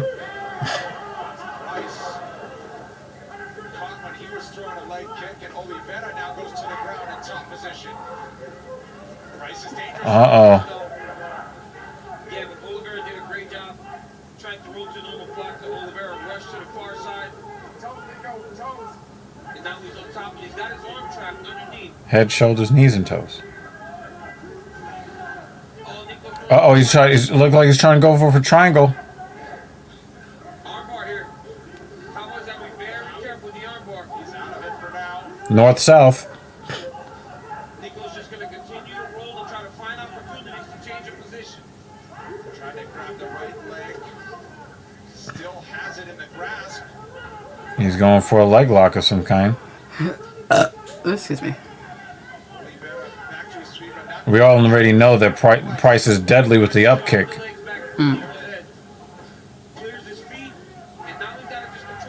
Knee on the belly.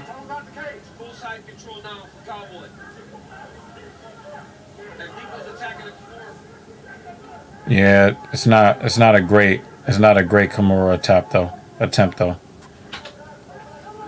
It's kind of locking his arm in place. It looks like Oliveira kind of has his back. He's got a hook in already. He got Price. Oh, and Price rolls through. Ooh, rip shots. Yeah. I won't.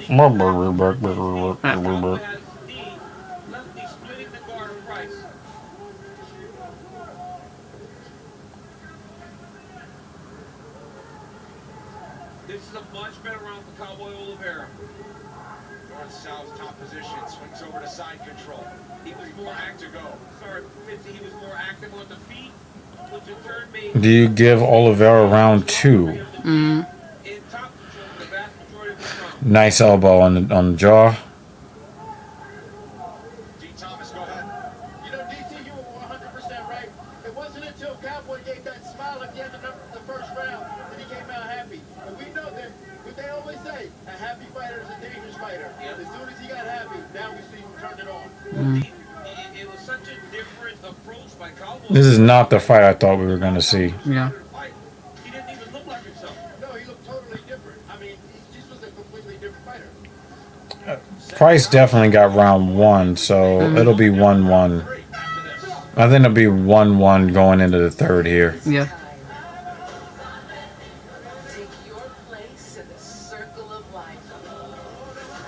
I don't know why I look at that and see Black Panther. Am I a racist? No. Hey boy, want a treat?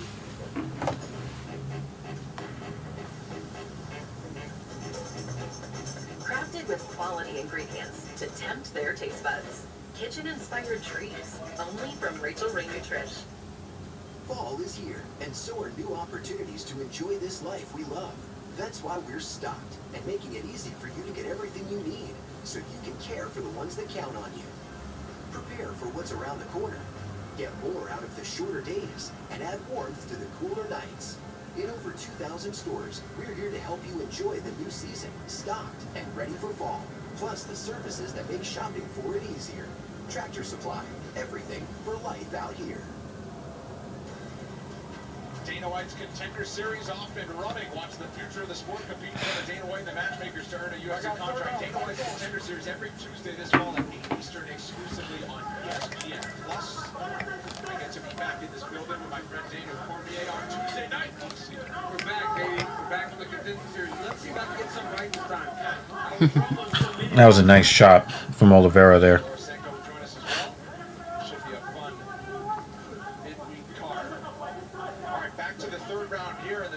From the corners, you gotta win this third round because pretty clear cut. I mean, did he hear like his wife serving him divorce papers? I don't know what the fuck that was. Oh, nice right hand from Oliveira.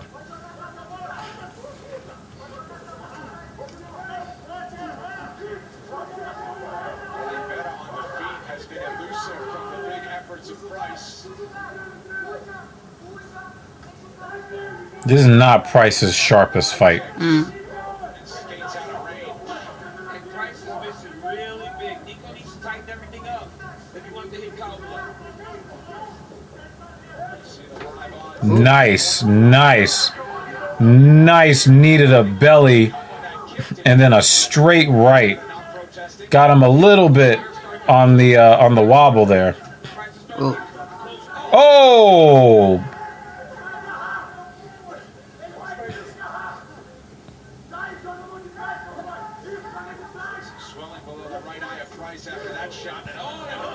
Yo, Oliveira is throwing missiles at his face. Oh! Price! Oh, Price almost got him there. He almost got him there. Seemed like an ear. Yeah, one of the back of the ear. Yep. Yep. And the thing is, Oliveira keeps dipping his head down. So he's putting himself in danger, trying to get out of danger. Cowboy's getting tired, man. He isn't picking up his hands at all. Even when he enters in the range, his hands are still way down by his hips. Price said his conditioning was on a different level for this camp. Doesn't look like it. Doesn't look like it at all. If Price is talking about his conditioning, nah, he slowed down considerably. And he's trying to get these one-shot knockout blows, and it's just not.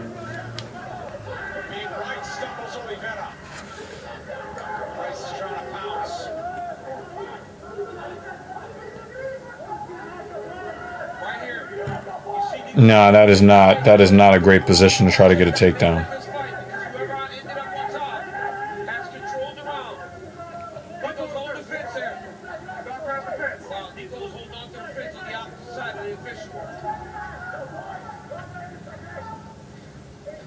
Trying to wrap the neck is Oliveira as he reverses position. And to those people's delight watching at home, they're back in the center. Big spinning back fist from Oliveira. Yeah, he didn't hit his target though. He only hit Nico Price's arm there. Nico's got a little bit of a cut on the forehead. Nico is trying to get that head kick off, but Oliveira's circling away from his high kick power on that side.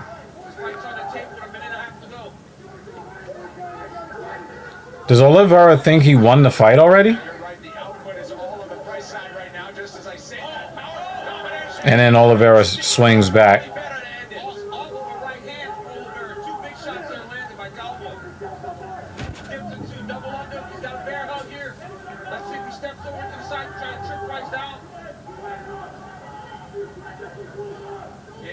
It looks like he's just holding on. Landing on that combination and now has Price within the grasp.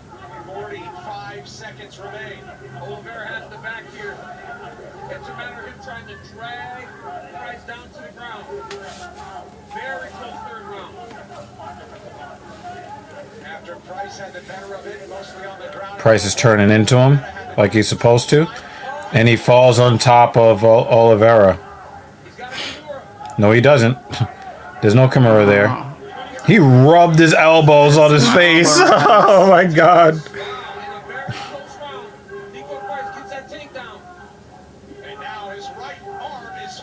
Damn. Final 10. Oh my goodness.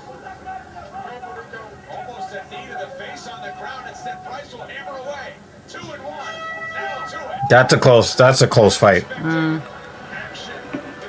I can't be mad at a 29-28 in either direction, so I'm just gonna let the judges do what they do. Yeah, I have no idea. Hinge is the dating app that's designed to be deleted. So find your person on Hinge and be done with us. Even if it destroys us.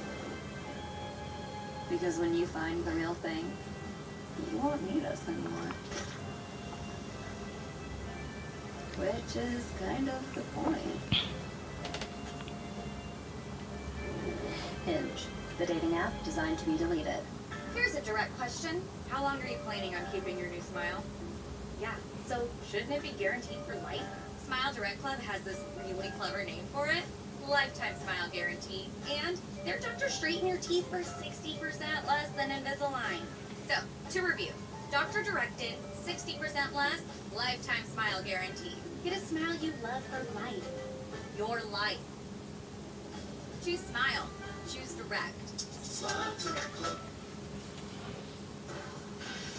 Welcome back. Let's take a look at the significant strikes landed by round. Nico Price in round 1. Alex Oliveira came back in round 2. And neck and neck for all 5 minutes of the third round. Each fighter landed one takedown in the fight. Nico Price had more ground control time, but we'll see how it all adds up. And now time for the official decision brought to you by DAV, Disabled American Veterans, keeping our promise to America's veterans. For that official decision, Bruce Buck. Ladies and gentlemen, after 3 rounds, we go to the judges' scorecards for a decision. All 3 judges scored this contest. Wow. 28 for the winner. Unanimous decision, huh? Decision, Nico, the Hybrid Rise. That was not a great Nico Price performance, though. It just wasn't. I'm here with Nico Price. Thank you, Alberto. Nico, you said that your cardio was next level for this fight camp in the third round. Did not look like it. Were you confident that you had done enough to get the victory when you got to the middle? Whenever I go to the decision, I'm never happy. But, I mean, I'm happy with the dub. And, yeah, I was pretty confident with my cardio. Not the whole fight. You know, let's take a look at some of your work up here. In the third round, you got a takedown right at the fight ended. Do you feel like that is what secured the victory for you? That's 100% what did it. And that's how I've been working this whole entire camp, is just taking you down against the wall. I'm trying to bring back some old roots of mine. And I'm ready to get in there and just... Yeah, that definitely would have secured the victory there. You're constantly in there with fun fighters. Earlier in the week, you told us that you would have stepped in for Nick Diaz or Robbie Lawler. Are you still looking for a fight like that, or do you want somebody in the ring? Man, you can never turn down a Diaz fight. You know, that's a glory to God. I'll take that all day. Any big names or ranks of people, let's go. I'm right here for anything. You're always fun. I'm very prepared. You're always fun to watch, my man. Ladies and gentlemen, give it up for the hybrid, Nico Price. Thank you, everybody. Get follow on. Yeah, love you. Nico Price back into the win column. If you know him, you know he doesn't want scorecards to be involved in any of his fights, but nonetheless, another victory for the hybrid here in Las Vegas. All right, here's what's coming up next Saturday night, October 9th. Special start time. Note the main card start time, 4 Eastern, 1 o'clock local time here in Vegas on ESPN Plus. Mackenzie turns in Early one next Saturday. after her win streak, and Marina Yep, Rodriguez love it. on the door. It's all Brazil in the main event next week as well. Randy Brown taking on Jared Gooden, who busted into the win column in a big way with a knockout victory his last time, and ranked Oh, Phil Hawes with that weird ass fucking hairdo. From the Apex on E+. These locker room shots are brought to you by P3, the official protein snack of UFC. Co-main event time. Here's Heidi Androl. Thanks, Brendan. Kevin Holland says this is about getting my name right. Dawkins is just a piece of meat, and the UFC just threw him in the lion's den. Holland worked with Johnny Hendricks. So next week is 4 o'clock. And I think that's the main card, so it's probably like 1 o'clock on the prelim. Okay. Let me check real quick. Just make sure I update the calendar, because if it ain't on my Google Calendar, it ain't happening. Just it's what it is. So if main is at 4, can we estimate prelims at 1? I'm about to find out for you right now. Just moments, but meanwhile, it is an ESPN Plus special presentation of UFC 267 from Abu Dhabi on October 30th. Main card starts at 4 p.m. Prelims start at 1 p.m. Yeah. 267 special, 2 p.m. Eastern start time. All you need is a subscription to ESPN Plus. No additional cost for that stacked event coming up at the end of October. It's on the calendar. Division here and a big opportunity for both fighters. Cool. Fresh from a grueling training camp with former UFC champion Johnny Hendricks. Wait, what did I do? That wasn't... Putting everything together. Come on, calendar. It's not what I said. So 1 p.m. All right, so we are at There we go. we are at Got it. the co-main. Will Kevin Holland run his mouth to the police officer's brother?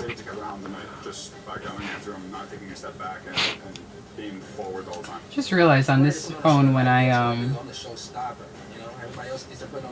exit out of YouTube, it doesn't give me the mini player on the side the way it does on Android. Like if I go out of it, it doesn't give me the mini player the way Android does.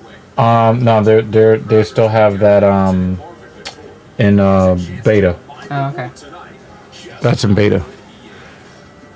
They're bringing it to but like when you go out of the app, if you don't close the app, you can still hear the app. Oh, okay. And so I think that's how the run gets started. The run gets started by me going out there, laying this down, and just letting everybody know I'm back, baby. After making his mark on the East Coast regional scene, Kyle Dawkins fought his way to the big show in 2020 and hasn't looked back since. With his win over Dustin Stoltzfus last November, proving just how dangerous he can be. My name goes in the rank list tonight just based off the I'm fighting. He has a number next to his name, and I'm going to go out there and take it. If you Zenits per favor. it's not open yet. Oh, it's open. It's open here. Oh, you opened it already? Yeah. Oh.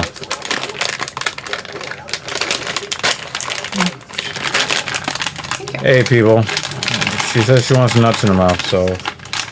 These aren't just regular nuts, they're fancy nuts. Fancy raw. Fancy raw nuts. This one's a big ass nut.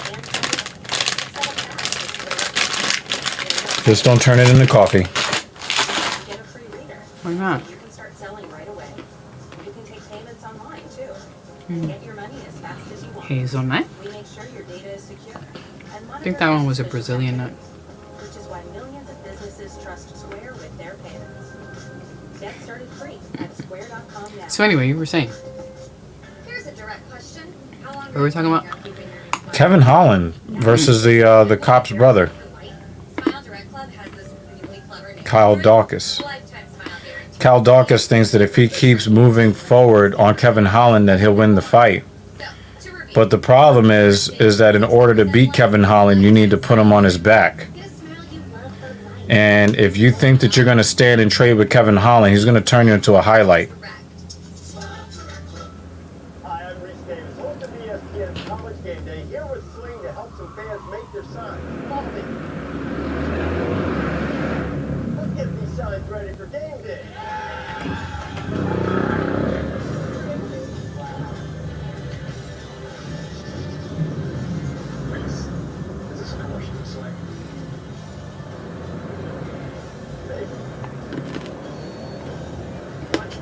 It was terrible. $10 your first month. What does it feel like to sell your car to Carvana? Feels Terrible. amazing. You get a great offer in seconds. It feels too good to be true. It's kicking back and relaxing as we pick up your car. And when you get paid on the spot, it feels like scoring big. You know the feeling. You just never imagined you could get it from selling your car. Well, with Carvana, you can. Experience the new way to sell a car.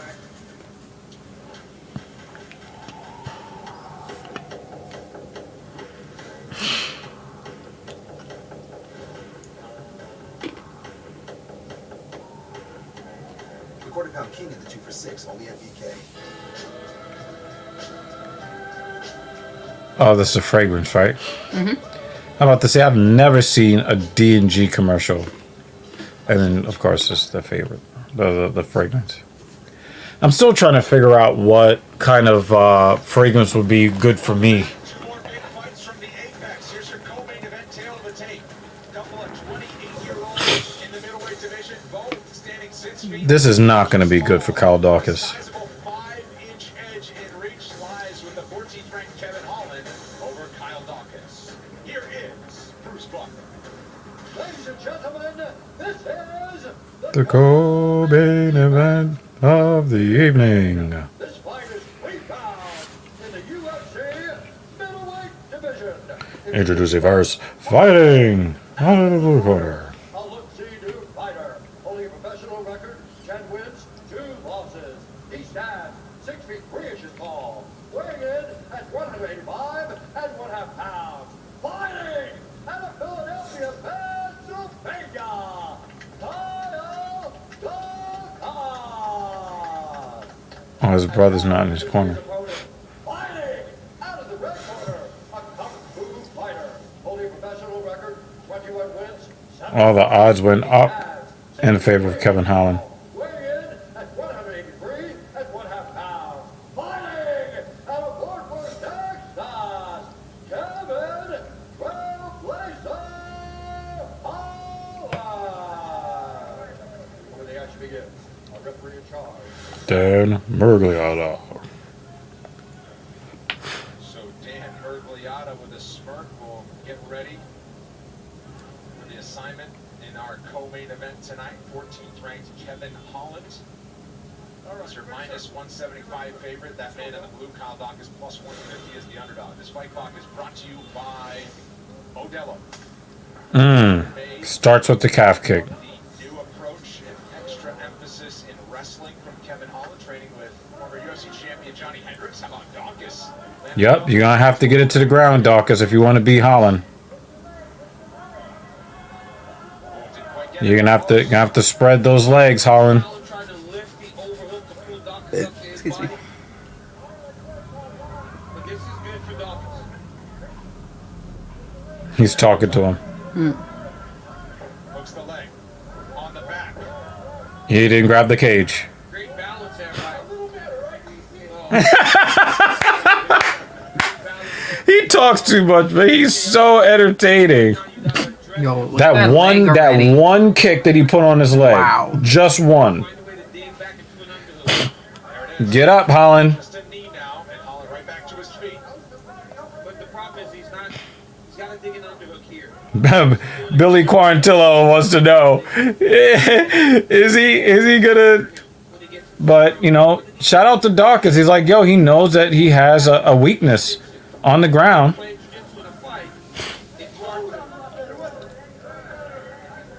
There it is. Now you see him starting to dig the underhook. You know, you give Kevin Holland some wrestling defense. I don't know.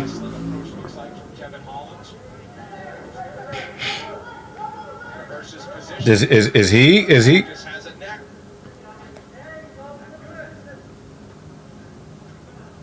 gonna try to get a?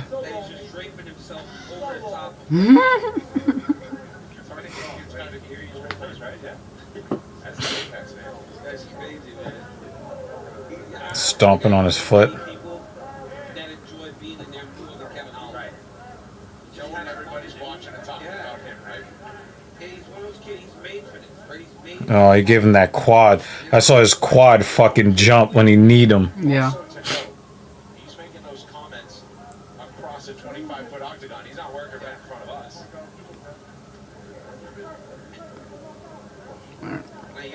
He's like, I'm gonna stomp on these feet. They're just kind of stuck here. Mm-hmm. Holland was like, no, get that little chicken wing action you're trying to get over here. I'm just gonna keep stomping on your foot. This is what his last two opponents didn't have trouble. And here is that. Oh. What?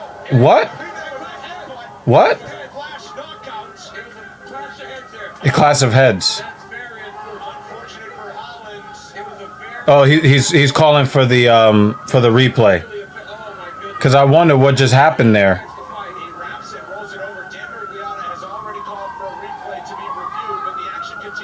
Yeah. I think it's over for Holland.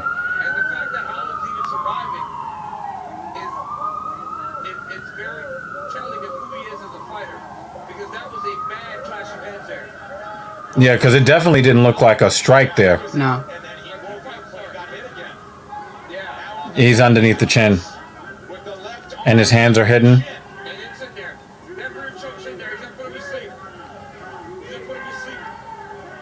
What is happening? Yeah, that was a clash of... That was done with the clash of heads there. Wow. Showing good sportsmanship, but man, we got to get another look at this. Understand. I don't know what happens here. It won't be without controversy. That's unfortunate. You don't want to see a fight end like that. Kyle, right?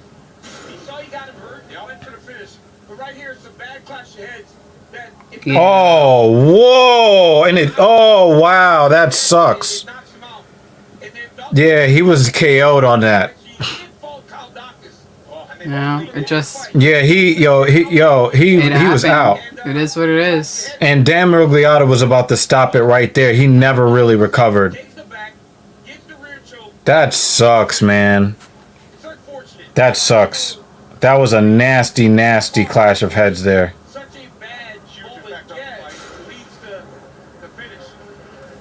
That's bad. That's bad, because he was pretty much knocked out there.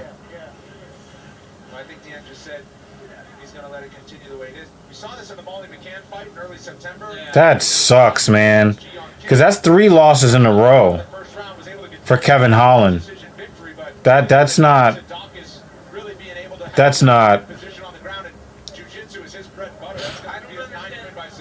don't understand how there's nothing in place to fix this. Yeah. I mean, honestly, it's a bad thing. And for Dan to go, I'm just going to have to let it continue as it is. Right. It shouldn't be like that.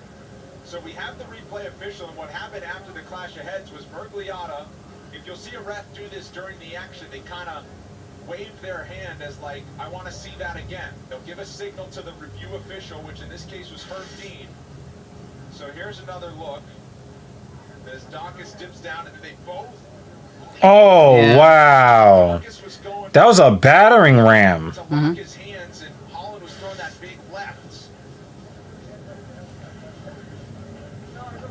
And yeah, if you know Kevin Holland, you know he's going to laugh it off.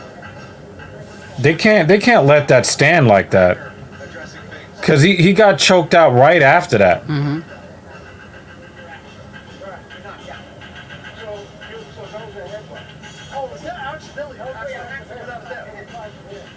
I went in to stop it because of the way you went down, but then he turned around right away and started fighting back. When I let it go, you can see I went in to stop it. But like I said, he immediately started fighting back. I'm like, well, maybe it looked bad, it looked worse to me than it really was. I don't know. No, it was bad. Yeah. It was supposed to be an in the moment thing. Yeah. So, you know.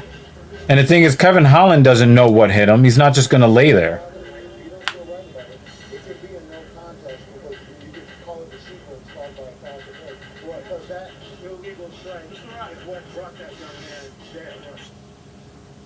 Yeah.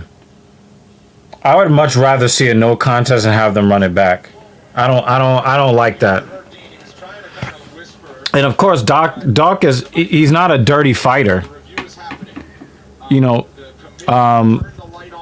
Dawkins is not a dirty fighter, y'all. He just kind of rushed, but the thing is, if he wanted to be dirty, like we know, like you know that it was unintentional, but the way that he drove himself through Holland, if it was a more dirty guy, I would have assumed that it was intentional. You could call it a no contest, but then he said maybe just for the future. Dan Mergliata, the referee, and Herb Dean, the review official, are both looking at the Because right now, along with the Nevada State Athletic Commission. his body went limp immediately. Yeah. Mergliata is mic'd up as the referee in charge, and he will ultimately have the final say as the referee in charge. That was horrible. Mm-hmm. Yeah. To be and have such a bad deal affect the outcome of the fight. But the reality is, you can't take anything away from Dawkins. He went and got the finish at the end, but that whole sequence started off of a very bad track. At least we're not going to be watching a bunch of video packages. Because they're watching the video packages for us. That's best case scenario, right? Then you redo it, I guess. But reality is that was one of the battles. That's Mark Smith With Herb D and Dan Mergliata. I wish you could have Bruce Buffer standing over them. And another dude that's listening is Chris Tione. And Dan has the unenviable thing where he's got to like call it, you know. I don't like that kind of I don't like that that finish. And I would really hope that it's a no contest and then make them run it back a month or two from now. You can tell his foot is fucked up because he was getting stomped on.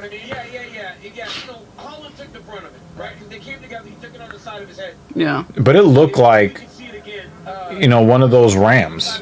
Yeah, no. It looked like an animal just, you know, came through. And we know that he kept his intention look at throughout the boom. fight was to take him down, and it looked like he was attempting a takedown again. Yeah, yeah. And the thing is, you see the referee jump in, right? Yeah.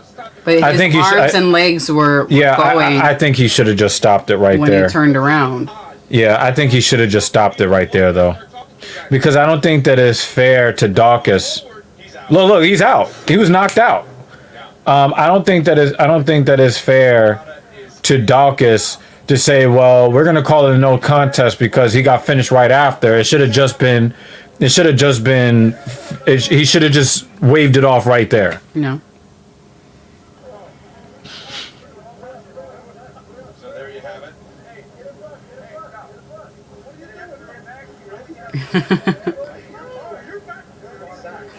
He's a year backwards.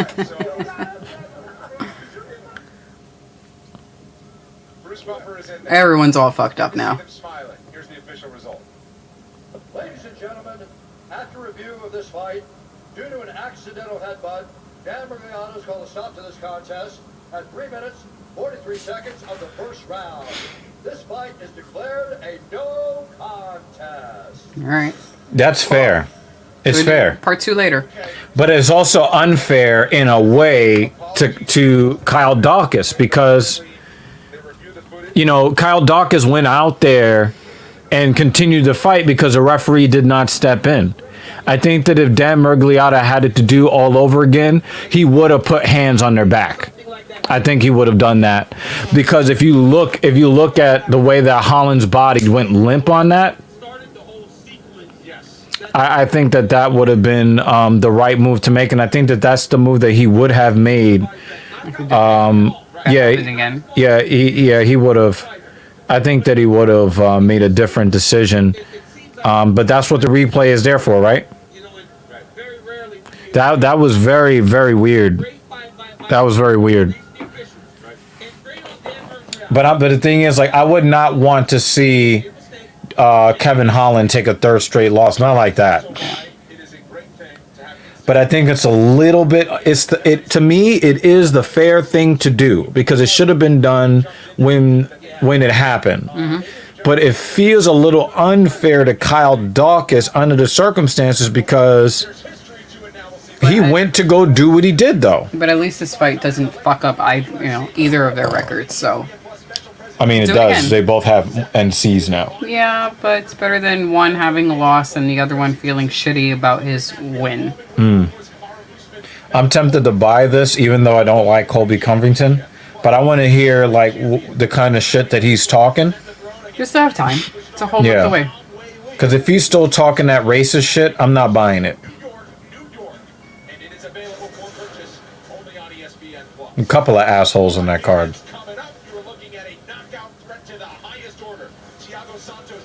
Alright, I'm gonna get some more water before the next fight starts. Mm-hmm. Some agua. Hey. To get another chance at fighting for the belt, he needs to right the ship and pass the test tonight. It comes in the form of Johnny Walker, who is still on his rise up the ranks. He has tasted success and won over a ton of fans in the process. Now he says it's time to put himself in the mix as a serious contender, and he can certainly do that tonight. We're just moments away from tonight's main event. UFC Fight Night is presented by B3, the official protein snack of UFC. And Guaranteed Rate. Guaranteed Rate can save you money on your monthly mortgage payment. Visit rate.com to get started. One more fight from Vegas. Do not go anywhere. Fall is here, and so are new opportunities to enjoy this life we love. That's why we're stocked and making it easy for you to get everything you need, so you can care for the ones that count on you. Prepare for what's around the corner.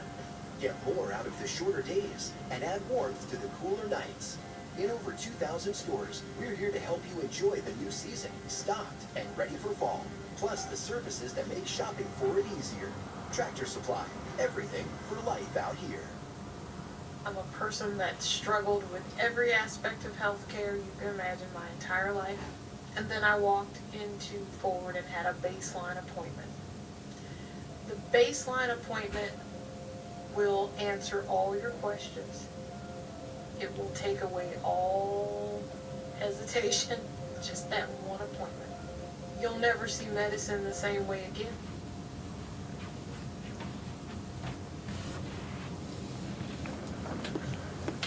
At Carvana, we treat every customer like we would treat our own moms. With care and respect. To us, the little things are the big things. Which is why we do everything in our power to make buying a car an unforgettable experience. We treat every customer like we would treat our own moms. Because that's what they deserve. Priceline can save you up to 60% on top hotels. These are all great because now is an important time to save. And when you get a big deal, you feel like a big deal.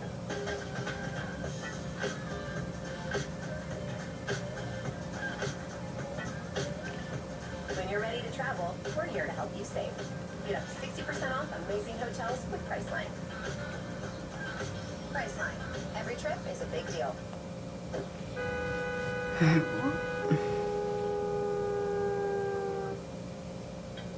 How was your...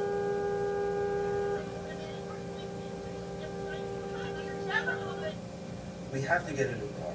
Not with our car now. Credit Karma can show us how to improve it for free.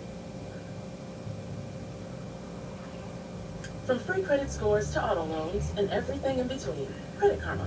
Download the app today. Love you. You're going to need a smaller cabinet because now you can take all the supplements you're taking or not taking and replace them with this. AG1 by Athletic Greens brings 75 vitamins, minerals, whole food sourced ingredients, probiotics, and adaptogens together in one place. It might just be the most comprehensive and convenient nutritional regimen on the planet. Mm-hmm. Where's Tottenburg? Oh, Staten Island. Mm-hmm. Yeah. Energy lifting, made to the strictest quality standards, made New Zealand. Made for just about And people are killing them. I mean, well, you know, at least by my job, and actually in Jersey, if you see a random person just stomping on the ground, I'm like, they got a spotted lanternfly. I almost want to cheer when they do it. It's nuts. Mm-mm-mm. Fighters in the world. As we welcome you back Inside the UFC Apex one final time. And it's like no matter how many of them you kill, they keep fucking coming back. They're like roaches.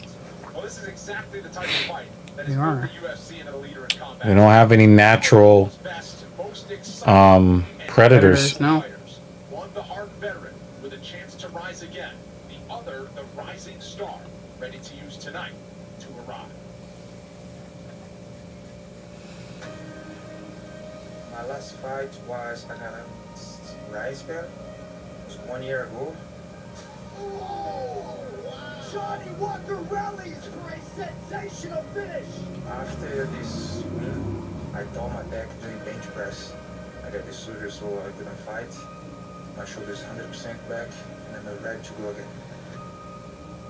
This is one of the most decorated knockout artists in the illustrious history of the UFC. I mean, he came off double knees that reacted to John Jones' play. Blew his knees and beats into that fight. It was a long, hard rehab. But you fast forward about a year and a half, and somehow, some way, he's back and hopefully better than ever.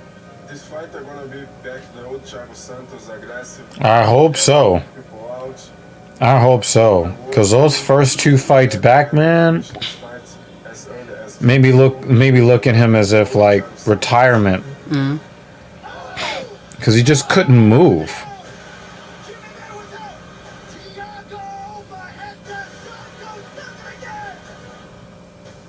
now I have a big name, a real big name, and I'm so excited to come back against this Brazilian warrior, and I'm ready to beat him up. He's a prospect. He does have insane power, and he lets it all go. He does wild, creative things inside the octagon. If he connects, good night. I move like a lightweight, but I punch so strong like heavyweight. So Johnny Walker gonna feel this. Oh! Big shot from Santos as yet comes in. That's it. The sledgehammer upsets here in Prague.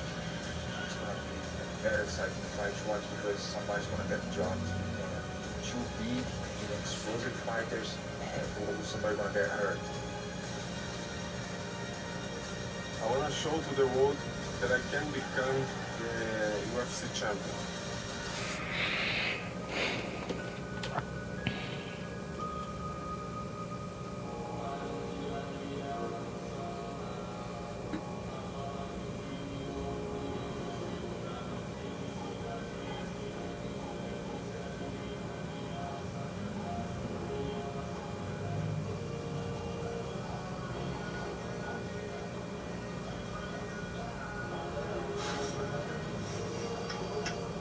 With a name like Johnny Walker, you're going to get some attention and some fans. Throw in his personality, you'll add a few more, and when you fight like this man does from Brazil, it is no secret why he exploded onto the scene and immediately was thought of as a legitimate contender in the light heavyweight division. I'm trying to keep a straight face, DC, but we got choreographed walkouts from Johnny Walker as he makes his first appearance in more than a year, and he gets the spotlight of a UFC main event.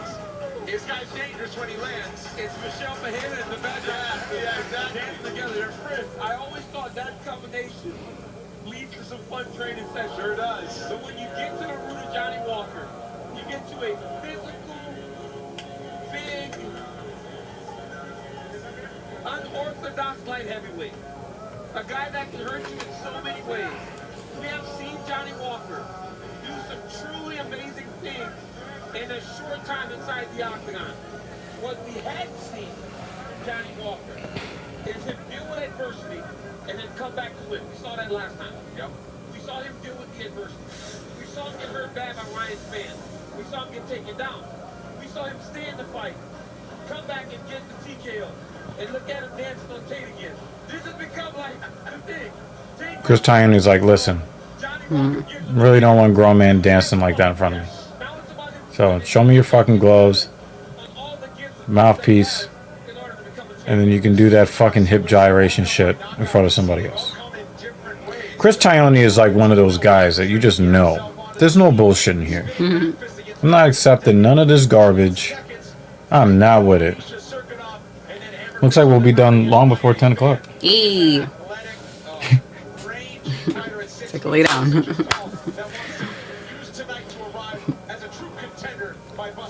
There was this meme You and can put on Endgame. I will fall asleep halfway through it. Yeah, I know. There was this meme on the Cool Heat group that was like, I'm sorry, like if I go to a show, I'm sorry if you see me yawning. It's not you. It's just that it's past 10 o'clock. And it's sad because we were there at the part of fandom where we're all like really young and we're gonna break night, and they've been around long enough for people to be like, listen, it's past my bedtime. Like I'm not yawning because you're boring. I'm just tired, but excited to be here.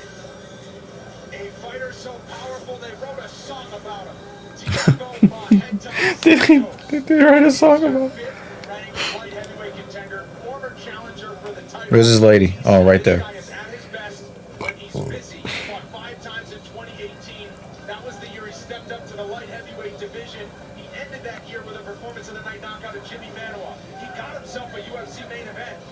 I just hope that knee, because I mean, I'm not saying that he has not recovered from the knee. It's just that psychologically he has not recovered from the knee, and that's really my main issue with Maheta.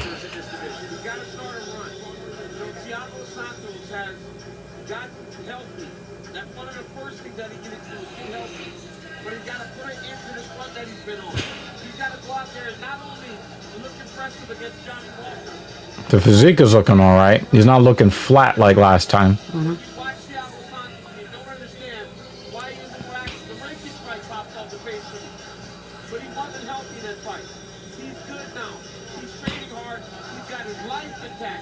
Looks like he might have had a little bit of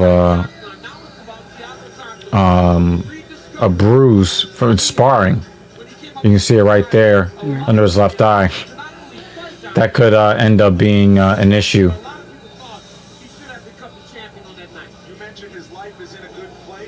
I don't know who. I don't understand why people think he won the fight.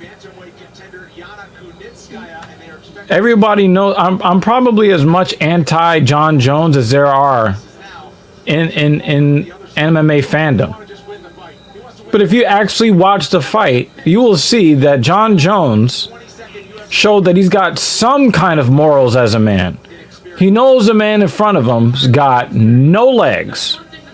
All the ligaments in one of his knees was torn, and two of the ligaments in the other knee was torn. He knew he was dealing with somebody who may not be able to feed his family anymore with his destroyed knees. He saw it, and he let his foot off the gas. He won the fight.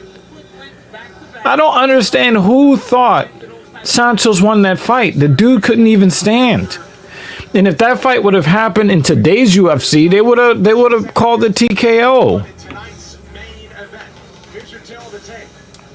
Santos is 37 years old, 8 years older than Johnny Walker. Walker at 6'6", one of the tallest in the division, 4 inches taller, and also has a 6-inch in reach. Back inside the octagon to set the table one final time, Bruce Buffer. Ladies and gentlemen, this is the main event of the evening. Sanctioned by the Nevada State Athletic Commission, Chairman Stephen J. Klubeck, Executive Director Bob Bennett. Our 3 judges scoring this contest at Octagon side are Derek Clearly, Sally Amato, and Judge Carol Camino. And when the action begins, our referee in charge of the Octagon, Herb Dean.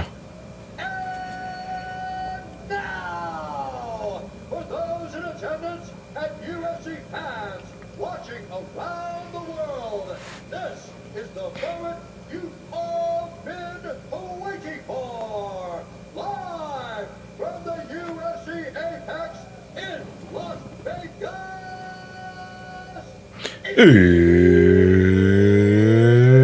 It's time. UFC's light heavyweight division. Fighting out of the blue corner.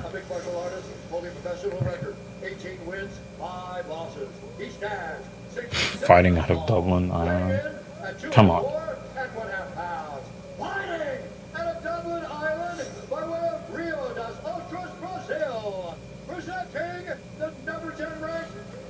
heavyweight contender in the world, Johnny Walker.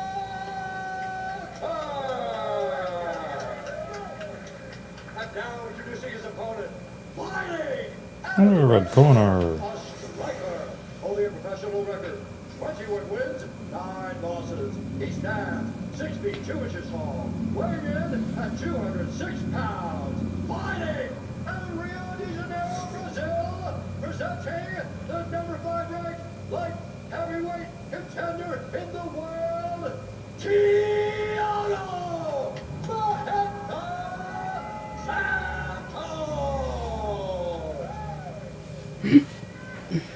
Here we go. Here we go. A couple of years ago, this would have definitely been a pay-per-view main event. Follow my instructions. Or co-main. Touch gloves. Let's do it.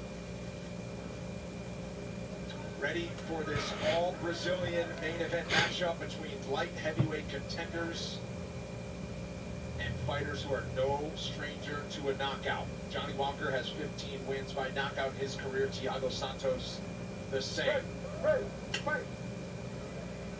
Underway for 5 possible rounds. He makes Santos look short. He's 6'2". Everybody looks short. Made Herb Dean look short. Yep.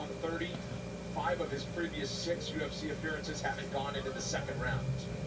You see, there's a lot of respect for each other's power here. So I never recognize how big he is at 205 pounds.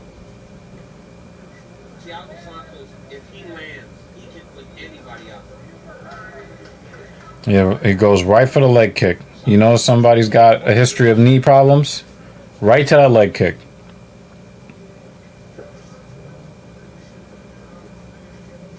He has had 2 fights since coming back from his surgeries. One against Glover Teixeira, who of course fights at the end of the month against Jan Blachowicz for the title.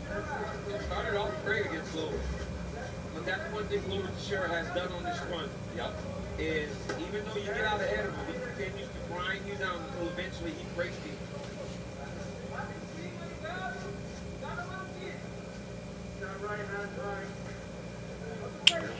Walker is moving like he knows something. How quickly this fight could end in a clean strike.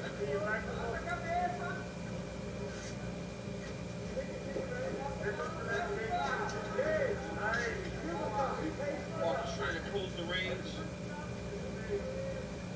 I will say that Maheta is moving on his feet a bit better than in the past couple of fights. But he is definitely respecting Walker's power.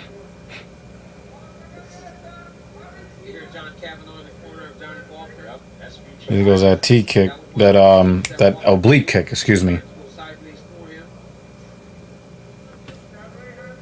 Ireland is going to be home for the foreseeable future for Johnny Walker. Recently got engaged. So his life is good in Ireland. He's also trained in Russia. He's trained at TriStar up in Montreal.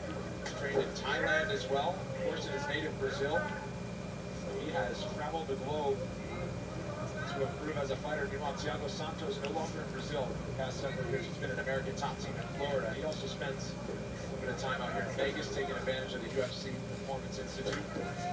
I think most of the UFC's athletes now. I think Walker is trying to slow down Santos' movement. The best rehab. Yeah, it's the PT, right? PT that you can find in the world available here in Vegas at the UFC PI. Yeah, he's really going after that inside leg. Right above the knee. And Santos hasn't found a way inside. And I think it's because of the length of Walker. The length and the height of Walker. You know, sometimes you get the long, tall guy, but they don't really pack a lot of power. That's not Johnny Walker. He's got length and he's got power. And Johnny Walker is not really interested in getting too close and into Santos' wheelhouse.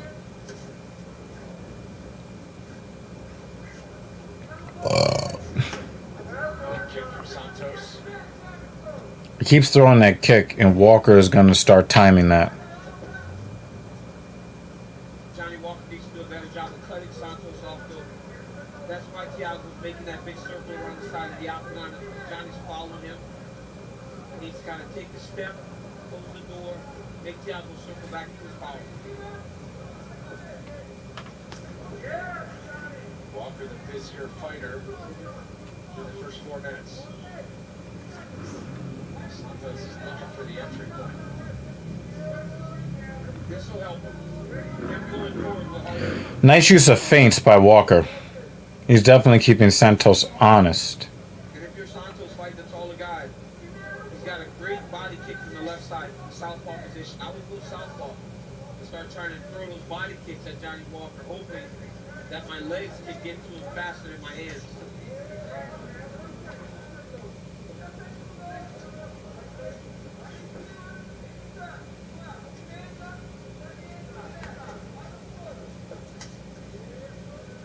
Finally, a little bit of offense from Santos.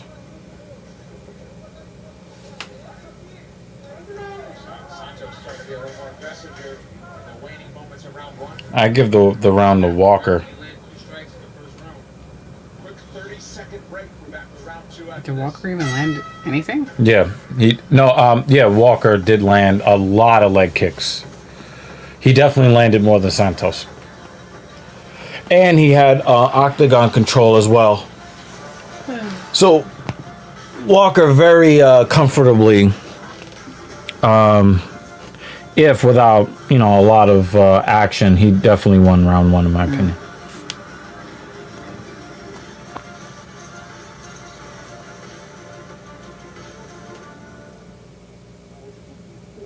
Let's start the second round.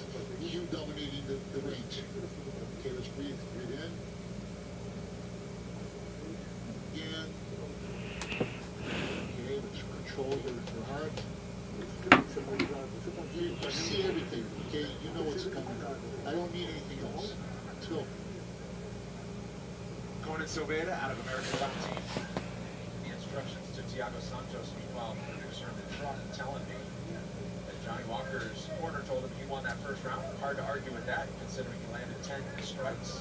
There's just 3 for Thiago Santos. Touching the gloves underway for round 2.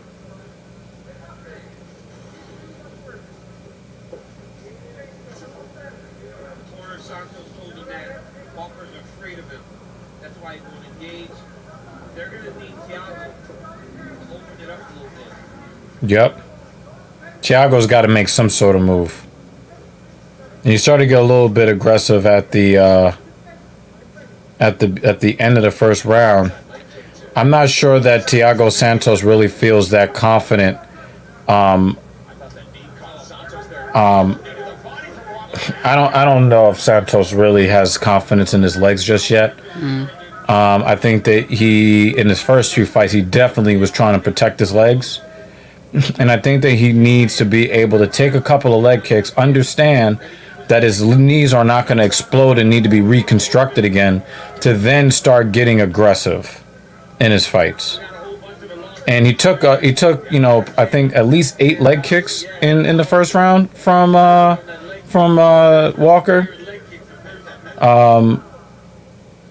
Take the leg kicks, take the pain, understand that your knee's going to hold up, and then start putting it on him.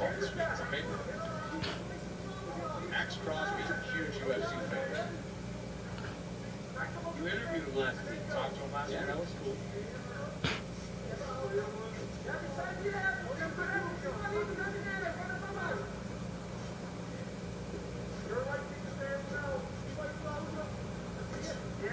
Exchange started the round. Now they're back to looking for an entry to find the big shot. Dean Thomas, what do you see? Santos looks a little uncomfortable and hesitant when he's fighting orthodox, and it's because Walker's attacking that lead leg. When Santos switches to southpaw, his left leg is much more effective. I think he'd be better off fighting as a southpaw. You see, that's what you said. Yeah, Dean, there have been times where Thiago can be a bit timid. If the fight plays to his pace, he'll fight like that. That's why in the Jones fight he didn't go. He wasn't as aggressive, even though he got hurt very early in that fight. Had a great showing for himself. But I point to the Ravens fight where he's a little bit too accepting of the pace, D. Yeah, and what happens is when he doesn't get his touches early, he starts to get a little confused and a little hesitant because he likes those firefights. Yeah.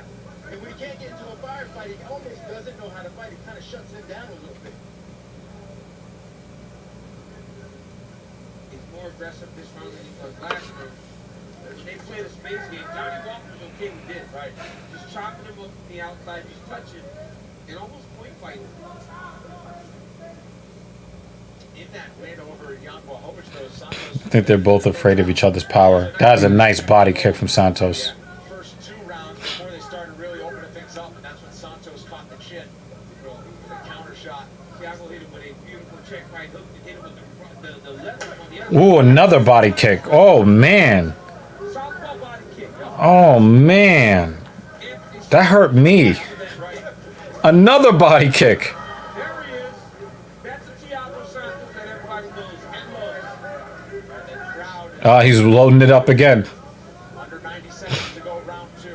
And now it'll be on Johnny Walker to try to find a way to answer. Look. He said no. Look at his. Oh, man. Even his arm. He did catch his arm. Look at his fucking ribs. He's hurt.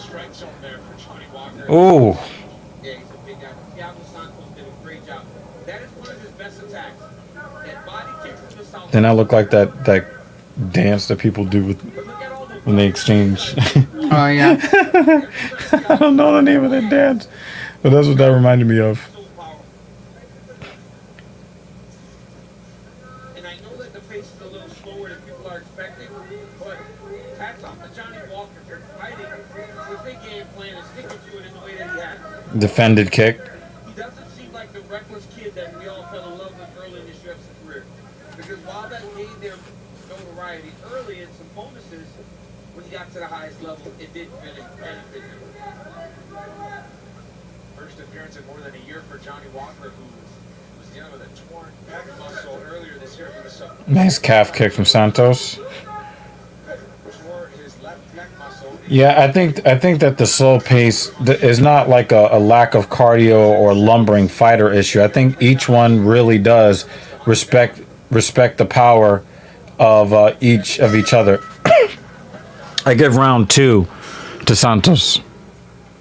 Right here you see a right hook land for Walker, then a left hook for Thiago, inside kick for Johnny Walker, switches to Santos Maheta, then boom, big body kick by Santos, then another one with the toe stick right to the body, left hook followed it by Thiago Santos. Good round, better round for Thiago Santos. To the body. That worked very well in the first round.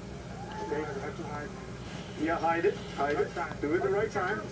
But you did get it in the first one, and it is there. He's slowing down. Shoulders back, nice deep breath. Moving left, and we're always moving. Okay. Inside low, we go everything long. He should become business. Count on it. Inside low. Then go back to that zone. Great job, John. Shot at some of the Raiders in the house. First place, the AFC West boys. Yeah.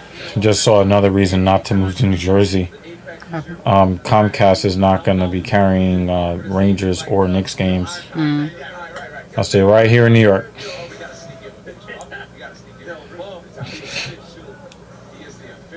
So 1-1 in the third, going into the third.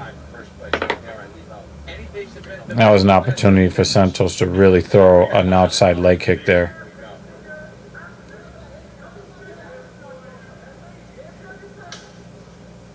Much better second round for Santos, who did outland Walker just in that second round. So, well, you saw him get a little more active, a little more angry. When he's angry, Thiago Santos is dangerous. That kick looked a little low. Mm-hmm. You heard John Kavanaugh asking for the T-kick at the boot from Johnny Walker. It was very effective in round 1.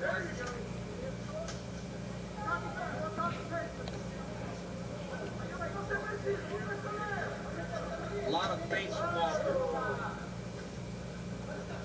Keep turning the hips, giving Thiago... One of the problems with the way that Walker is fighting, just a graze, that was a graze.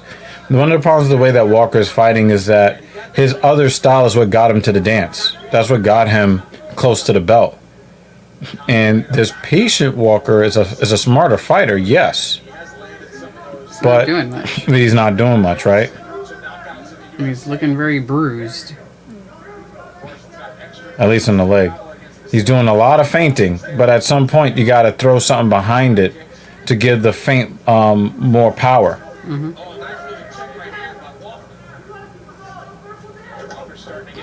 He just punched him in the chest.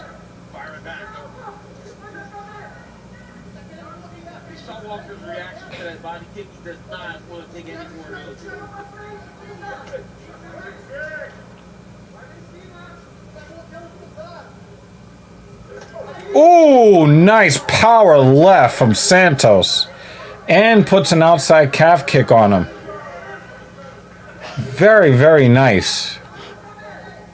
And I mean, it's unfortunate that it's like, you know, you're reacting from one shot at a time because this pace is so slow.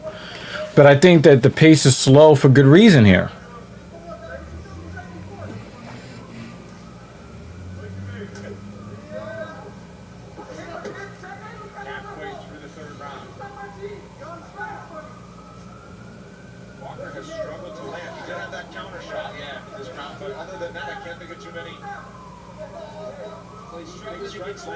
I'd say Santos is ahead. Santos is ahead here in the third.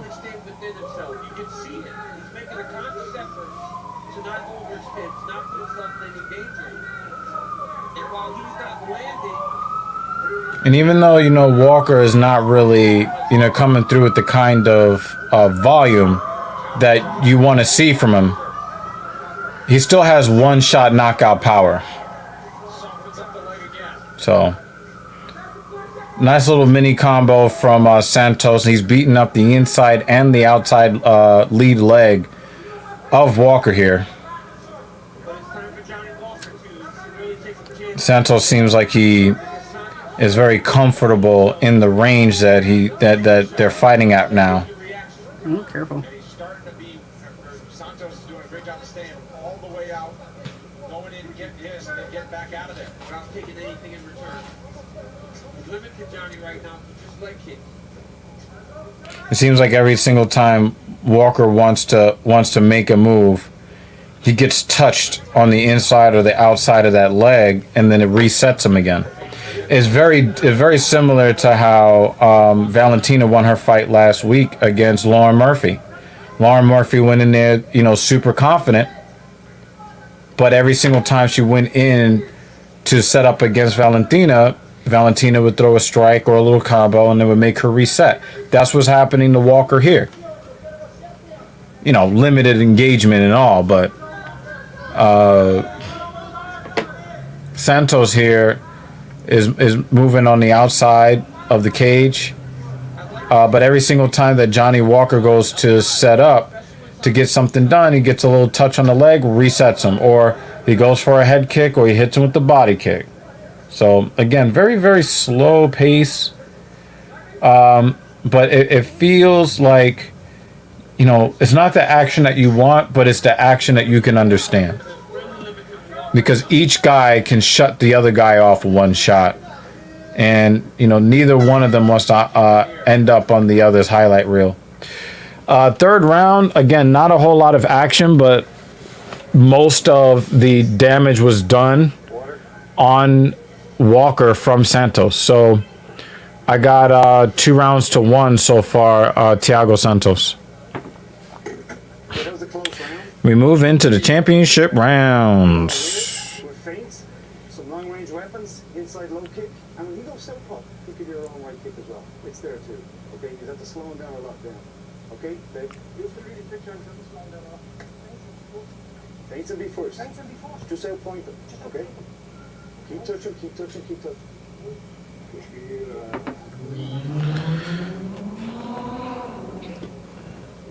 Stay too long. Okay? We have to keep on coming back and going. All right, round 4. I got Santos up 2 rounds to 1. Johnny Walker winning round 1. Santos winning rounds 2 and 3.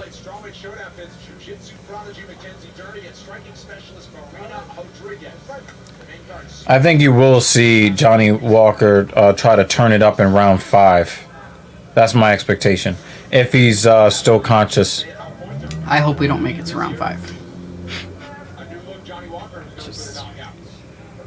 Oh, nice body shot. Oh, I think he and the body shot, and then he got out of the way from a killer right hook. That was, I could hear the air.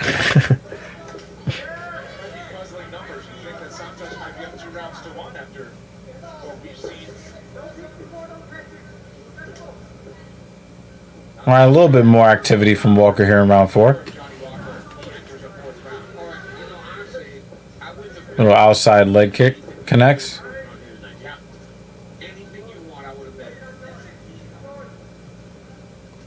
Either fighter by decision, you get plus 800, plus 900. You gotta hope you cash that ticket if we get 25 minutes. At a future opponent. I couldn't tell if that kick was defended or he caught that flank again.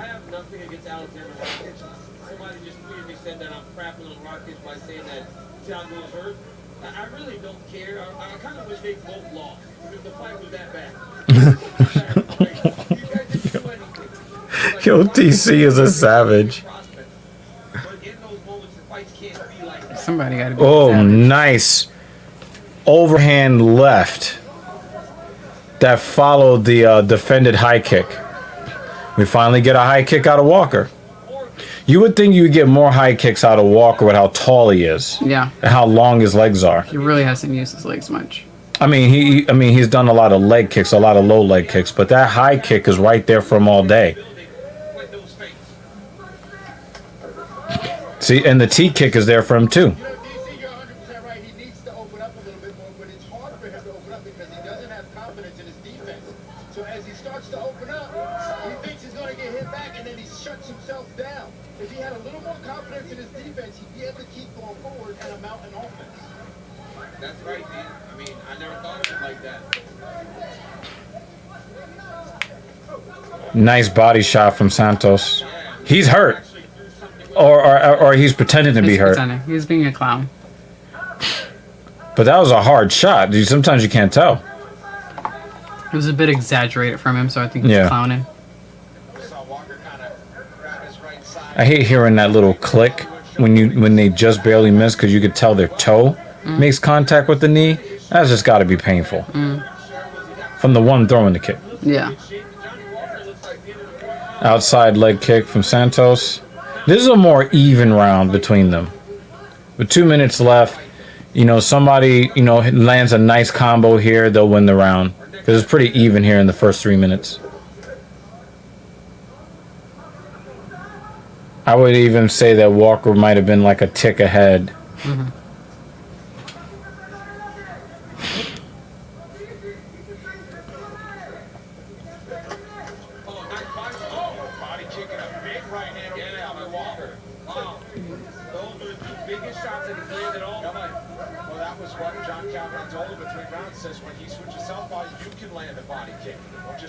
Yeah, Santos caught that body kick and then countered with a looping left. And he tapped that jaw too, but not clean enough.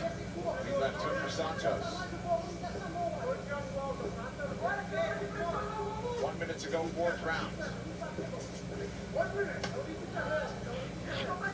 Head, body, and leg strikes. You see both of them beating up the legs of their opponent. Oh my God, Jimmy Dean. That was a nice clean shot from Santos there. Maybe he dies. Check kick. See if that changes up how Santos uses his legs going forward. Hey. Those were like titty shots. Titty shots. It's alright. People win by titty shot. Do something. 10 seconds. What do you guys got? One of you can take this round in 5 seconds. Nice. See? That's what Walker needed to do. Yeah, so I think that I think Walker did enough. So I got Walker round 1, Santos round 2, Santos round 3, Walker round 4. I just want somebody to get knocked out. But the thing is, sometimes, you know, when you get the two great wrestlers, you think that there's going to be a submission, but there isn't, because they're forced to stand because of these two opposing forces. I think that when you get these guys, when you got these two powerful, prolific strikers, each with 15 knockouts, you might end up with a decision. Same thing with Alexander Rakic when he fought Santos. Although, you know, Santos didn't have any real faith in his legs, Rakic should have, like, rocketed him, and he didn't.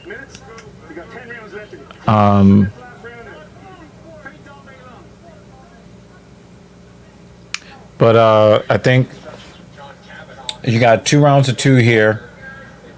And again, you know, two powerful guys, you know, that does, you know, neither one of them wants to end up on the wrong side, of a highlight package.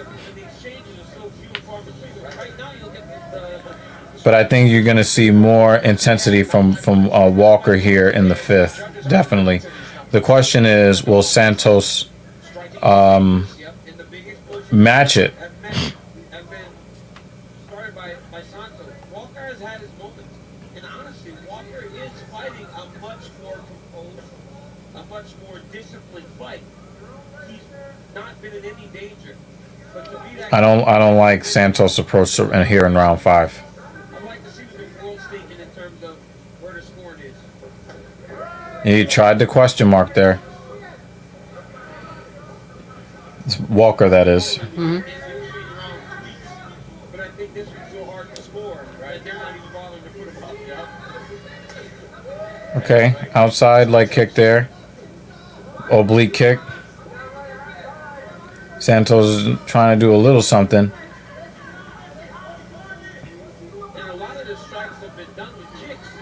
Yeah, like very punches have been landed between these two.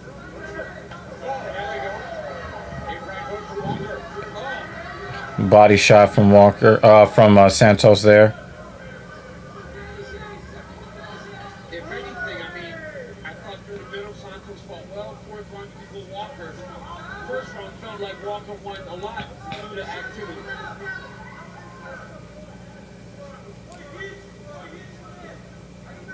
Still kind of close here in the 5th.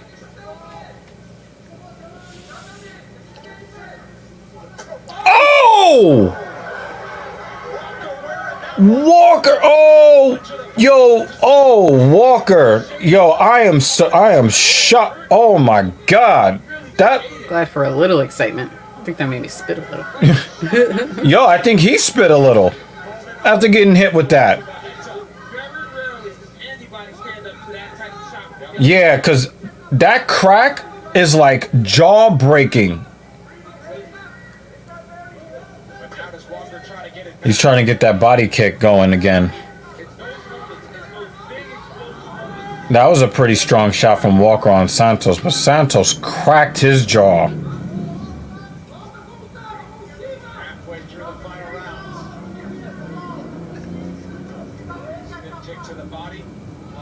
Yeah, he took that. What's up, MMC? I don't even know. I think it's even. It's even. 2 minutes for a knockout. 2 minutes left in the 5th round. This is even.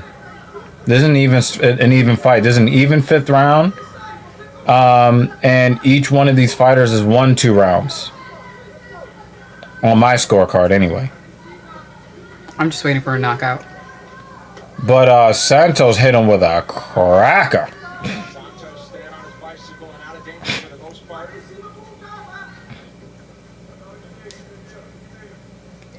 But Santos did prove one thing. His legs can stand up to the abuse. And I think that we might see a better Santos going forward. Because I think that he came into the last 2 fights questioning the integrity of his knees. And he took a lot of leg kicks in this fight, especially very early on.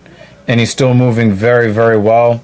I think that this is at least a moral victory for him if he doesn't actually win this fight.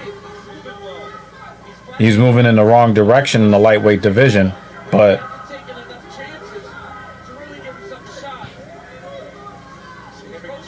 So even. Goodness gracious. yeah, it's very even. Right. But again, the judges don't know those numbers. But just the way that we're watching this fight.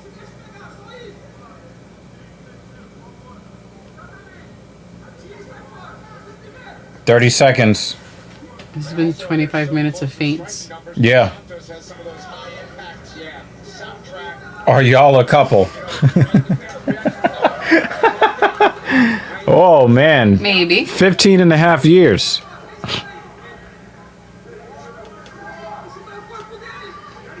But, you know, it's not just us. We have another lovely lady that's with us as well. You just never see her. We'll get her one day to show maybe like her eyeballs. I think her first appearance would be just her eyes peeking up. She does something weird like that. I would call this a draw. I don't really think. 47, 48, 47, either one of them, I'll take it. But that right there. Yes, you got it. You got it. Yippity yip. You nailed it. You nailed it. Been together over 9 years, the three of us.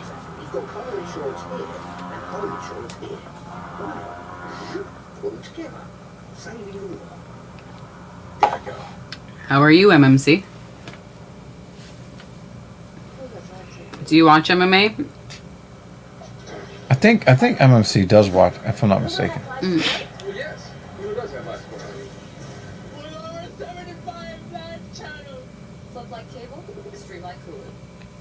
All right, so the judges' scorecards are in. Dana White and the matchmakers to earn a UFC contract. Dana White's Contender Series every Tuesday this fall at 8 Eastern, exclusively on ESPN+. 5 rounds in the books. I really... Oh, you do Muay Thai? Yeah, that's awesome. Very nice. Awesome. I know you gotta like to get that nice Thai clinch. Let's find out. Her Dean was like, yeah, you should have did that in the fight. Yeah. All 3 judges score this contest 48-47 for the winner by unanimous decision, Tiago Santos.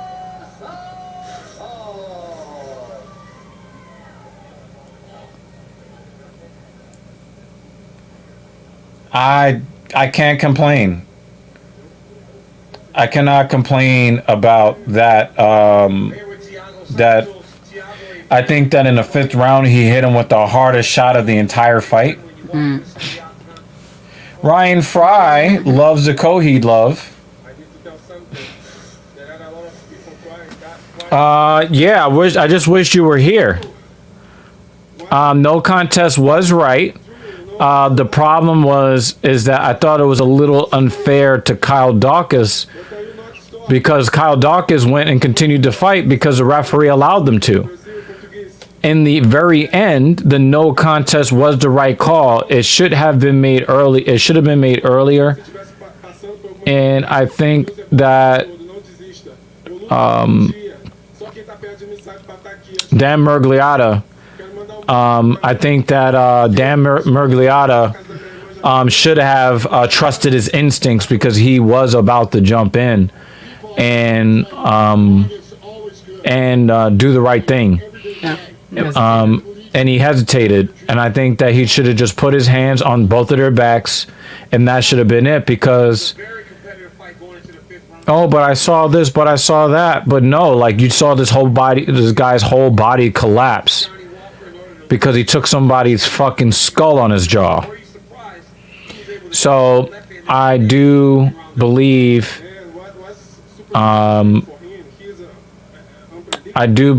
that he made the right call, made it a little bit late. He made it a little bit late. And And that's the only reason why I felt like it was a little unfair to Kyle Dawkins, but the right call was definitely made. I mean, Absolutely. They let him do it again. Yeah. Maybe. Yeah. Because the thing is, Kyle Dawkins, you know, you could look at it one of two ways for Kyle Dawkins. You can say he knew that he headbutted the guy and kept going, but you keep going until the referee tells you to stop, right? Or you could say he doesn't know when the damage came. No, I think he was just going for a takedown. Yeah. Yeah, because you can tell that, like, when his head struck, he was trying to get his arms around him. But, you know, Kevin Holland showed that he's got better defense when it comes to grappling. I think that he still has a lot to learn. I think that he has improved a lot.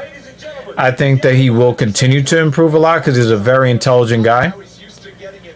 I think on the negative side, I thought that he was too happy with himself for doing very basic things in the cage, like stopping a takedown. I thought that he was just a little bit. I thought he was just a little bit too excited about that, and I don't think that he should have been. But I think that he knows that he has a poor reputation when it comes to grappling. So I thought that was the right call. We had a lot of we had a lot of finishes. The stream was actually pretty cool. I wish Ryan would have showed up earlier because it would have been great to have you, you know, going back and forth with Jimmy Dean. Shout out to Blind Bat for coming through. We also had Dead Man Slasher and MMCL came in, you know, toward the end. But yeah, we will be here next weekend. You know, a super early one, right?